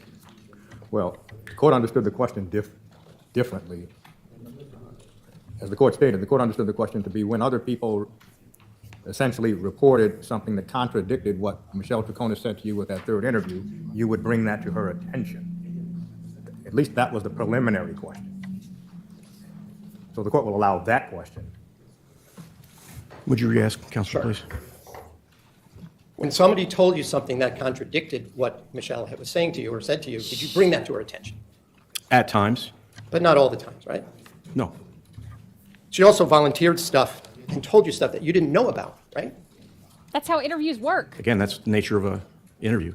We're seeking for information. But looking for example, the truthful information. But for example, today you were asked by Mr. McGinnis, had Ms. Troconis mentioned picking up the phone at 4 Jefferson Crossing on the morning of May 24th, 2019? Do you recall him asking you whether she had previously mentioned that to you? It's different than what she said in the second interview. No, my question is, did he ask you whether or not she had mentioned that in her first or second interviews? He did not. Oh, she did not. No, my question is, did he ask you that today? Oh, yes, he did. But she is the one who told you, she picked up the phone when it was answered, correct? Again, that's not what she told us in the second interview. I don't know which interview you're talking about. She said in the second interview she didn't know where the phone was. She thought it was with Fotis. In the third interview, she indicated she picked up the phone. It rang. She picked it up, and it was Andreas. She did tell you that Fotis Dulos, Kent Mawhinney was in the office, though, didn't she, previously? Yes. And she told you today, in what we watched today, that when the phone rang, Mr. Mawhinney looked at her and said, "Aren't you going to answer it?" or words to that effect, right? That's what she claimed, yes. Now, you checked with the neighbors. You knew that Kent Mawhinney was at the house at that time, correct? Yes. So there's actually video from across the street, correct? From the Swanson's house at 1 Jefferson Crossing, right? I don't know that for a fact. Well, didn't somebody go through all of the videos? There is evidence here. I didn't, so I don't know that for a fact. All right. You need to activate it. Is this the one? Well, before we proceed, the witness has already admitted that investigators knew that Kent Mawhinney was at 4 Jefferson Crossing.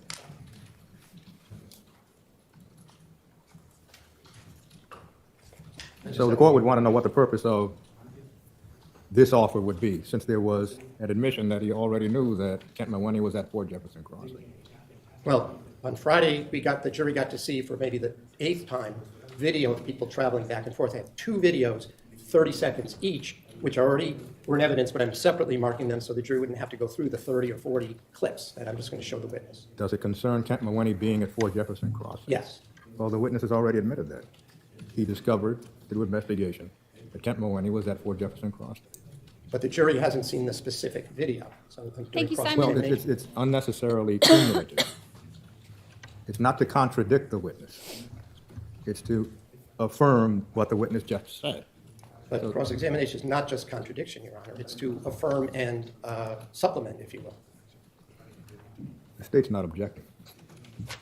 I don't have an objection, Judge. So he's KK. going to show that Kent was there. Like, we already know that Kent was there. So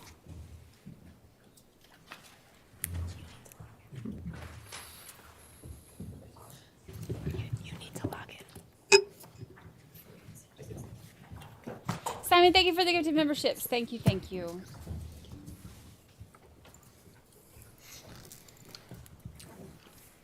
Down to 420. Gifted membership. It went to It's Just Me. Thank you, Dino 420. Thank you, thank you.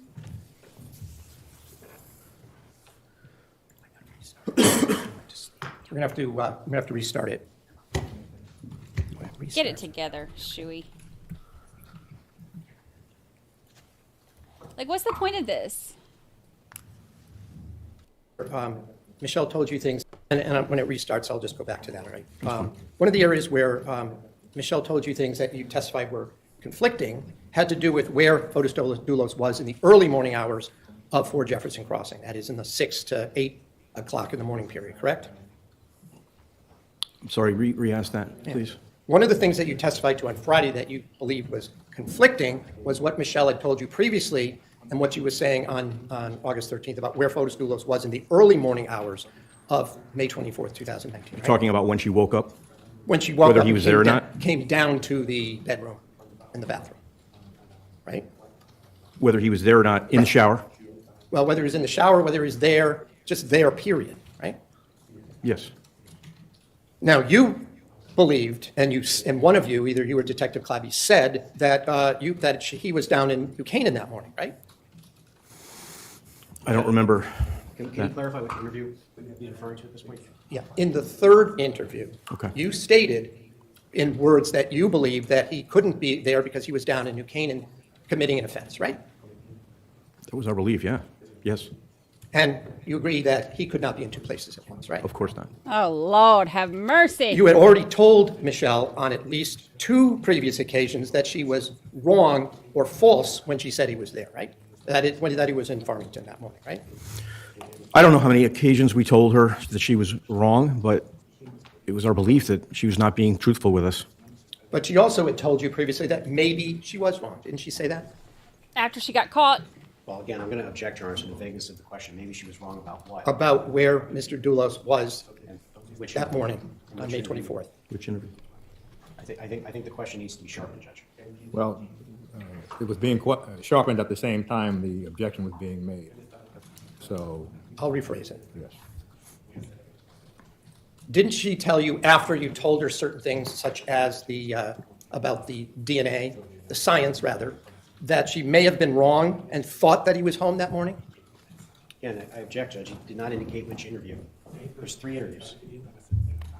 I'm talking about previous to August 13th. Didn't she already say that to you? So After again, she got caught. Overruled. So in interview 2, she claimed initially that Fotis was there that morning. And then she admitted that she didn't see him that morning. But she may have been wrong, but she thought he had been there, right? I don't remember her saying she may have been wrong. She certainly gave conflicting stories. Okay, what he's trying to do right now is turn all of her lies into, oh, my bad. That was just a mistake. I just got it wrong. Okay. Now, by the third interview on August 13th, you came right up the bat and said, are you going to admit that you lied to us, or words to that effect? That you were less than truthful, yes. Okay. But she said, I would not call that a lie. Didn't she say that to you? Objection, Judge. Mischaracterizes the evidence. Well, this witness can determine how this witness wishes to respond. Kent is not going to testify. So this witness can respond in any way this witness thinks under oath is truthful. So overruled. Oh, and real quick, Kent is not going to testify, which sucks. The last witness is going to be Jennifer's mom. And also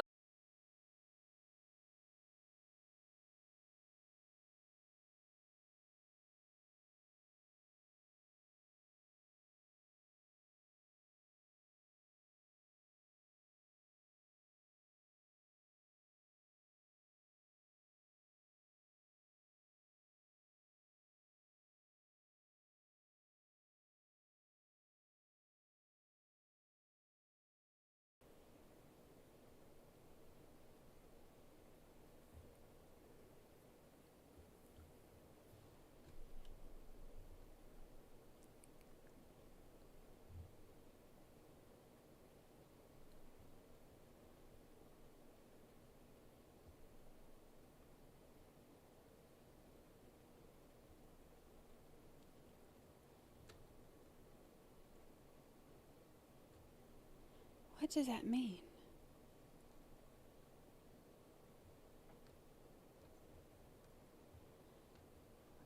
I'm getting weird YouTube notifications. Okay, I think I'm back.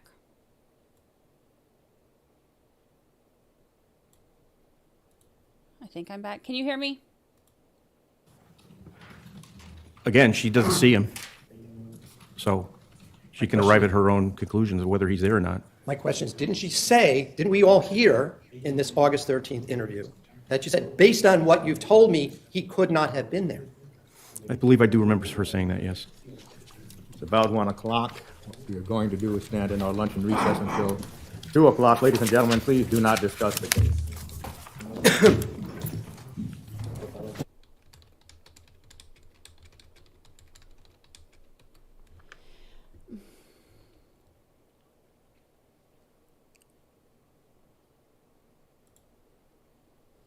This thing is itching my ear. I don't know what happened. I got a YouTube notification and everything got all weird. Okay, let me see. You were asked. All right, let me get this pulled up. Now it says excellent. I don't know. My internet is, I mean, it's fiber. It's like, nothing ever happens with it now. But YouTube gave me a notification all of a sudden saying my video is not supported or something. Current video is interlaced, but interlaced video is not supported. I have no idea what that means. No idea. No clue. But now we should be good. Because now it says excellent condition. I don't know. YouTube be YouTubing.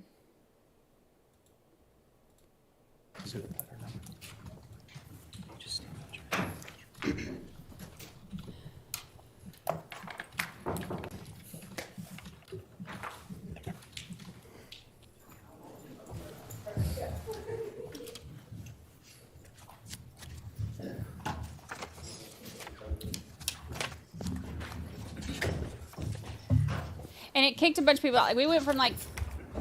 we count to stipulate, please. Yes, Judge. Yes. We lost like 200 people. I have no idea what happened. So before the break, Officer Kimball, we were going to show you a couple of videos, and I think now I'll just show you them from this is from the surveillance at from 1 Jefferson crossing across the street. Okay. I wonder why. Okay. I can do it, yeah.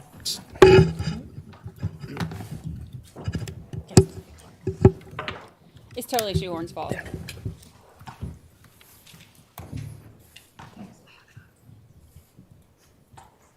Takes about 30 seconds.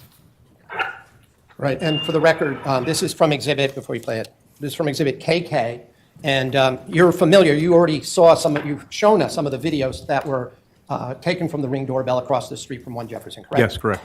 And this is one for the record. It's marked as video 3 on this exhibit, but the time you'll note in the bottom right-hand corner is May 24th, 2019 at 7:21 and 9 seconds in the morning. You see that there? Yes. All right, so we're going to play that, please. Hi, puppy. Not you.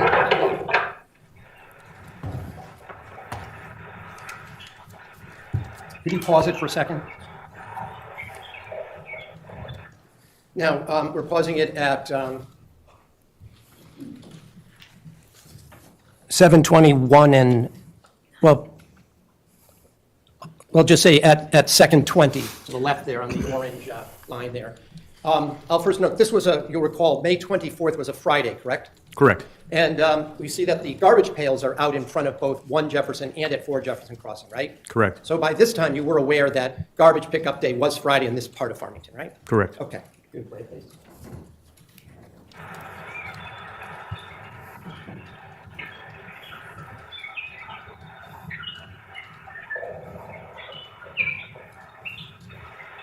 I'll call your attention to the vehicle that is now pulling in across the street. You see that, right? I do. And you determined that that vehicle belonged to Kent Mawhinney, is that right? I didn't determine that. Nobody in your department determined that that was Kent Mawhinney's SUV pulling Well, it's in? consistent with Kent Mawhinney's SUV, yes. Okay. But And definitively. it was not consistent with a Ford Raptor, was it? No. It was not consistent with a Chevy Suburban that was owned by the Ford Group, right? Correct. And it was not consistent with a rental Yukon, right? No. Okay. But the Yukon wasn't rented at the time. That's of course, but I'm just pointing out that it was not one of the Ford Group or Dulos vehicles. Yes, correct. Okay, can you play the rest of it, please?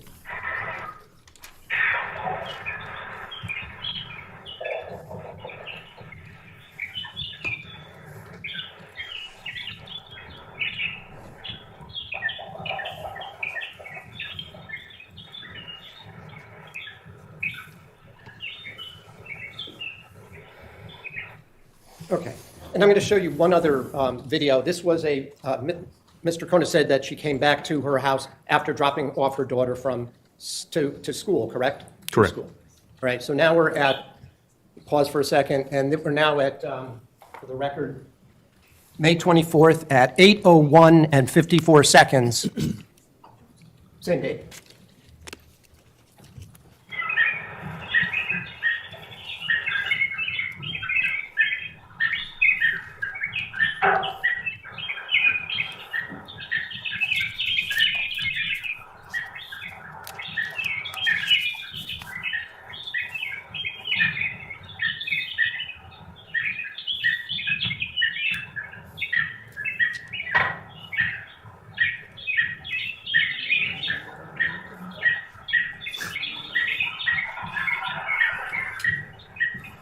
Can you pause it, please? The vehicle that we're pulling in at now at the exhibit is at 45 seconds if we're looking at the line from the left there. Is that the vehicle that's consistent with the white Cherokee? That's one of the 4 group vehicles? It is, yes. Okay.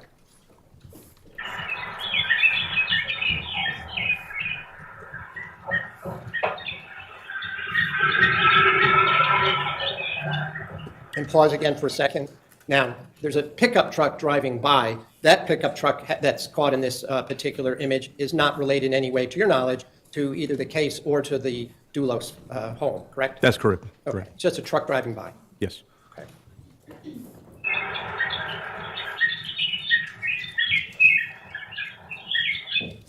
Okay. Now, also just before the break, I asked you whether or not you had indicated as part of your affidavit regarding the arrest of Michelle Troconis in September for the car wash, the washing of the Tacoma, whether you mentioned in that warrant that Michelle had said words to the effect of, well, obviously, when asked by you why she thought Dulos would be washing the Tacoma, her reply was, well, obviously, all the evidence says, because you showed me the picture of the blood in the door, it's because the body of Jennifer at some point was in there, unquote. Do you remember? Yes. That being your language? Yes. No, okay. I found this. Do you need to see it now? No. You know that's what it says, right? Yes. Okay. So let me just be clear. There was never any scientific laboratory analysis that determined that there was any blood on the door of the Tacoma, correct? My understanding is that there was the presence of blood, but the DNA profile was not developed. So we don't know whose blood it was. So let me get this straight. Again, I'm not a scientist. Are you sure that, based on what you're saying, is that in fact the lab did not test nor find any blood on the door of the Tacoma when it was tested by the state lab? I am not sure, to be fair. You did not write in any report that blood was found on the door of the Tacoma, did you? No, I did not.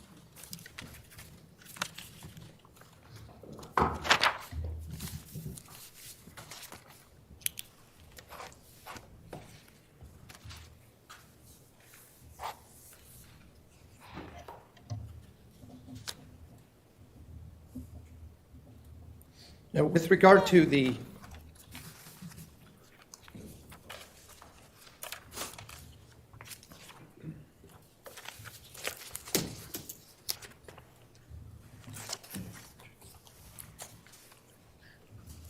what you had indicated to Michelle regarding the findings of the laboratory personnel from what was recovered at Wells Lane in New Canaan, by now you had much of the DNA analysis by August, correct? Correct. And you were also aware that the only place that there was the location of any mixture of blood that contained any let me withdraw that question and ask it a different way. You were aware that by August 13th that there was a mixture of DNA found on a faucet that may have included Fotis Dulos with another person, correct? Yes. And the other person was believed to be Jennifer Dulos' DNA found on that same faucet, correct? Yes. But you never were able to determine how the DNA got on that faucet, correct? No, I don't determine how it gets on. I just that read it was the laboratory that it was present. That it was present. Oh, okay. God. But by now you also had spoken to the individual who was the supervised visitation custodian, correct? Dennis Puebla or Sidney Streeter? Sidney Streeter, right? Yes. And you knew that the Mr. Dulos had a picnic sort of, you want to call it picnic, had dinner at the house, correct? Yes. And that, in fact, he had interacted with his wife on the 22nd, right? Yes. And he had interacted and played with the children, right? Yes.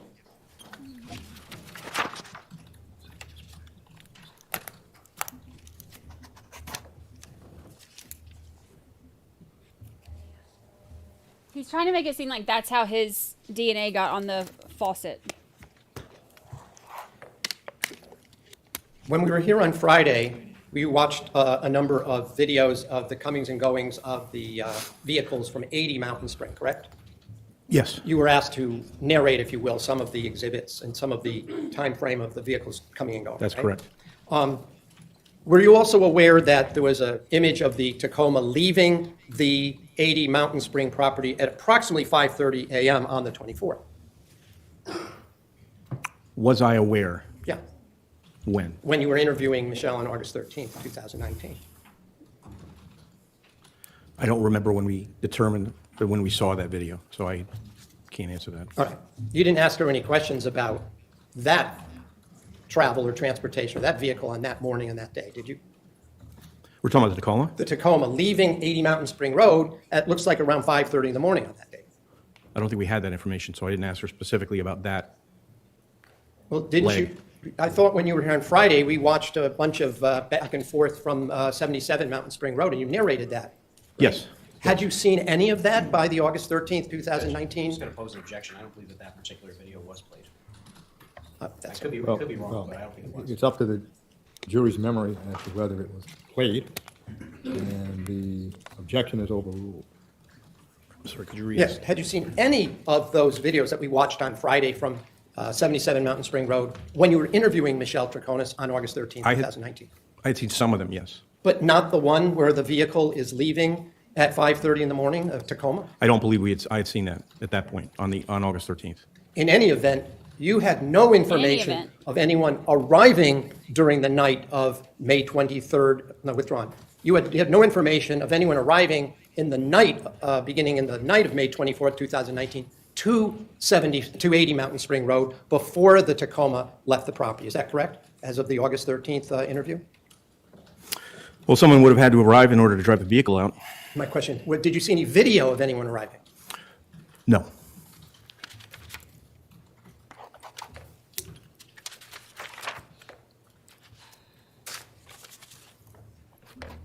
And I'm not sure I asked you this question. If I did, I apologize. You were aware that the 77 Mountain Spring Road surveillance cameras were continuous, or was that stop action? I'm unaware of that.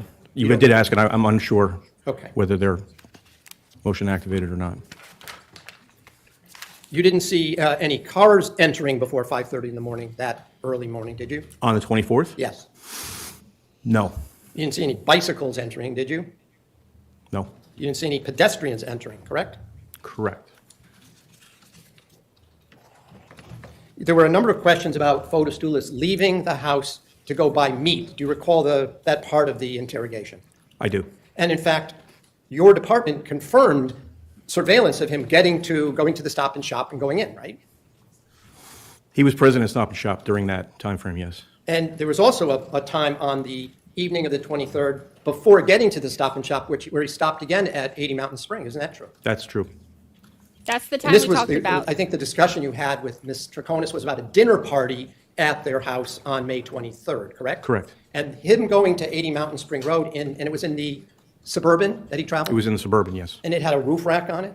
The Thule rack, yes. And then the same vehicle was seen at the Stop and Shop parking, right? Yes. And he was seen going into the Stop and Shop, right? That's correct. And buying something. Correct. And then traveling back up to sometime after 6 p.m. to Fort Jefferson Crossing, right? Yes.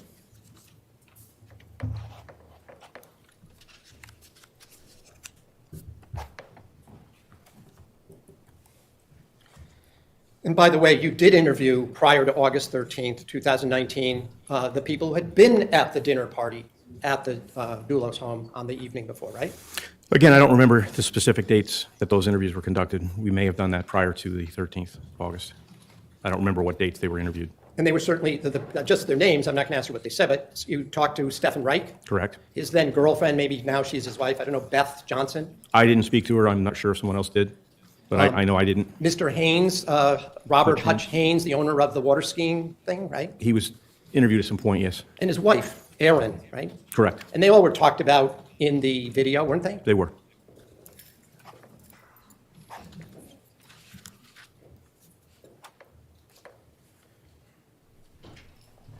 You asked a few questions about Kent Mawhinney during this interview, didn't you?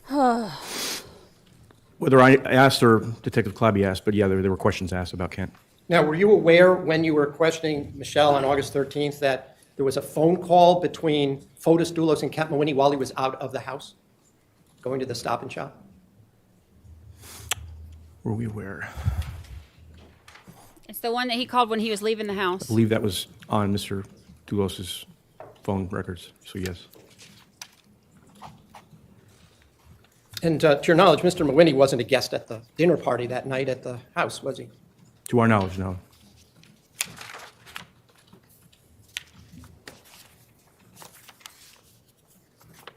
I'm really bummed that Kenton's not testifying.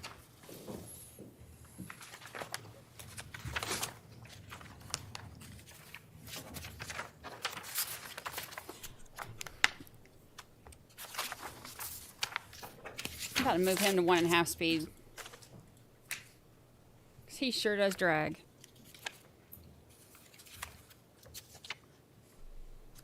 Incidentally, when we showed you that video a few minutes ago of the vehicle consistent with Kent Mawhinney's SUV arriving at 4 Jefferson Crossing, were you ever able to determine when his vehicle left from any of the surveillance? From the surveillance? Yes. I don't believe so. Again, because it was motion activated, right? I think we determined that through the phone records. It would only from the Mawhinney's phone records. Right. But in any event, the only time you would get the video is if, like I said, there was some movement that would trigger. In the foreground of the ring, correct? And that would be true whether it was somebody coming or going, whoever it was, right? Yes. It didn't capture every time a person arrived or departed, correct? Correct. And it also didn't show all the times or necessarily when there might have been other times that a fire was in the fireplace, would it? You're saying there could have been more fires than were shown? Yeah. That's absolutely true, yes.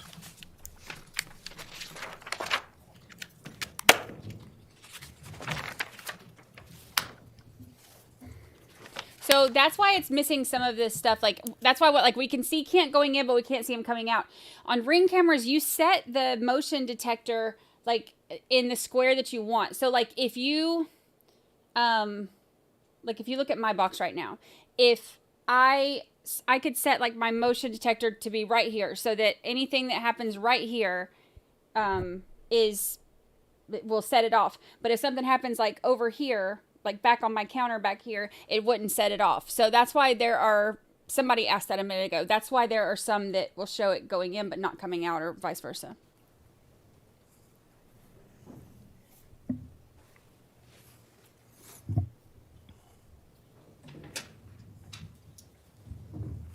Let me just ask you some questions regarding what was asked on August 13th that you related back to the June 6th interview at Attorney Bowman's office.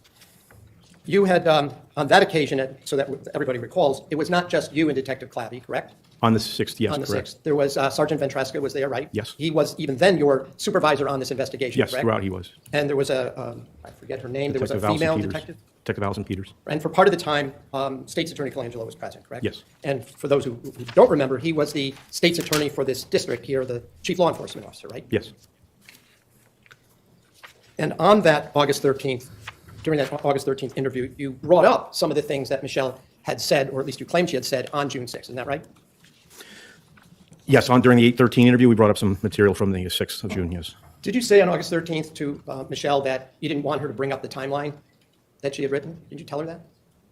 I'm sorry, which? On August 13th. Didn't you tell her you didn't want her to bring up her timeline again? I don't remember saying that on August 13th, no. Did you say it on any of those occasions? I believe I said it on June 6th. Oh, so let me just be clear. Is that the time that you said that if she brings it up, you've been instructed by the State's Attorney to leave, correct? If she starts going down the timeline, that was the instructions from the State's Attorney. Okay, and you didn't just make that up. Was that just you saying that, or was that the actual instruction you had? No, I did not make that up. That was instruction. That was an instruction. Okay. But we didn't leave. Even No, though I she went down understand. the timeline. Even though she did bring it up, right? Yes. And you brought it up at some times too, according to what we just watched, right? Yes. And you showed her Fotis Dulos' timeline, right? We did, yep. And she had said previously she hadn't seen his version, right?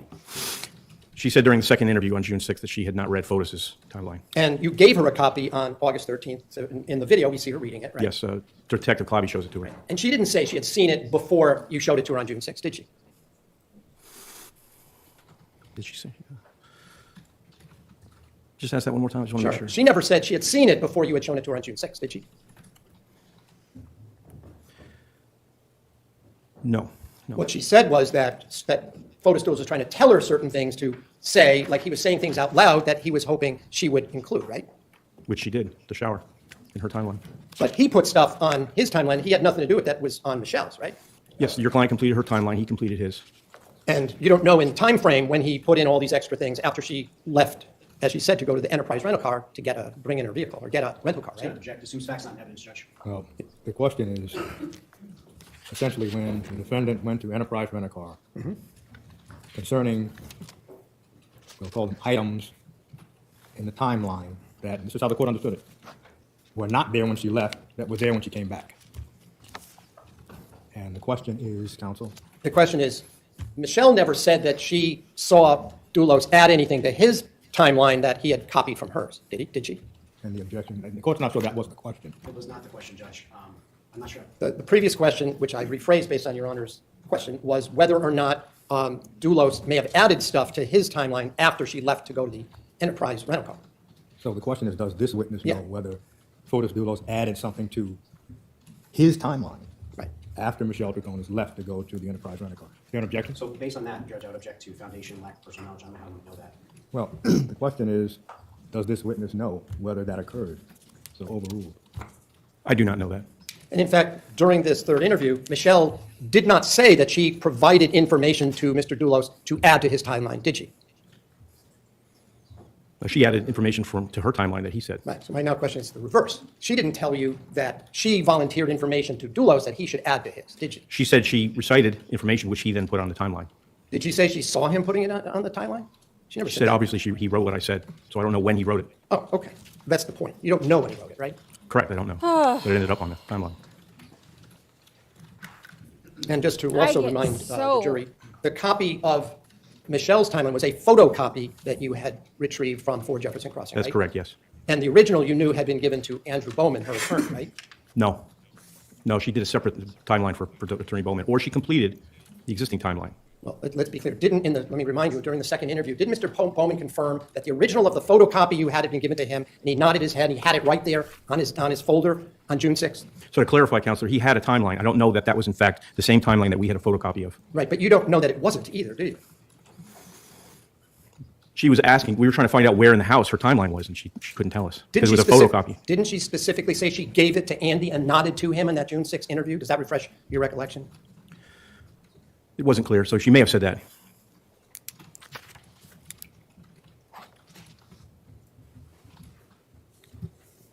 He's so tedious in his questioning. And you know that the jury gets lost. Like, they can't even sit here and talk to each other about it. Pavel Gumieni's interview with Detectives Butin and Allegro prior to the August 13th interview with Michelle? Yes. You, in fact, mentioned that Pavel had, quote, told you a lot, unquote. Where's that effect? In this That was Detective Clabby that said that. It was said in my presence. All right. But you had watched the video or read the transcript? I had read the report. Of what Gumieni said? Yes. All right. And were you aware that during that interview with Gumieni, that the detective, specifically Detective Allegro, point blank asked Gumieni if Dulos had ever referred to his wife as a fucking bitch or words to that effect? Not aware of that. And were you aware, though, that Pavel at that time said no, he had never heard that? Well, I'm just going to object, Your Honor. Relevance, hearsay. At this point, counsel is asking the witness about another interview in which this witness did not participate. He's asking him, was he aware? Now, that phrase, were you aware, often is used to get in evidence that would be inadmissible. So, essentially, we have hearsay on top of hearsay. Except I'm not offering it for the proof of the statement that was made. To the contrary, Your Honor, it's that words were used that were suggested to Mr. Gumieni. Well, it appears to this court that it is being offered for the truth of the matter asserted, that Troconis never used those words. So in this court view, it is being offered for the truth of the matter asserted. It's hearsay sustained. By the way, you never heard Mr. Gumiani say that Michelle ever uttered words like that, did you? Back when you were doing the investigation? No, I did not.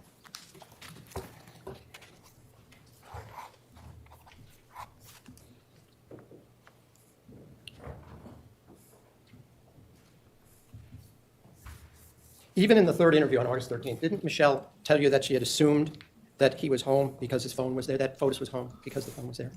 Well, she said, my recollection was, well, obviously he wasn't, well, probably wasn't home. Probably wasn't home. Probably wasn't But she home. had said she assumed it because she saw his phone there, right? She said she had thought that he was home because Kent was there. Didn't understand that one. Okay, well, didn't she also tell you, and didn't we see this in the interview, that Fotis had told her that he had a meeting with Kent Mawhinney coming up on Friday? She No, gave she so said that in many the August stories. 13th interview. She said it in an earlier interview. And she never contradicted that, though, did she? She never took that back, did she? No. And you knew, in fact, Kent Mawhinney was at the house that morning, right?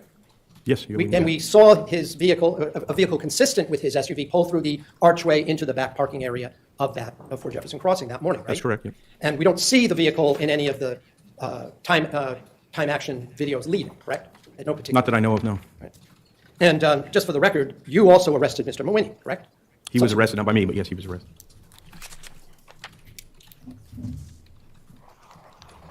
By the way, you also were aware that the next door neighbor at 2 Jefferson Crossing had video that captured all comings and goings and any movement on the street, correct? So that individual had one, and then he had a secondary camera that caught some of the movements. I'm not sure if it was activated, motion activated or not. Did you So I don't know or if it one was of the, all of it. I'm sorry. So I don't know if it was all of the movements. Okay, so you or one of your members of your team did review whatever surveillance video came from 2 Jefferson Crossing, correct? I did not, but it was reviewed, yes. And none of those cameras showed when Mr. Mawhinney left or when a vehicle consistent with Mawhinney's SUV left that morning, correct? I honestly can't speak to that. I don't know. Okay. Like none of this stuff. By the way, until Michelle volunteered on August 13th that she's the one who picked up the phone when she saw a number from Greece, you didn't know who had picked up the phone, correct?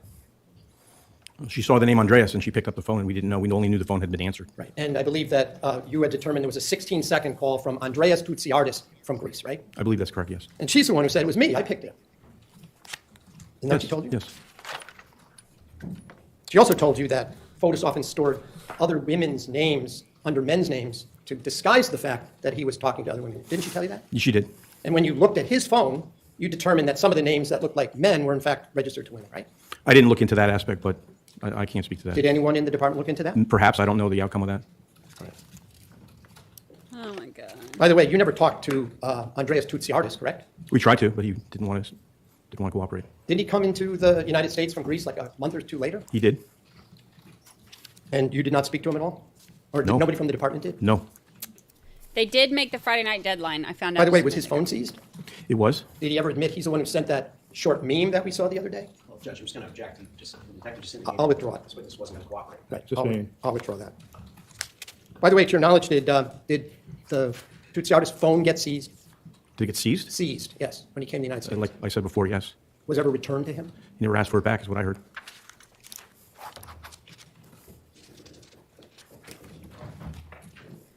There was a lot of questions asked in this August 13th session about the realtor coming on Saturday, correct?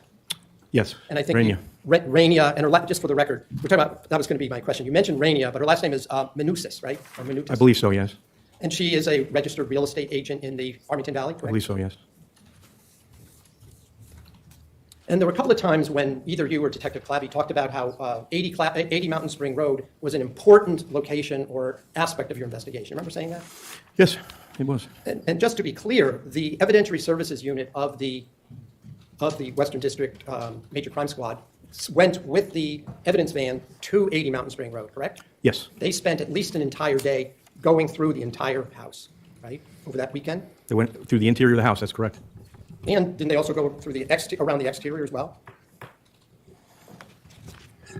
I'm not sure what they did as far as the exterior goes. I'm not sure what the van did as far as the exterior goes. But you also know that subsequently there were also dog canine units on the property? Yes. And in fact, at one point they went in with some kind of device to look for shallow graves and whatnot that might have been dug on the property, right? Correct. Did you're aware that there was a coffee cup thrown away in one of the recycling buckets inside the house at 80 Mountain Street Road, right? Again, this is the were you aware questions. The fair question is whether or not either this witness or other police witnesses found a coffee cup at 80 Mountain Spring Road. But the question, were you aware that X happened? We're going to sustain that objection. All right, I'll ask it a different way. When you asked Michelle Troconis about whether or not she saw evidence of coffee on May 24th when she was at 80 Mountain Spring Road, were you already told that there was, in fact, a used coffee cup in the blue recycling bucket at 80 Mountain Spring Road? Objection. Well, again.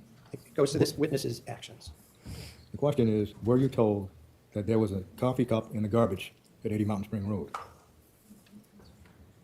Well, the court sees this question as, and the court is anticipating the response to the objection, that it's not being offered for the truth, but the court thinks it is being offered for the truth, that there was a coffee cup in the garbage at 80 Mountain Spring Road. Sustained.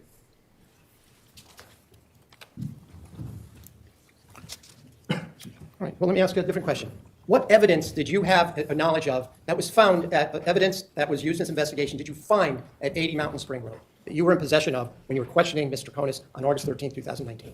That's a very broad Well, question. the question is, what was found at 80 Mountain Spring Road? That's the question. Yeah. Overruled. The evidence we were operating on was the to and from activity, to and from 80 Mountain Spring, and the Toyota Tacoma specifically. Yeah, my question is, at the location itself, not people driving to and from, what evidence was found at 80 Mountain Spring Road during the course of your investigation prior to your interrogation on August 13th? We found any. Nothing, right? Not in the interior. It was all happening in the driveway. What did you find in the driveway? I don't know that anything was found in the driveway, but we found.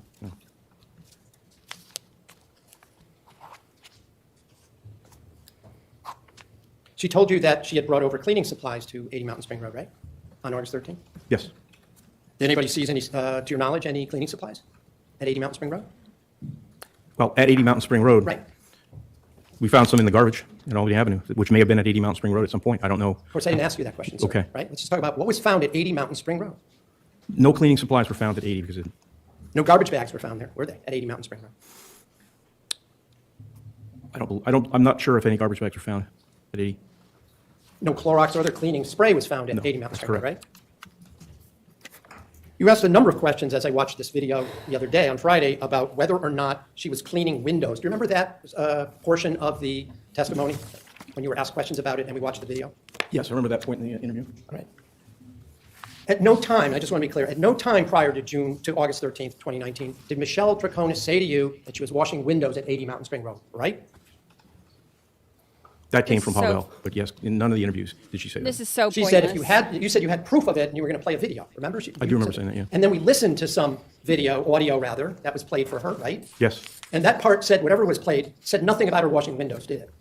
No. It was an entirely different topic. This past Friday, you did say that was a mistake, correct? Yes, I did. On your part? Yes.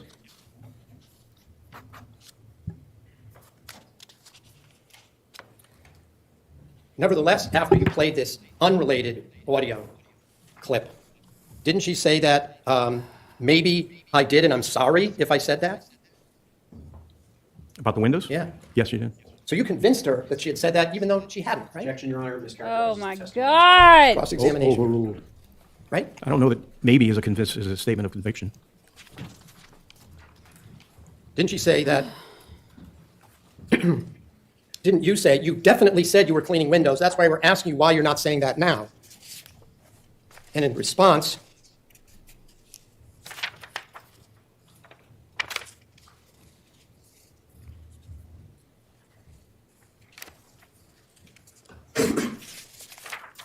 Where's my damn it doll?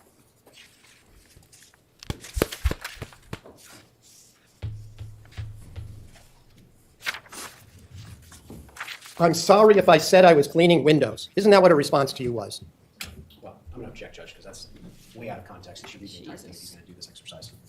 Well, the question has already been asked whether or not the witness's statement to the defendant essentially convinced her that she said she was washing windows or not washing windows. In other words, the statement made by the witness convinced the defendant of that she said something that she didn't say. That's the question. Yes. Rather than go through the transcript. That's fine.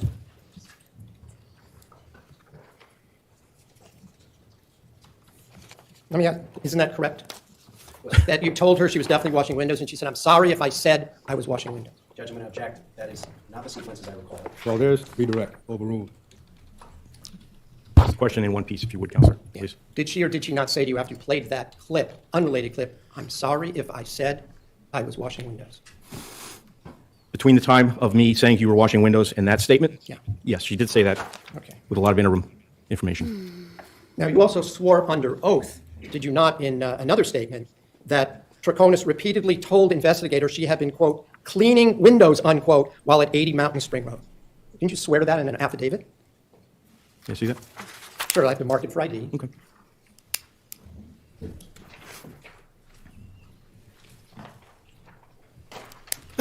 Counsel, and I want to indicate,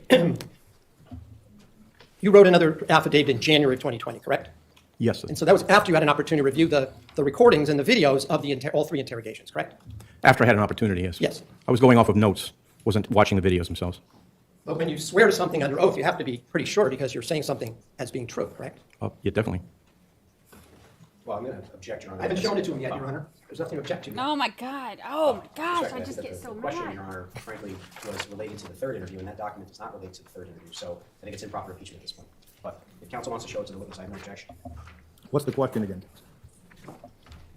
The question is, did you not swear under oath that Troconis told investigators that she had been, quote, cleaning windows while at 80 Mountain Spring Road? Did you He swear to already that in an said affidavit? it was Pavel And who you have to said see it. the document, and I'd like to show him what's been marked as LL for identification. Like we are beating a freaking dead horse over something that doesn't have anything to do. I'm so annoyed. I'm so annoyed. Okay, I see that. So did you, under oath, swear that she had repeatedly said that she'd been cleaning windows at 80 Mountain Spring Road? That appeared in my affidavit, yes. That was an error, a mistake, correct? Yes, absolutely. You wouldn't consider it a lie, though, would you? No. Like this is the fourth time now that he's brought this up.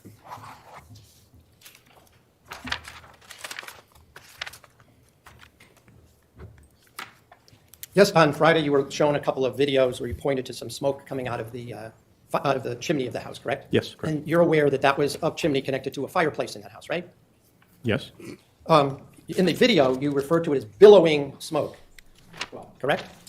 just object, Judge. Yeah. This mischaracterizes the video. This witness did not say this. Well, the witness can speak for himself. Overruled.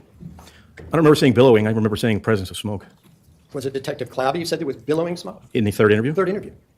I believe it was. Okay. And whatever it was, you pointed to what you had looked at prior to the August 13th interview, right? The other day. That's what you were referring to, right? I was told about the presence of smoke. Oh, I hadn't seen it. You had only seen it, what, last week? Was it the first time? No, it wasn't last week, but it was not prior to the 13th of August. Okay, all right. And she told you that she had firewood in the fireplace. Didn't she tell you that? In the interview? In the interview, yeah. She did say that. And she told you about other times that she had fires going in the fireplace, right? In the same time period, right? She had multiple fires that day that we were referring to? No, didn't she tell you she had one for her mother, that she had another one the previous day? Didn't she tell you that? Yeah, she said she had them every day, and then she said not every day, but she did allude to a fire with her mother. And she even asked and told you that Pavel had helped her bring firewood up to the porch, didn't she, in this interview? That he had carried wood. Carried firewood up to the house, right? Carried firewood, I don't know where, but he helped her carry firewood. Okay, and did you confirm that with Mr. Gumieni? I did not. Did anybody? I don't know. Now, there was some suggestion about the fact that this was in May that this fire, the videos we watched last week showed tremendous amount of wind blowing. Isn't that true in many of these videos? Judge, I'm just going to object. My question was actually, there was an objection to my question. It was sustained. So now counsel's trying to take advantage of the question that I wasn't allowed to complete. The previous question had to do with the fact that this was in May, that there was a fire. The fact that he was asked about a different issue is not what I'm getting into. Well, the last question that the court heard was, wasn't there essentially a lot of wind that day? Right. That's the last question that Yes. the court heard. Well, the build-up to that, though, was there was a suggestion on Friday that this was in May, and I'm simply pointing out that my question, which I tried to ask on Friday, there's an objection that it was sustained. Well, that question had to do with the attire of an individual That's correct. who was wearing shorts. Yeah, And so now this question has to do with whether, it has nothing to do with the temperature. It's whether it was windy. Right. So overruled. So I can't quantify the amount of wind. I know that I heard some wind noise, but I can't say it was heavy wind. When you were standing up there looking at the vehicles and illustrating vehicles going back and forth, you didn't notice that the trees were blowing and some looked like maybe, I'm not going to estimate, but in 10, 20, 30 mile an hour winds. I don't know how much wind there was. I just know there was wind. Okay. By the way, firewood burns white smoke, doesn't it, in your experience? I have no idea. Things like cloth burns, doesn't it? Judge. Well, the court's going to sustain the objection because this all requires essentially conjecture. All right. That'll cross off 6 more of my questions. Oh, Let's talk good. about this issue with the coffee. We just watched this video where you asked Michelle about whether or not the paper towel that Dulos handed her to throw away smelled like coffee. I remember Recall that. that portion of the. I certainly do, yes. Now, I can't remember if it was you or Detective Clabby suggesting that this, coffee stinks and, it has a strong smell. Do you remember those questions in this video, in this August 13th interrogation? Right. Didn't she tell you that she didn't smell it at all and actually gestured? She never pulled it up towards her face? So when Detective Clabby asked his question, he gestured. In response to his gesture, she said, I didn't smell it. But if you watch at 3:07, she says, you're right, it did not smell of coffee. You're telling me that she responded to what Detective Clabby said, and you know that how? She did this. She made the same motion. And she says, I didn't smell it. And she went like this, like she didn't take odor and whiff the rag. Isn't that what she said? She didn't go through the act of smelling, but she later on said that those didn't smell of coffee. She played 3:07. You'll see that. So you know the exact minute that I do. this was said? I do. Because you anticipated I was going to ask you that question? Yes. Oh, all right. Woo! He knew.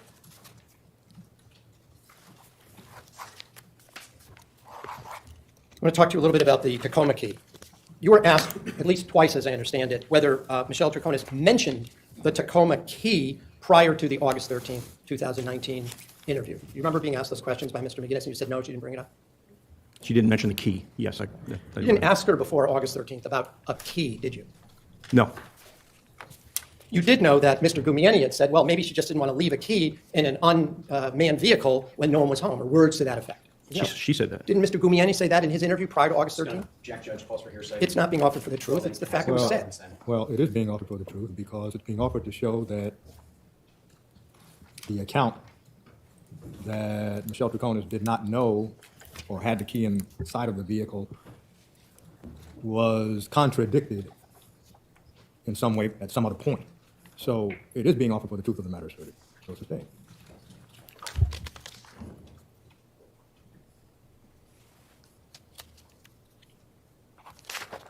In any event, I just want to be clear. You never asked her anything about a Tacoma key prior to August 13, 2019, correct? Correct. Or the fact that she brought it back like 5 minutes later, 7 minutes later. No, we didn't talk about that. I can't hear you. No, we did not talk about that.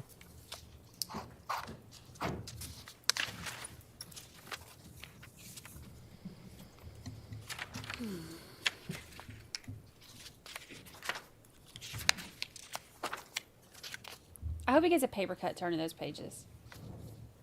Sorry. With regard to the Russell Speeder car wash, in all of the surveillance video from that plaza, at no point do you see Michelle Troconis anywhere near the Russell Speeder car wash, correct? I didn't review the video, so I don't know. That's accurate. Detective Clabby went in, didn't he? I was not even here for that, so I believe he did go in, but I was not in state for that. You mean on August 1st you weren't in state on 2019? No, I was on a vacation. Oh, you were on vacation. You knew you were the chief investigator though for this investigation, right? Yes. And so you would review what other officers did in this investigation, right? In general, yes, but I don't know the answer to that question. Particularly if you were going to apply for an arrest warrant, right? Yes. So you also know that you had specific knowledge that Detective Clabby had spoken to the personnel at Russell Speeder, right? Yes. And he also wrote, and you knew that the double entry of a phone number was a clerical error on the part of the employee, correct? Double entry? Yeah, the fact that Miss Michelle's phone number was written next to a Toyota Sienna at 8:44 a.m. that had a full detail for $250, right? That's the way the Fotis Dulos entered the information. Now, didn't Detective Clabby write a report that said that was an error on the part of the person that worked at Russell Speeder on August 1st, 2019? There's an objection. Objection. Hearsay. Well, here's how the question is developing. First, the witnesses said the witness was on vacation. And then the question was, well, you review the reports of those who you supervised, and the answer was in the affirmative. And then the question was, didn't Detective Clabby indicate that there was an erroneous entry on the log with Michelle Troconis' phone number next to a Toyota Sienna, which had been detailed for $250? So the question, didn't you become aware that Detective Clabby noted an error in the log detailing what happened with the Toyota Sienna next to Michelle Troconis' phone number, price $250? Well, the question is, did he read a report by Detective Clabby that stated that? That's the question. Well, was he told it, not whether he read the report? It's not what you're saying. It's not being offered for the truth. It's the fact that it was the effect on this listener. Well, this court sees that question as a simple question. Not whether he was told, because the court would sustain a hearsay objection. If this witness has testified as a result of counsel's question that he reads the reports of all of those he supervised, did you read a report in which Detective Clabby said there was an erroneous entry at Russell Speeder's car wash? That's the question. If that's the question, the objection's overruled. Yes, question. Did you review a report that indicated that the entry regarding a Toyota Sienna at 8:44 a.m. was an error recorded at Russell Speeder? I saw no report that stated that. Because didn't you swear under oath as late as January of 2020 that it was Fotis Dulos who dictated the 8:44 a.m. entry of a Toyota Sienna? Judges object to this point improper impeachment, hearsay. Well, the question is, didn't you, that is this witness, indicate that that note, really the log, said whatever it said? And so the question is, has this witness ever said that the note contained certain information? That's how the court hears the question. Right. Again, just the question for me. Did you write an affidavit saying that it was Fotis Dulos who gave the information that he had a Toyota Sienna at 8:44 a.m. as a log entry to Russell Speeder car wash? I wrote that because that was my understanding at the time. But you knew at that point when you wrote that Detective Clabby had determined it was an error by the Russell Speeder employee, correct? Incorrect. I did not know that. You did not know that. You knew that now, though, right? I have yet to see the report.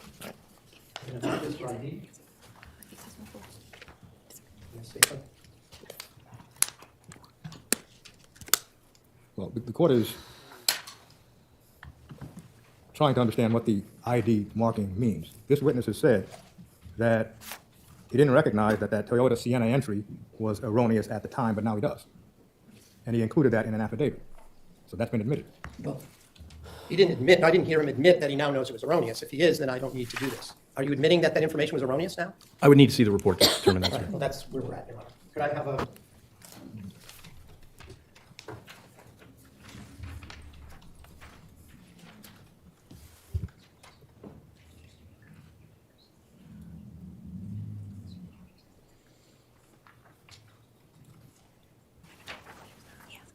In this court view, it's a very simple, essentially, demonstration.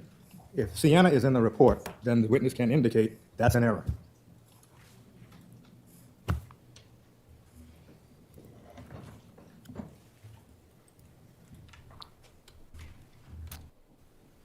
When did you... Detective Clabby was in that room with you on August 13th, right? He was. And he informed you as to what had occurred in this development of the investigation while you were on vacation, right?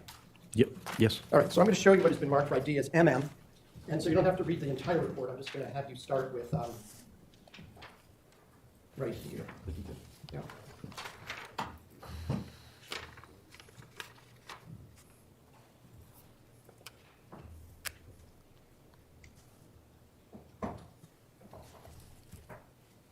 Like, this is at 1.5 speed. Imagine the jury having to sit there and listen to this like in like real time.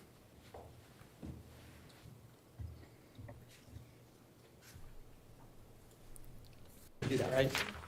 I did, yes. Detective Clabby informed you that the entry regarding the Toyota Sienna was entered in error. Didn't he tell you that? No, he did not. He never told you that. I did not know that. No, I wouldn't have put it in an affidavit. Okay, so that was an error that you didn't know at the time. So it was a mistake that you didn't know about. Correct. Okay. 3:20, we're going to take our afternoon recess. Ladies and gentlemen, please do not discuss the case.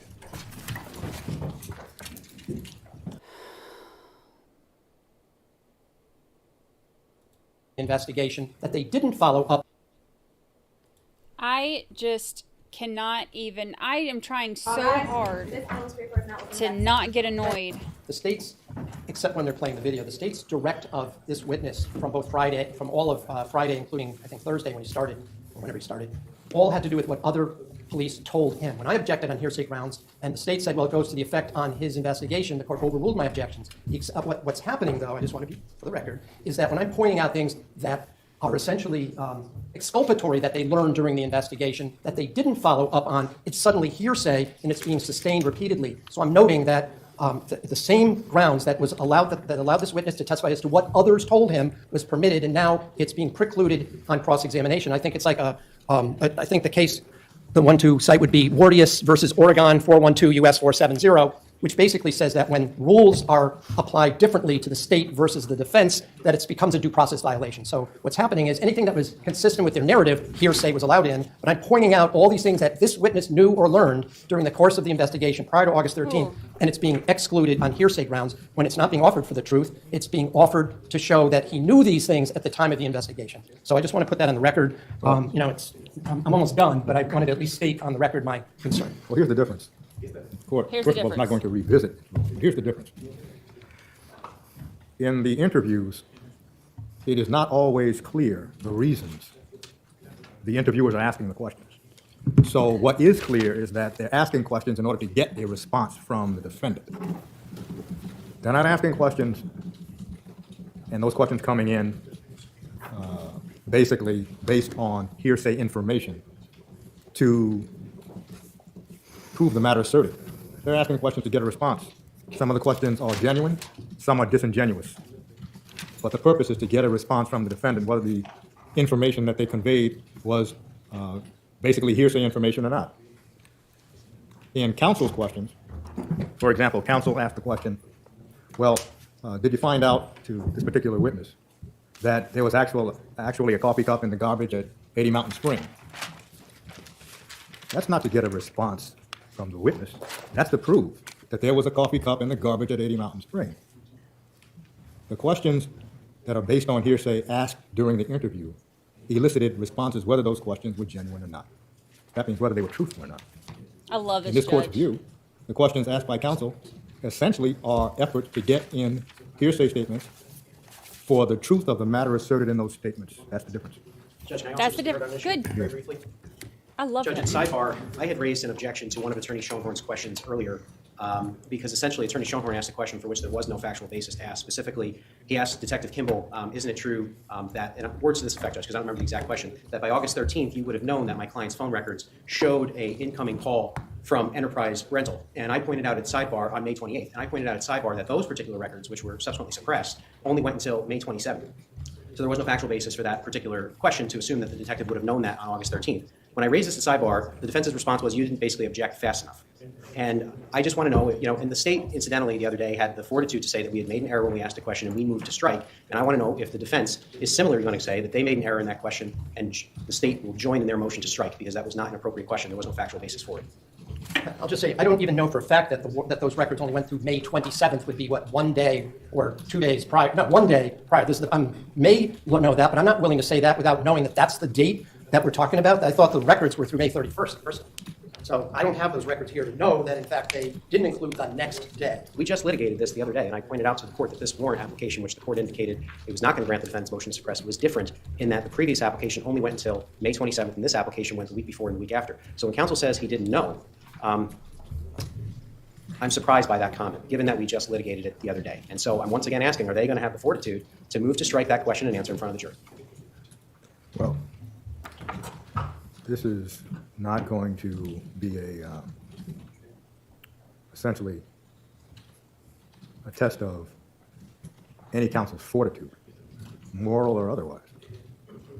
This court responds to objections as they are made. So it would not be possible for this court to know at any particular time, having this being almost the 5th complete week of testimony, whether something constituted facts not in evidence. So again, this court will rule on objections in a timely fashion when they're made, in a timely fashion. Can we bring the jury up? Man, I love this judge. Just want to maybe correct. I referred earlier when I was asking about the call to Enterprise to AT&T records, but you in fact had other information that you confirmed that she did in fact have to pick up her car that morning from Enterprise rental car, even if it wasn't from her phone records, correct? I don't know what other, I don't know. Somebody went to Enterprise rental car to confirm that when she rented that vehicle, right, the Yukon. I believe so, but I don't have, off the top of my head, I don't have. And you had other phone records of my clients from the phone that you knew that she'd received those calls that morning, that call at 9:15 from Enterprise, right? I don't know that. Okay. Let me just, I'm going to finish up on, I just have a few more questions about Russell Speeder. Michelle told you that she picked up Fotis Dulos at the Russell Speeder after he went in, right, in this interview, correct? Yes. That she told you she never went in, right? Yes. She told you she didn't even know he had paid with cash, right? Yes. And she told you that when she picked him up, they went right down to see Attorney Bowman down in Westport, right? Yes.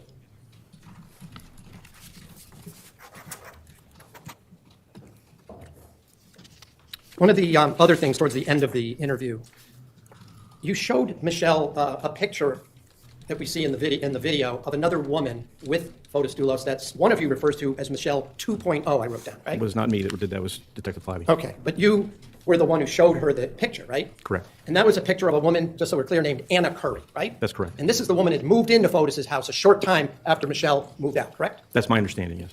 And the picture you showed her, which hasn't been offered, but it showed Miss Curry together with Mr. Dulos at a store, right? Yes. And you said one of you said that the woman looked a lot like Michelle, right? Yes. You thought, or one of you thought it might in fact be Michelle? This way you asked the question. Not at the time that we showed it to her, no. All right, so you showed her that picture knowing it wasn't her, right? Yes. You showed it to her and told her it was Fotis's, I guess, new girlfriend, right? I don't know that we said that. Well, a woman he was now with that looked like Michelle, right? There was a similar appearance, yes, absolutely. Tall, maybe similar build, similar hair color, things like that? Yes, correct. And was the purpose of showing her that to, what, make her jealous? Purpose was to find out if she knew who that was, if she was familiar with that person, solely. But didn't you know by then that it was Anna Curry? You had checked You want to her know out. if she knew who it was? Oh, okay. And she didn't know who Anna Curry was. That is correct. Right? And Anna Curry is the person who posted Fotis Dulos' bonds, right? Yes, And you knew that she had become his, at least she was his move-in girlfriend, right? Judge, no object to your say. You believed she was his new girlfriend, right? Our understanding is that she was living at Fort Jefferson with him. And she was living with Fotis Dulos at the time of his death, right? Judge, objection, hearsay outside the scope. Well, it's outside of the scope. Sustained. Right.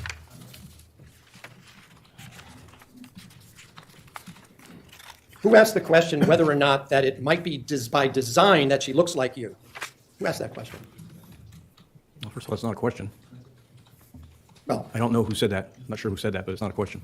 The statement that was made to her, I'm saying that suggesting that it might be by design that she looks like you don't know who that is. What was the reason for that statement being made at that time to Michelle? I don't remember who said it, so I can't speak to that. Did you suggest, or was it Mr. Detective Flabby who said that maybe he's trying to set you up? I remember that being said. Again, I don't remember who said it. In any event, you knew that wasn't Michelle in that picture at the store, right? Correct.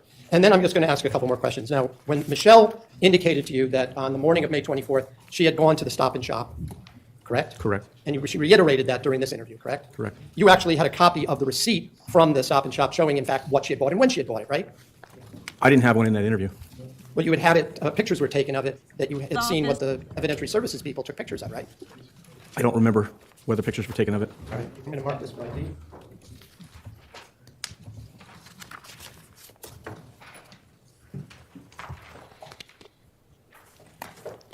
And just to set this up, you were aware that between the second interview of Michelle Troconis and the third in August, the evidentiary services unit had also been to Fort Jefferson Crossing, right? They had gone between the first and the second interview. No, they went on the 3rd of June, didn't they, to Fort Jefferson Crossing? They had been at 80 Mountain Spring on the 2nd, right? Just trying to refresh your recollection. The 3rd of June is between the first and second interview, right? You're right and I'm wrong. Yes, they'd gone between those two interviews, correct? That's and between interviews 2 and 3, yes. or 1 and 2, excuse me. Right, and you're aware they took pictures of a lot of documents, right? Yes. And we already saw today the timeline, that the photocopies of the timelines, correct? Yes. I don't have objections to this offer. Do you? Okay. I printed it off there. That's okay. So, my exhibits. So, exhibit NN is full. I'm just going to show you. There are a couple of receipts. You were aware that the evidentiary services unit had taken pictures of documents they found in the house, right? In general, I'm aware of that, yes. Right. And you'll see that this is.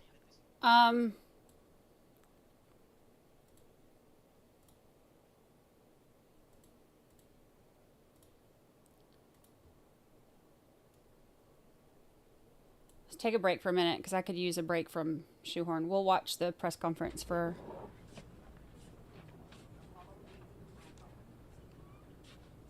Audrey.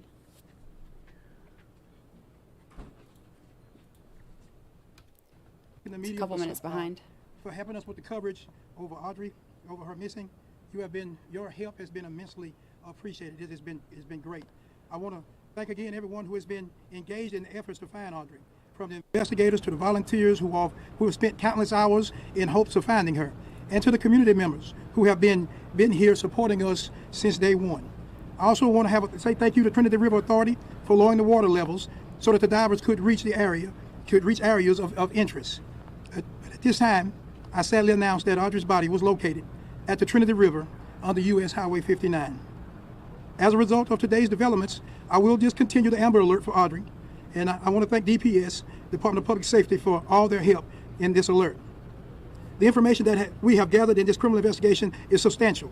The Polk County Sheriff's Office investigators, the Livingston Police Department, and the Texas Rangers, the game wardens, the FBI, Harris County Sheriff's Office, the San Jacinto County Sheriff's Office, the District Attorney's Office in Trinity County and Liberty County. It's just an outpouring of love from all of our law enforcement partners. My heart aches with this news, and I express with my deepest sympathies and condolences to everyone who knew, who cared for, and loved Audrey. The Sheriff's Office, we will continue to process the evidence that has been gathered to ensure that the justice for Audrey. And at this time, I will turn the podium over to the Polk County District Attorney, Ms. Shelley Sitton. Thank you, Byron. My name is Shelley Sitton, and I am your Polk County District Attorney. I just want to take a few moments to explain how we're going to move forward from here. Based on all of the evidence that law enforcement has collected, they are in the process of preparing the appropriate arrest warrants for Don Stephen McDougal. At this time, we believe the appropriate arrest warrant is going to be for capital murder in the death of Audrey Cunningham. He is currently still in jail under an unrelated felony charge here. I understand that this is a very difficult time for Audrey's family and for our community.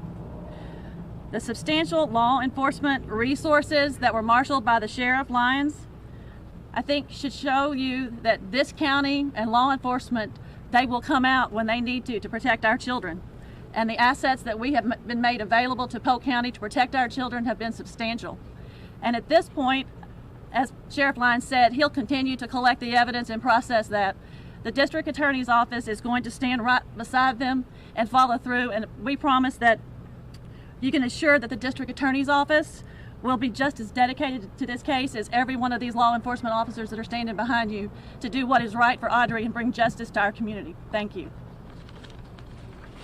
At this time, if you've got some questions, we'll open it up to a few questions. Any indication of how Audrey was killed? I cannot speak to that. At this time right now, we have transported Audrey down to the Harris County Medical Examiner's Office. At that time, we will await their results to be able to determine the cause and method of her death. The evidence suggests murder. We believe that there is enough evidence, yes. Yes. Did Don Stephen McDougal lead you to that location on the river where you found her body? Did he tell you where to find her? That was evidence that we was collecting through the cell phone analysis, as well as through our videos that we were able to collect, and some of the information that we received from him, we were able to pinpoint and set. There were several points of interest that was turned over to us, so that we were able to develop. And thank goodness, and by the grace of God, one of those places of interest we were able to locate. As I understand it, what evidence links McDougal to the murder? Evidence, and right now, folks, when we start talking about how we linking evidence to McDougal and linking evidence to this case, be very careful on how we do that. I will feel safe to say this, is that there is substantial evidence through the evidence that we've gathered, and some of that evidence was even gathered by the wonderful witnesses and wonderful folks out there in the social media who sent us videos, who sent us pictures. Some of that, even that evidence helped us to be able to come up with these locations, as well as the evidence from cell phones and as videos to pinpoint these locations. Was you of the 11-year-old's body and if she was dressed? At this point right now, until we get all our information back from the medical examiner's office, we don't want to release any information concerning Audrey and condition of her body. Sheriff, what directed you to that portion of I-59 and the Trinity River? What directed you to that area of I-59 and the Trinity River? That area was one of the first areas of our concern points of interest when we started our search on Friday, well, midday Friday. And again, that's going to be developed from some of the evidence. And then, yes, there was some points where he did give information, because there were several places that he said that he had went. So it wasn't a location where he said he took her, but there was a incidents where he said these were locations where he had gone. Without this evidence that you talk about, would you have been able to find her where you found her? Without the evidence that you just described? Yes. You would have found her there? We would have found her not through him, but we would have found it through the evidence that we collected from the analysis from phones and videos would have, yes. Was she visible to the naked No. eye? You used a sonar boat. Texas Tech Search was out with their sonar boat scanning the bottom of the river for her body. They're the ones that discovered the body, is that correct? No. The image? I'm not going to say who exactly or what agency discovered her body today. I will say this, that due to the lowering, we were able to contact TRA, Trinity River Authority. They slowed down the outflow from the reservoir, and it allowed the water to go down, and her body was discovered there in the water. But I'm not going to say whether it was Harris County or Montgomery County or EquiSearch. It was a conglomeration of a lot of love and law enforcement networking together that helped discover her. Sources have told us, though, that Stephen McDougal was the one that told you to lower the level of the river. We've been told that he actually told you to lower the water on the river. Is that true? We talked to TRA on several occasions about lowering it. When they got to the point, or they felt they were safe to start lowering the river, we were able to get them to do so. Whether or not Mr. McDougal gave us information on lowering the river or not to be able to locate her, that's information that we do not want to release at this time. One more question. One more question. Is there any evidence that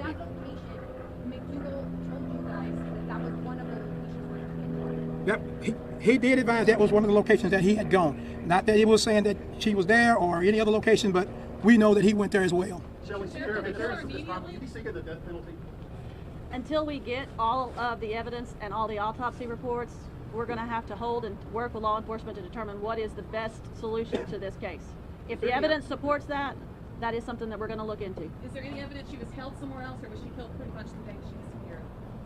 We do not have any evidence at this time that's showing that where she may have been held somewhere else. But again, we are still processing mounds and mounds of information and data. Mr. Bob, last question. Is there any evidence that there was anything used to keep the body underwater? That is information at this time that we do not want to release. Thank you all very much. Thank you all for your questions. Thank you all for all that you've done for us to help bring Audrey home.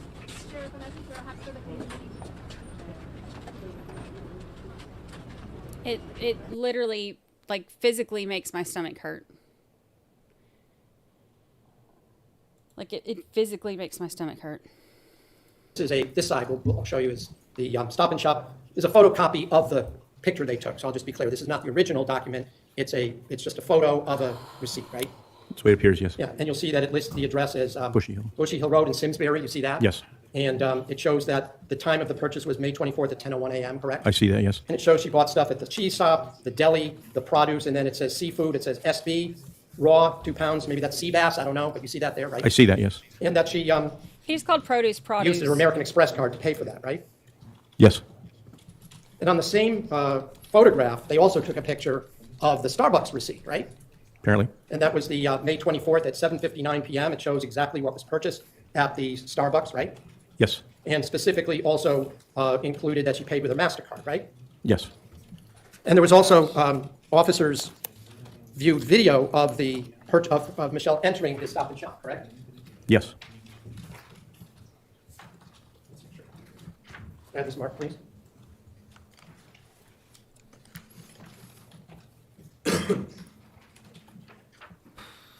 And showing you what's been marked as Exhibit 00. Is this a screenshot from the video of Michelle Troconis entering the Stop and Shop to do the purchase of the parsley, the cheese, and the sea bass that we just saw the receipt for? It appears to be, yes. And I'll just note the time up at the top, that would be UTC time, 1:30. Mm-hmm. Okay. Right, so if I don't you know that. put back 4 hours, that would be 9:30 a.m.? 9:31. And that would be consistent with her actually paying for her items at 10 a.m., correct? It would be, yes. None of this is disputed. It's a waste of time. Is it NN?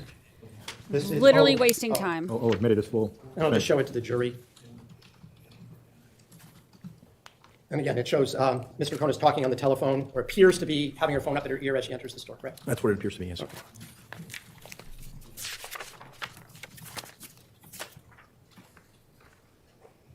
Can I just have a moment, Your Honor? Yes. No. He wastes so much freaking time.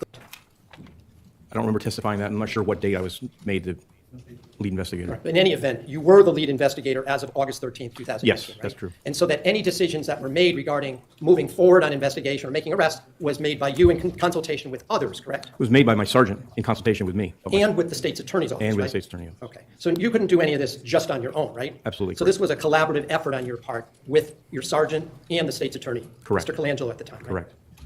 I have no further questions. Thank you. Hallelujah. Jesus Lord.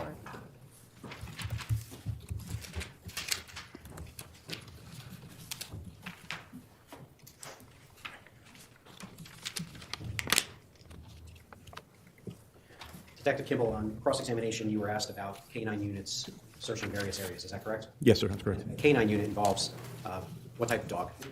Generally a German Shepherd tracking dog. Okay. And they were So annoying. apparently looking for Jennifer Dulos. Is that correct? That's correct, yes. As of today's date, February 20th, 2024, has Jennifer Dulos ever been located? Objection outside the scope of cross. It's outside the scope. Sustained. During those K-9 unit searches that you were asked about on cross-examination, was Jennifer Dulos ever located? She was not, no.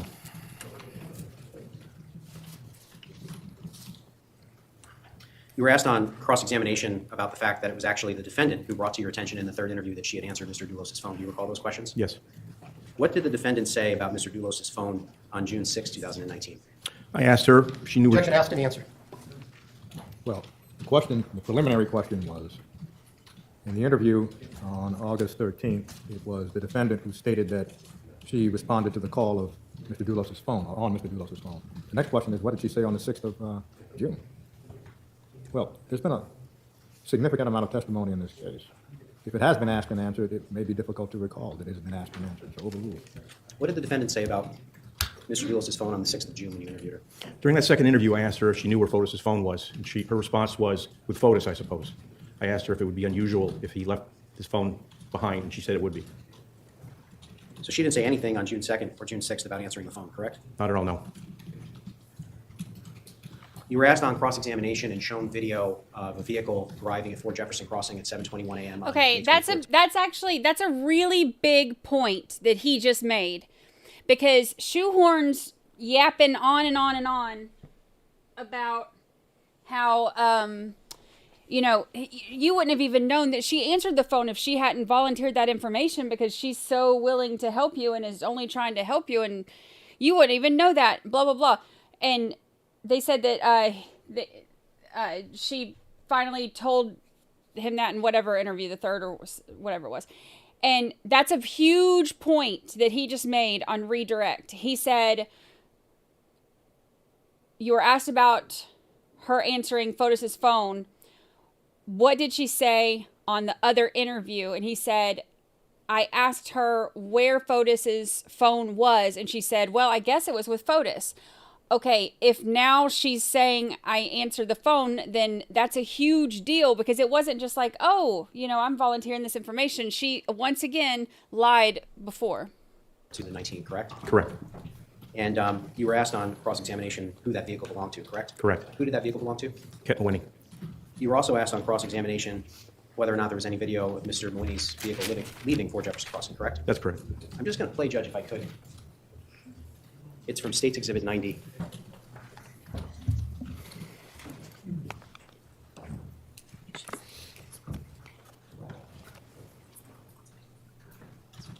So this is State's Exhibit 90. There's a video entitled Swanson Video 4. I'm just going to play this video.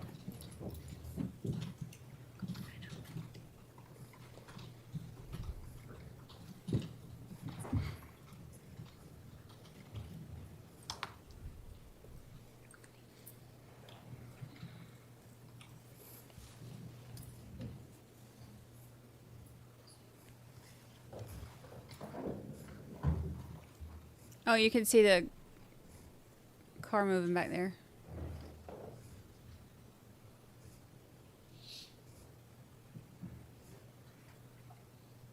Detective Kimball, I'm just going to direct your attention to the driveway of Fort Jefferson Crossing. Okay. Does that appear to be Kent Mooney's vehicle leaving? It does, yes. Could you note the time for the jury? 8:44 a.m. on the 24th of May.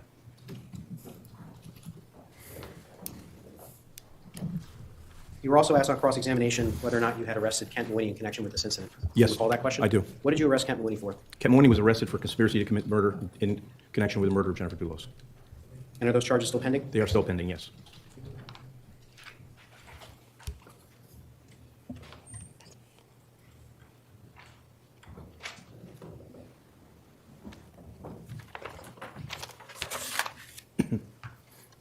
You were asked on cross-examination whether or not someone named Andres was ever spoken with. Do you recall that question? Yes, sir. And what's Andres' last name?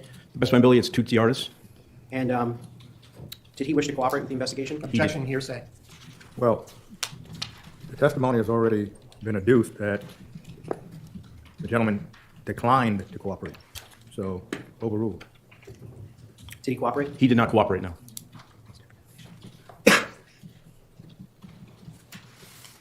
You were asked on cross-examination about what, if any, evidence was located at 80 Mountain Spring Road. Do you recall those questions? Yes. And I believe you were specifically asked whether or not there were any cleaning supplies or garbage bags located at 80 Mountain Spring Road. Is that correct? Yes, that's correct. Were there garbage bags located in the trash on Albany Avenue in Hartford? Yes, there were. And they were black, correct? They were black, yes. Was there a sponge located on Albany Avenue in Hartford? Yes, there was. Was there the handle of a broom or a mop located on Albany Avenue in Hartford? Yes, there was.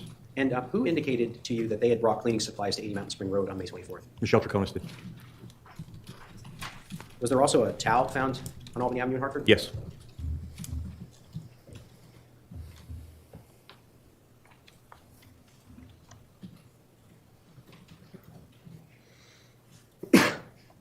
You were asked on cross-examination whether or not the defendant had ever been asked about the Tacoma key or the fact that she had brought it back to 80 Mountain Spring Road in either of her first two police interviews. Do you recall that question? Yes. On June 2nd, 2019, when you interviewed the defendant, were you aware that the Tacoma had been at 80 Mountain Spring Road? We were not, no. And did the defendant share that detail with you? She did not. So how could you possibly ask her that question? Exactly. Objection, argumentative. Well, answer to that question is self-serving. Sustained. Did she share with you that the Tacoma was at 80 Mountain Spring Road during the June 6th interview? No. Incidentally, you were asked whether or not on August 13th, 2019, if you were aware of surveillance footage showing the Toyota Tacoma leaving at approximately 5:30 or so in the morning. Do you recall those questions? I do remember. When was that 5:35 a.m. surveillance footage located by state police personnel? Towards the end, middle or end of November of 2019. So after this interview, correct? Correct, after the August 13 interview.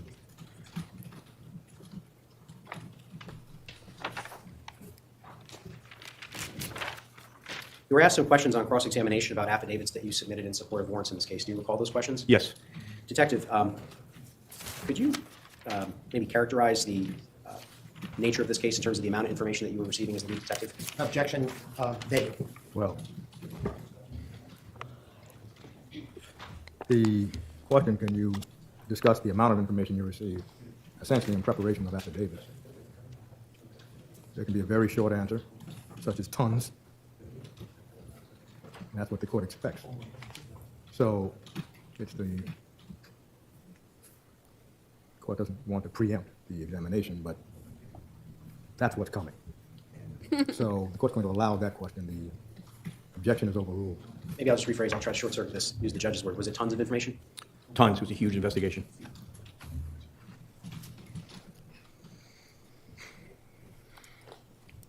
You were asked on cross-examination about the log entry at the car wash. Do you recall those questions? Yes, I recall. And I believe you were given an opportunity to review Detective Clabby's report. Is that correct? That's correct. And you were then asked whether or not the first entry on the log was incorrect. Is that correct? That's correct. But there was a second entry as well, correct? There was, yes. And that was mentioned in Detective Clabby's report? Yes, it was. And was that correct? That entry was correct. If I just have the log.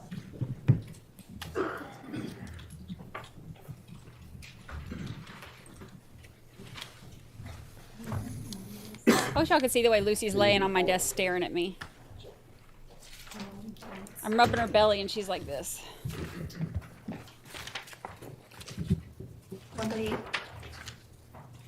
You are very smart.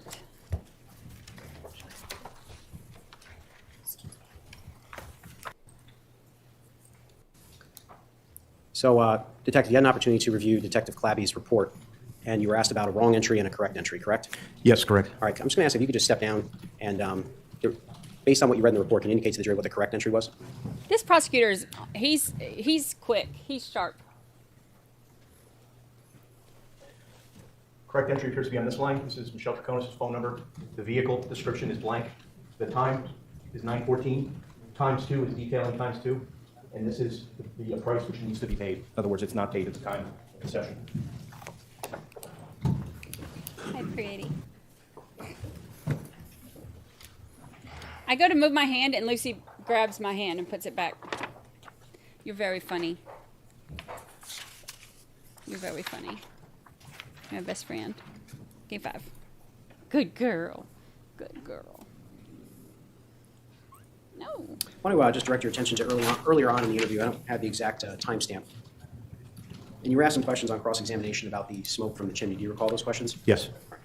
Now, you spoke with the defendant about her movements back and forth between 80 Mountain and Fort Jefferson Crossing during the third interview, correct? Correct. And at one point, you indicated to her that you were trying to figure out basically what she was doing to try to account for her time, correct? That's correct, yes. And at that point in the interview, did the defendant ever say to you that she had lit a fire at that point?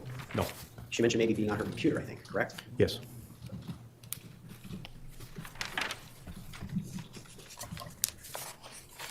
Why are you staring at me? Come here.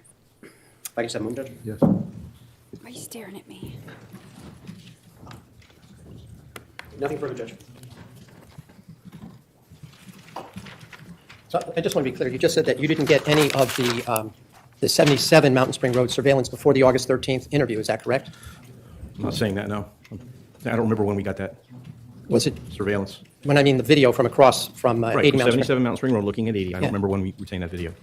So it may have been before the August 13th interview. It may have been. In any event, you know, those are the videos you narrated In any last event. week, right? That's correct, yes. And you can't tell who's driving any of those vehicles from watching the video, correct?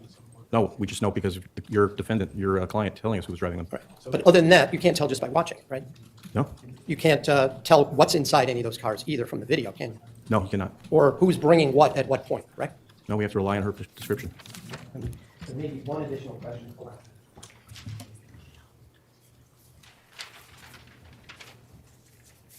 So as I understand it, the only way you had any knowledge as to who were in those vehicles going back and forth was from what Michelle told you, right?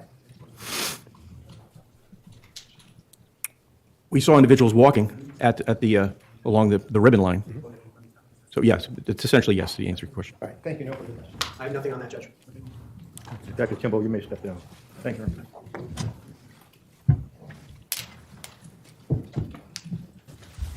Keep up. Good girl. Good girl. Judge, that concludes our presentation for today. I Are hope they there do witnesses something like that. expected by the state tomorrow? We have one witness in the morning, Judge. And approximately how long do you think it will take on direct for that witness? 10 to 15 minutes. Will the defense be ready to call any witnesses if the defense intends to call witnesses tomorrow? Yes, there are obviously some matters at the close of the state's case that have to be taken up outside the presence of the jury, but yes. Okay, thank you. So ladies and gentlemen, we will reconvene tomorrow at 10 o'clock. Thank you for your attention. Please do not discuss the case nor follow media about the case. Have a good evening. All right, let's get the jury out. Hey, Attorney Pat. All right, here we go. Testimony of Attorney Rose. That motion was signed by Attorney Patrick Jennings of the Met Law Group. Court is going to have to take up that motion to quash tomorrow. So we are going to begin tomorrow before the jury comes in at 9:30. Your Honor, I spoke to Attorney Ment yesterday. This is a motion to quash because this attorney is the one who was Fotis's divorce attorney. So it would be like attorney-client privilege. After discussing with him, I just got notice about the motion. I didn't receive it yet. He said he faxed it to my office, but of course I'm here. After speaking with Attorney Ment, we do not, I think a lot of it, I don't want to speak without actually looking at the motion, but since he verbally told me what it was about, I don't think it's going to require any kind of a hearing. I don't anticipate, in light of Your Honor's previous rulings, we're not going to get into the custody hearings that took place in May of 2019 in the divorce court, because the court has already made clear that that's not admissible. So I already told that to Attorney Ment, and I don't anticipate getting into any privileged communications between Mr. Dulos and his lawyer in evidence already, there are certain communications, some of which involve Mr. Rose, and I'm just going to have him identify them and when they were sent. I can ask him about any advice that was given to him in a legal sense. So I think Attorney Rose will be on the stand for maybe 20, 25 minutes just to confirm when things happened and in what order they happened, and that's basically it. Well, in this court's view, that wouldn't take 25 minutes. So what actually do you intend to elicit from Attorney Rose? Until I speak with I was given permission to speak directly with Attorney Rose, and until I do that, I can't represent exactly, but there were certain text messages back and forth. The one that comes to mind that I know I would be getting into is about his haircut. Well, the court will consider, after you talk to Attorney Rose, arguments tomorrow, but it would appear to this court that it would be a pretty thin direct examination. If the only questions concern when things happen, in other words, when there were filings, when did Fotis Dulos come to your office, that shouldn't take much time at all. But what the court will indicate is that any testimony elicited concerning what Fotis Dulos' reaction was to anything is not going to be permitted. Because even if it was not verbal, any nonverbal assertion is still communication. Well, I want to at least be heard with regard to that, Your Honor. It's not a privileged communication, even if it's a communication. A laugh is not a privileged communication, for example. But Your Honor is basically saying that I can't even indicate whether someone appeared happy after there was a particular document filed. So I just don't agree, but that doesn't necessarily, I haven't gotten into that, so we're talking about the court precluding something before I even know to what extent that it's going to be elicited at this point. Your Honor already heard, if you recall, from Attorney Rose, and he was very careful during the suppression hearing of what he could and couldn't say. But I don't know if Your Honor's ruling now is broader than what Attorney Rose testified to at the suppression hearing. Judge, if I could, may I be here? So just, Attorney Schoenhorn's not prepared to represent what he intends to elicit. I don't think the court is precluding anything at this point. I think the court is just simply sharing its concern about the potential to dive into attorney-client privilege. So I don't think there's been any proffer or ruling at this point that we need to really debate. At least that's the state's view. I did just want to be heard on one additional matter, Judge. Kent Maloney, of course, is a co-conspirator in this matter. He's been arrested. The charges remain pending. He undoubtedly has a Fifth Amendment privilege and therefore is unavailable to both parties. And given that we're going to be resting tomorrow, I just want to indicate that for the record because obviously there shouldn't be any sort of missing witness arguments in closing argument under Secondino, I think is the name of the case, in light of that fact because he's unavailable. Of course, unavailable does not mean he's missing. Unavailable means he's going to invoke his privilege. The court just wants to also go over how it intends to proceed for the schedule. So tomorrow morning at 9:30, we'll take up the motion to quash or, in the alternative, issue a protective order. Then the court expects the short state's witness, cross-examination, and what the court understands is that that is the prosecution's last witness before arresting. Is that correct? That's correct, Your Honor. Then the court would expect the defense, if it intends to call any witnesses, to call witnesses. After the defense rests, now the court understood previously that the defense is probably going to take 3 days. That's what the court understood. Is that accurate, Ms. Schoenhorn? Fairly accurate. I'll also note the court's leaving out. I'll file it now, even though it's premature. I'm going to file a motion for judgment of acquittal, just a pro forma motion. I thought the state was resting today, so I'm filing it because it's got today's date on it. But obviously, I won't argue it until after the state rests. But that will take maybe 45 minutes, 30 to 45 minutes. I have case law and whatnot to cite to Your Honor, and there's a lot of charges. So I at least want to. It's not just a pro forma argument, I would believe, in this case. Thank you. So after the state rests, of course, motion for judgment of acquittal has to be heard. Then the defense puts on its witnesses. I don't know how many witnesses the defense will get to tomorrow. But let's jump ahead to after the defense rests. The court is going to have to collapse certain things because what has happened in this case is uncommon. After the defense rests, we're going to take a break in order to allow both counsel to prepare their presentation for the contempt hearing.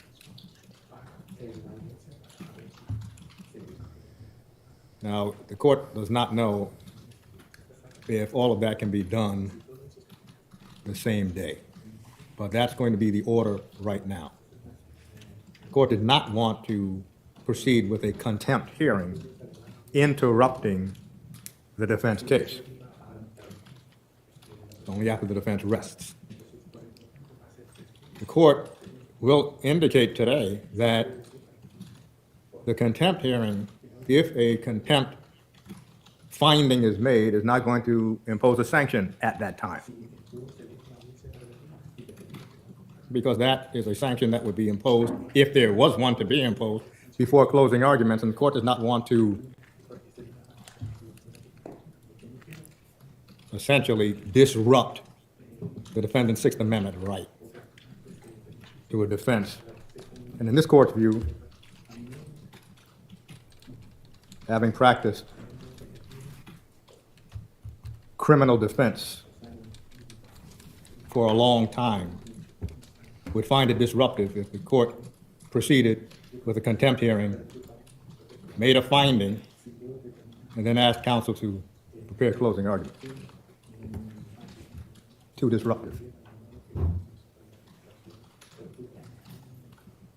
That's how the court intends to proceed. And then, of course, we'd have to proceed with a charge conference. So there are many, as the cliche goes, moving parts here.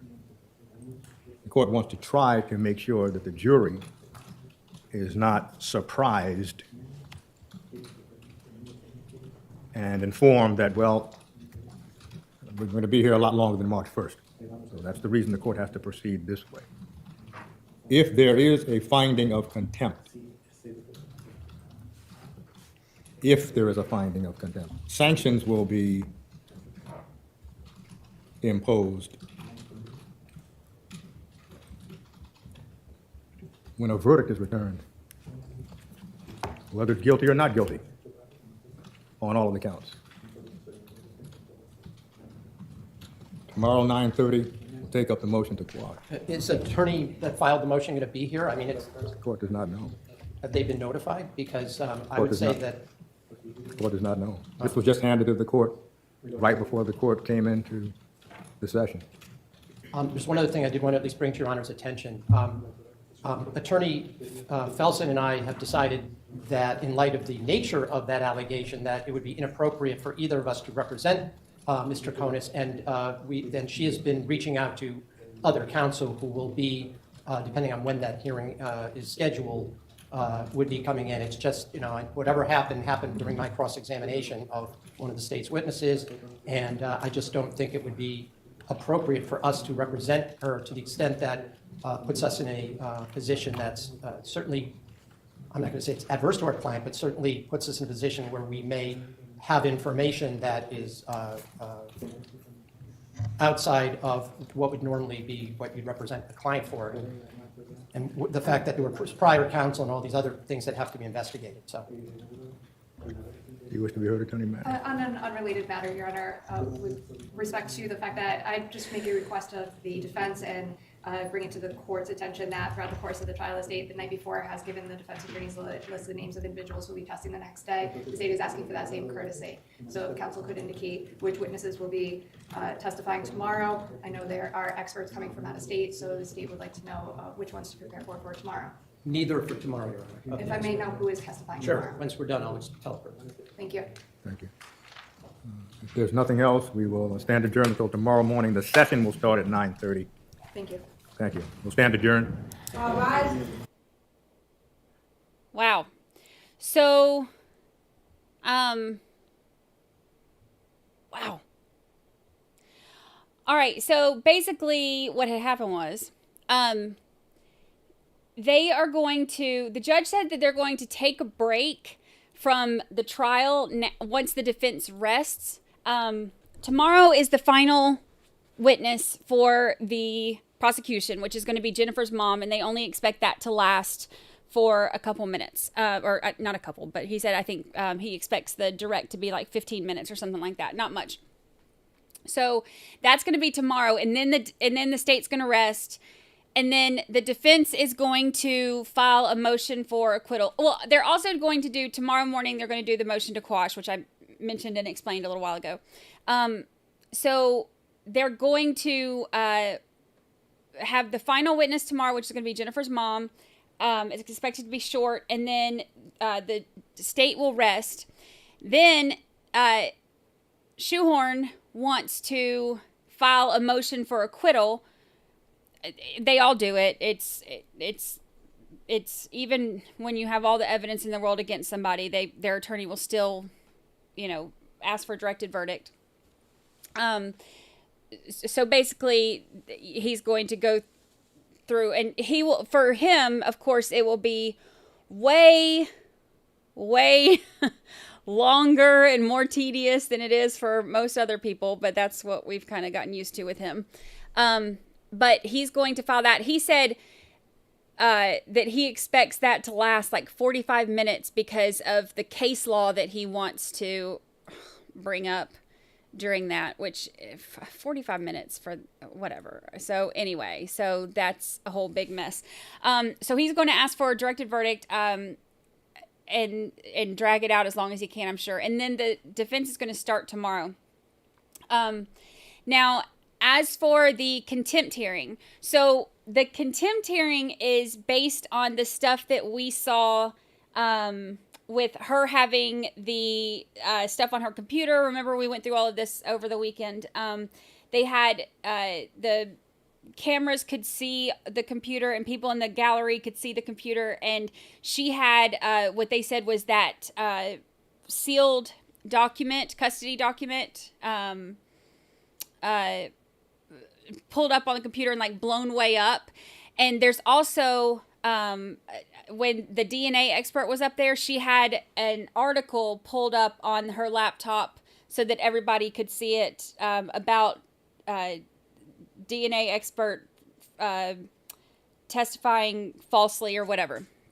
So, and then her mom was... Calm down. She's got her new toy over here and she's going crazy.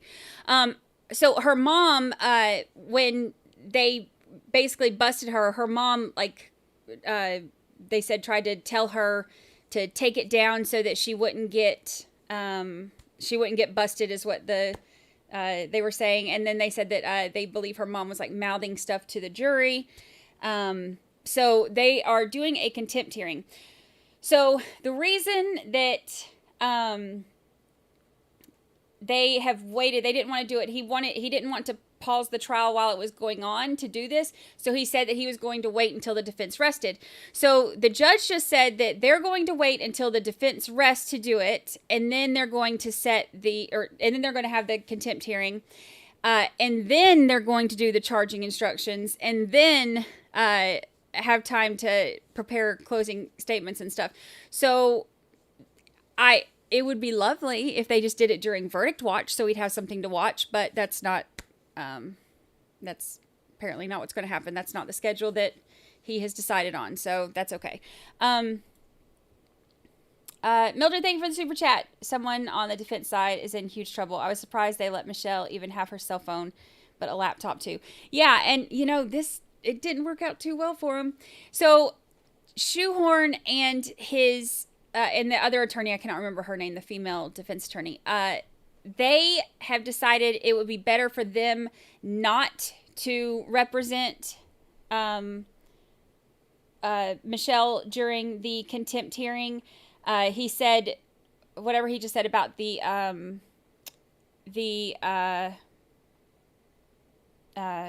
previous, it had a lot to do with like previous attorneys and stuff like that, because they're gonna have to figure out if she had access to that document because it's sealed, and if so, how she got it and all of that.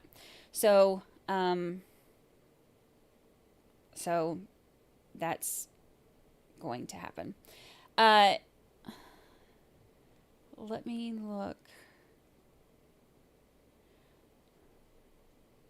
Marie Moss, I don't see the stats. Post them again. I don't see them.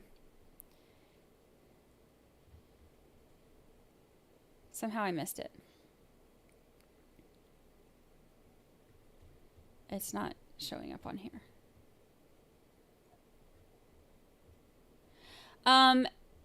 He's not going for mistrial. He's going for directed verdict. He just wants an acquittal. I mean, they all do it. It's just, it ain't gonna happen. It very, very rarely happens. It's basically that they're saying, you know, there's not enough evidence here to, for her to be charged or convicted. So, basically they're asking the judge, you know, don't even bother sending this to the jury. Just go ahead and rule that there's not enough on here and then let us all go home. But it doesn't really happen. Hardly ever. Hardly ever. Let's see.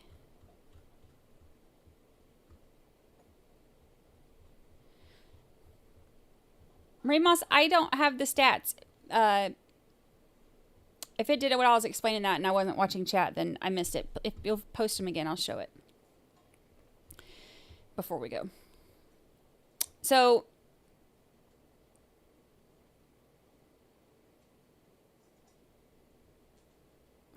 you see, Lucy?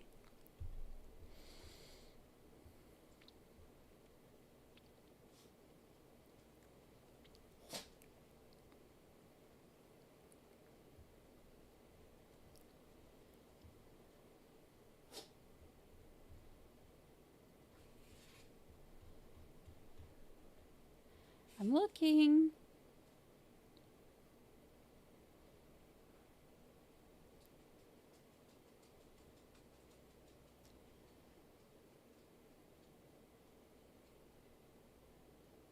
It's not.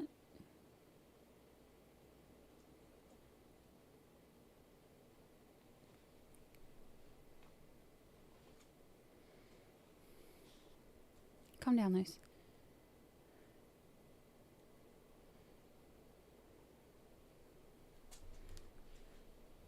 I've tried to go up and look as far as I can go. Oh, wait, here we go. Okay.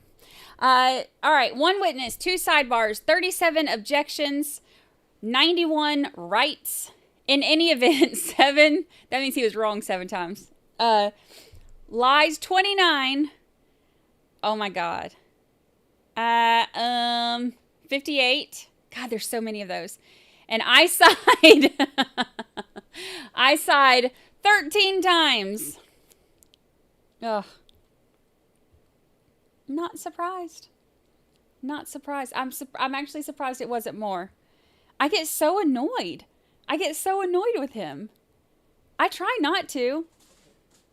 It doesn't work. What are you doing? She is attacking her ball. Like, she's having a little psycho moment over here.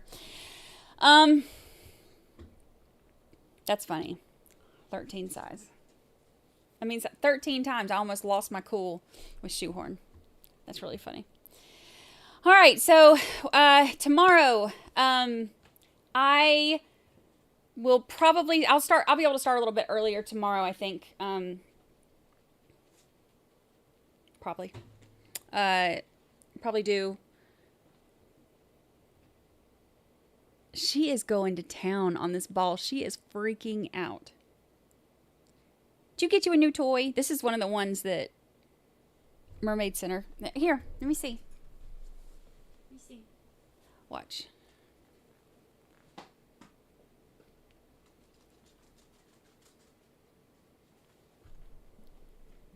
Look at her get it. Good girl. Good girl. You fetched it. Good girl. It took her a minute because first she looked at me like, why the hell did you just throw my toy when I was obviously playing with it? It's funny. Very funny. All right.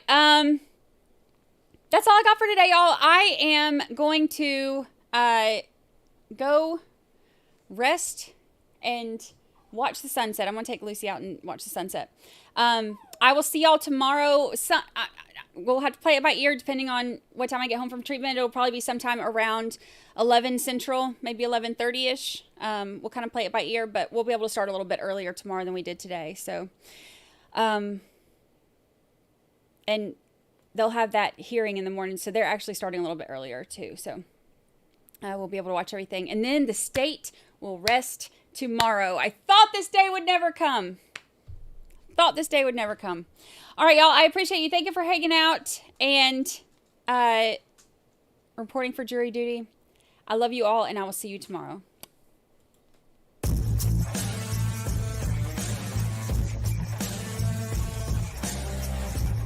I gotta go. I can't stick around here forever. Everybody was wonderful. Everybody behaved. Everybody's always so nice to me. Just love your channel and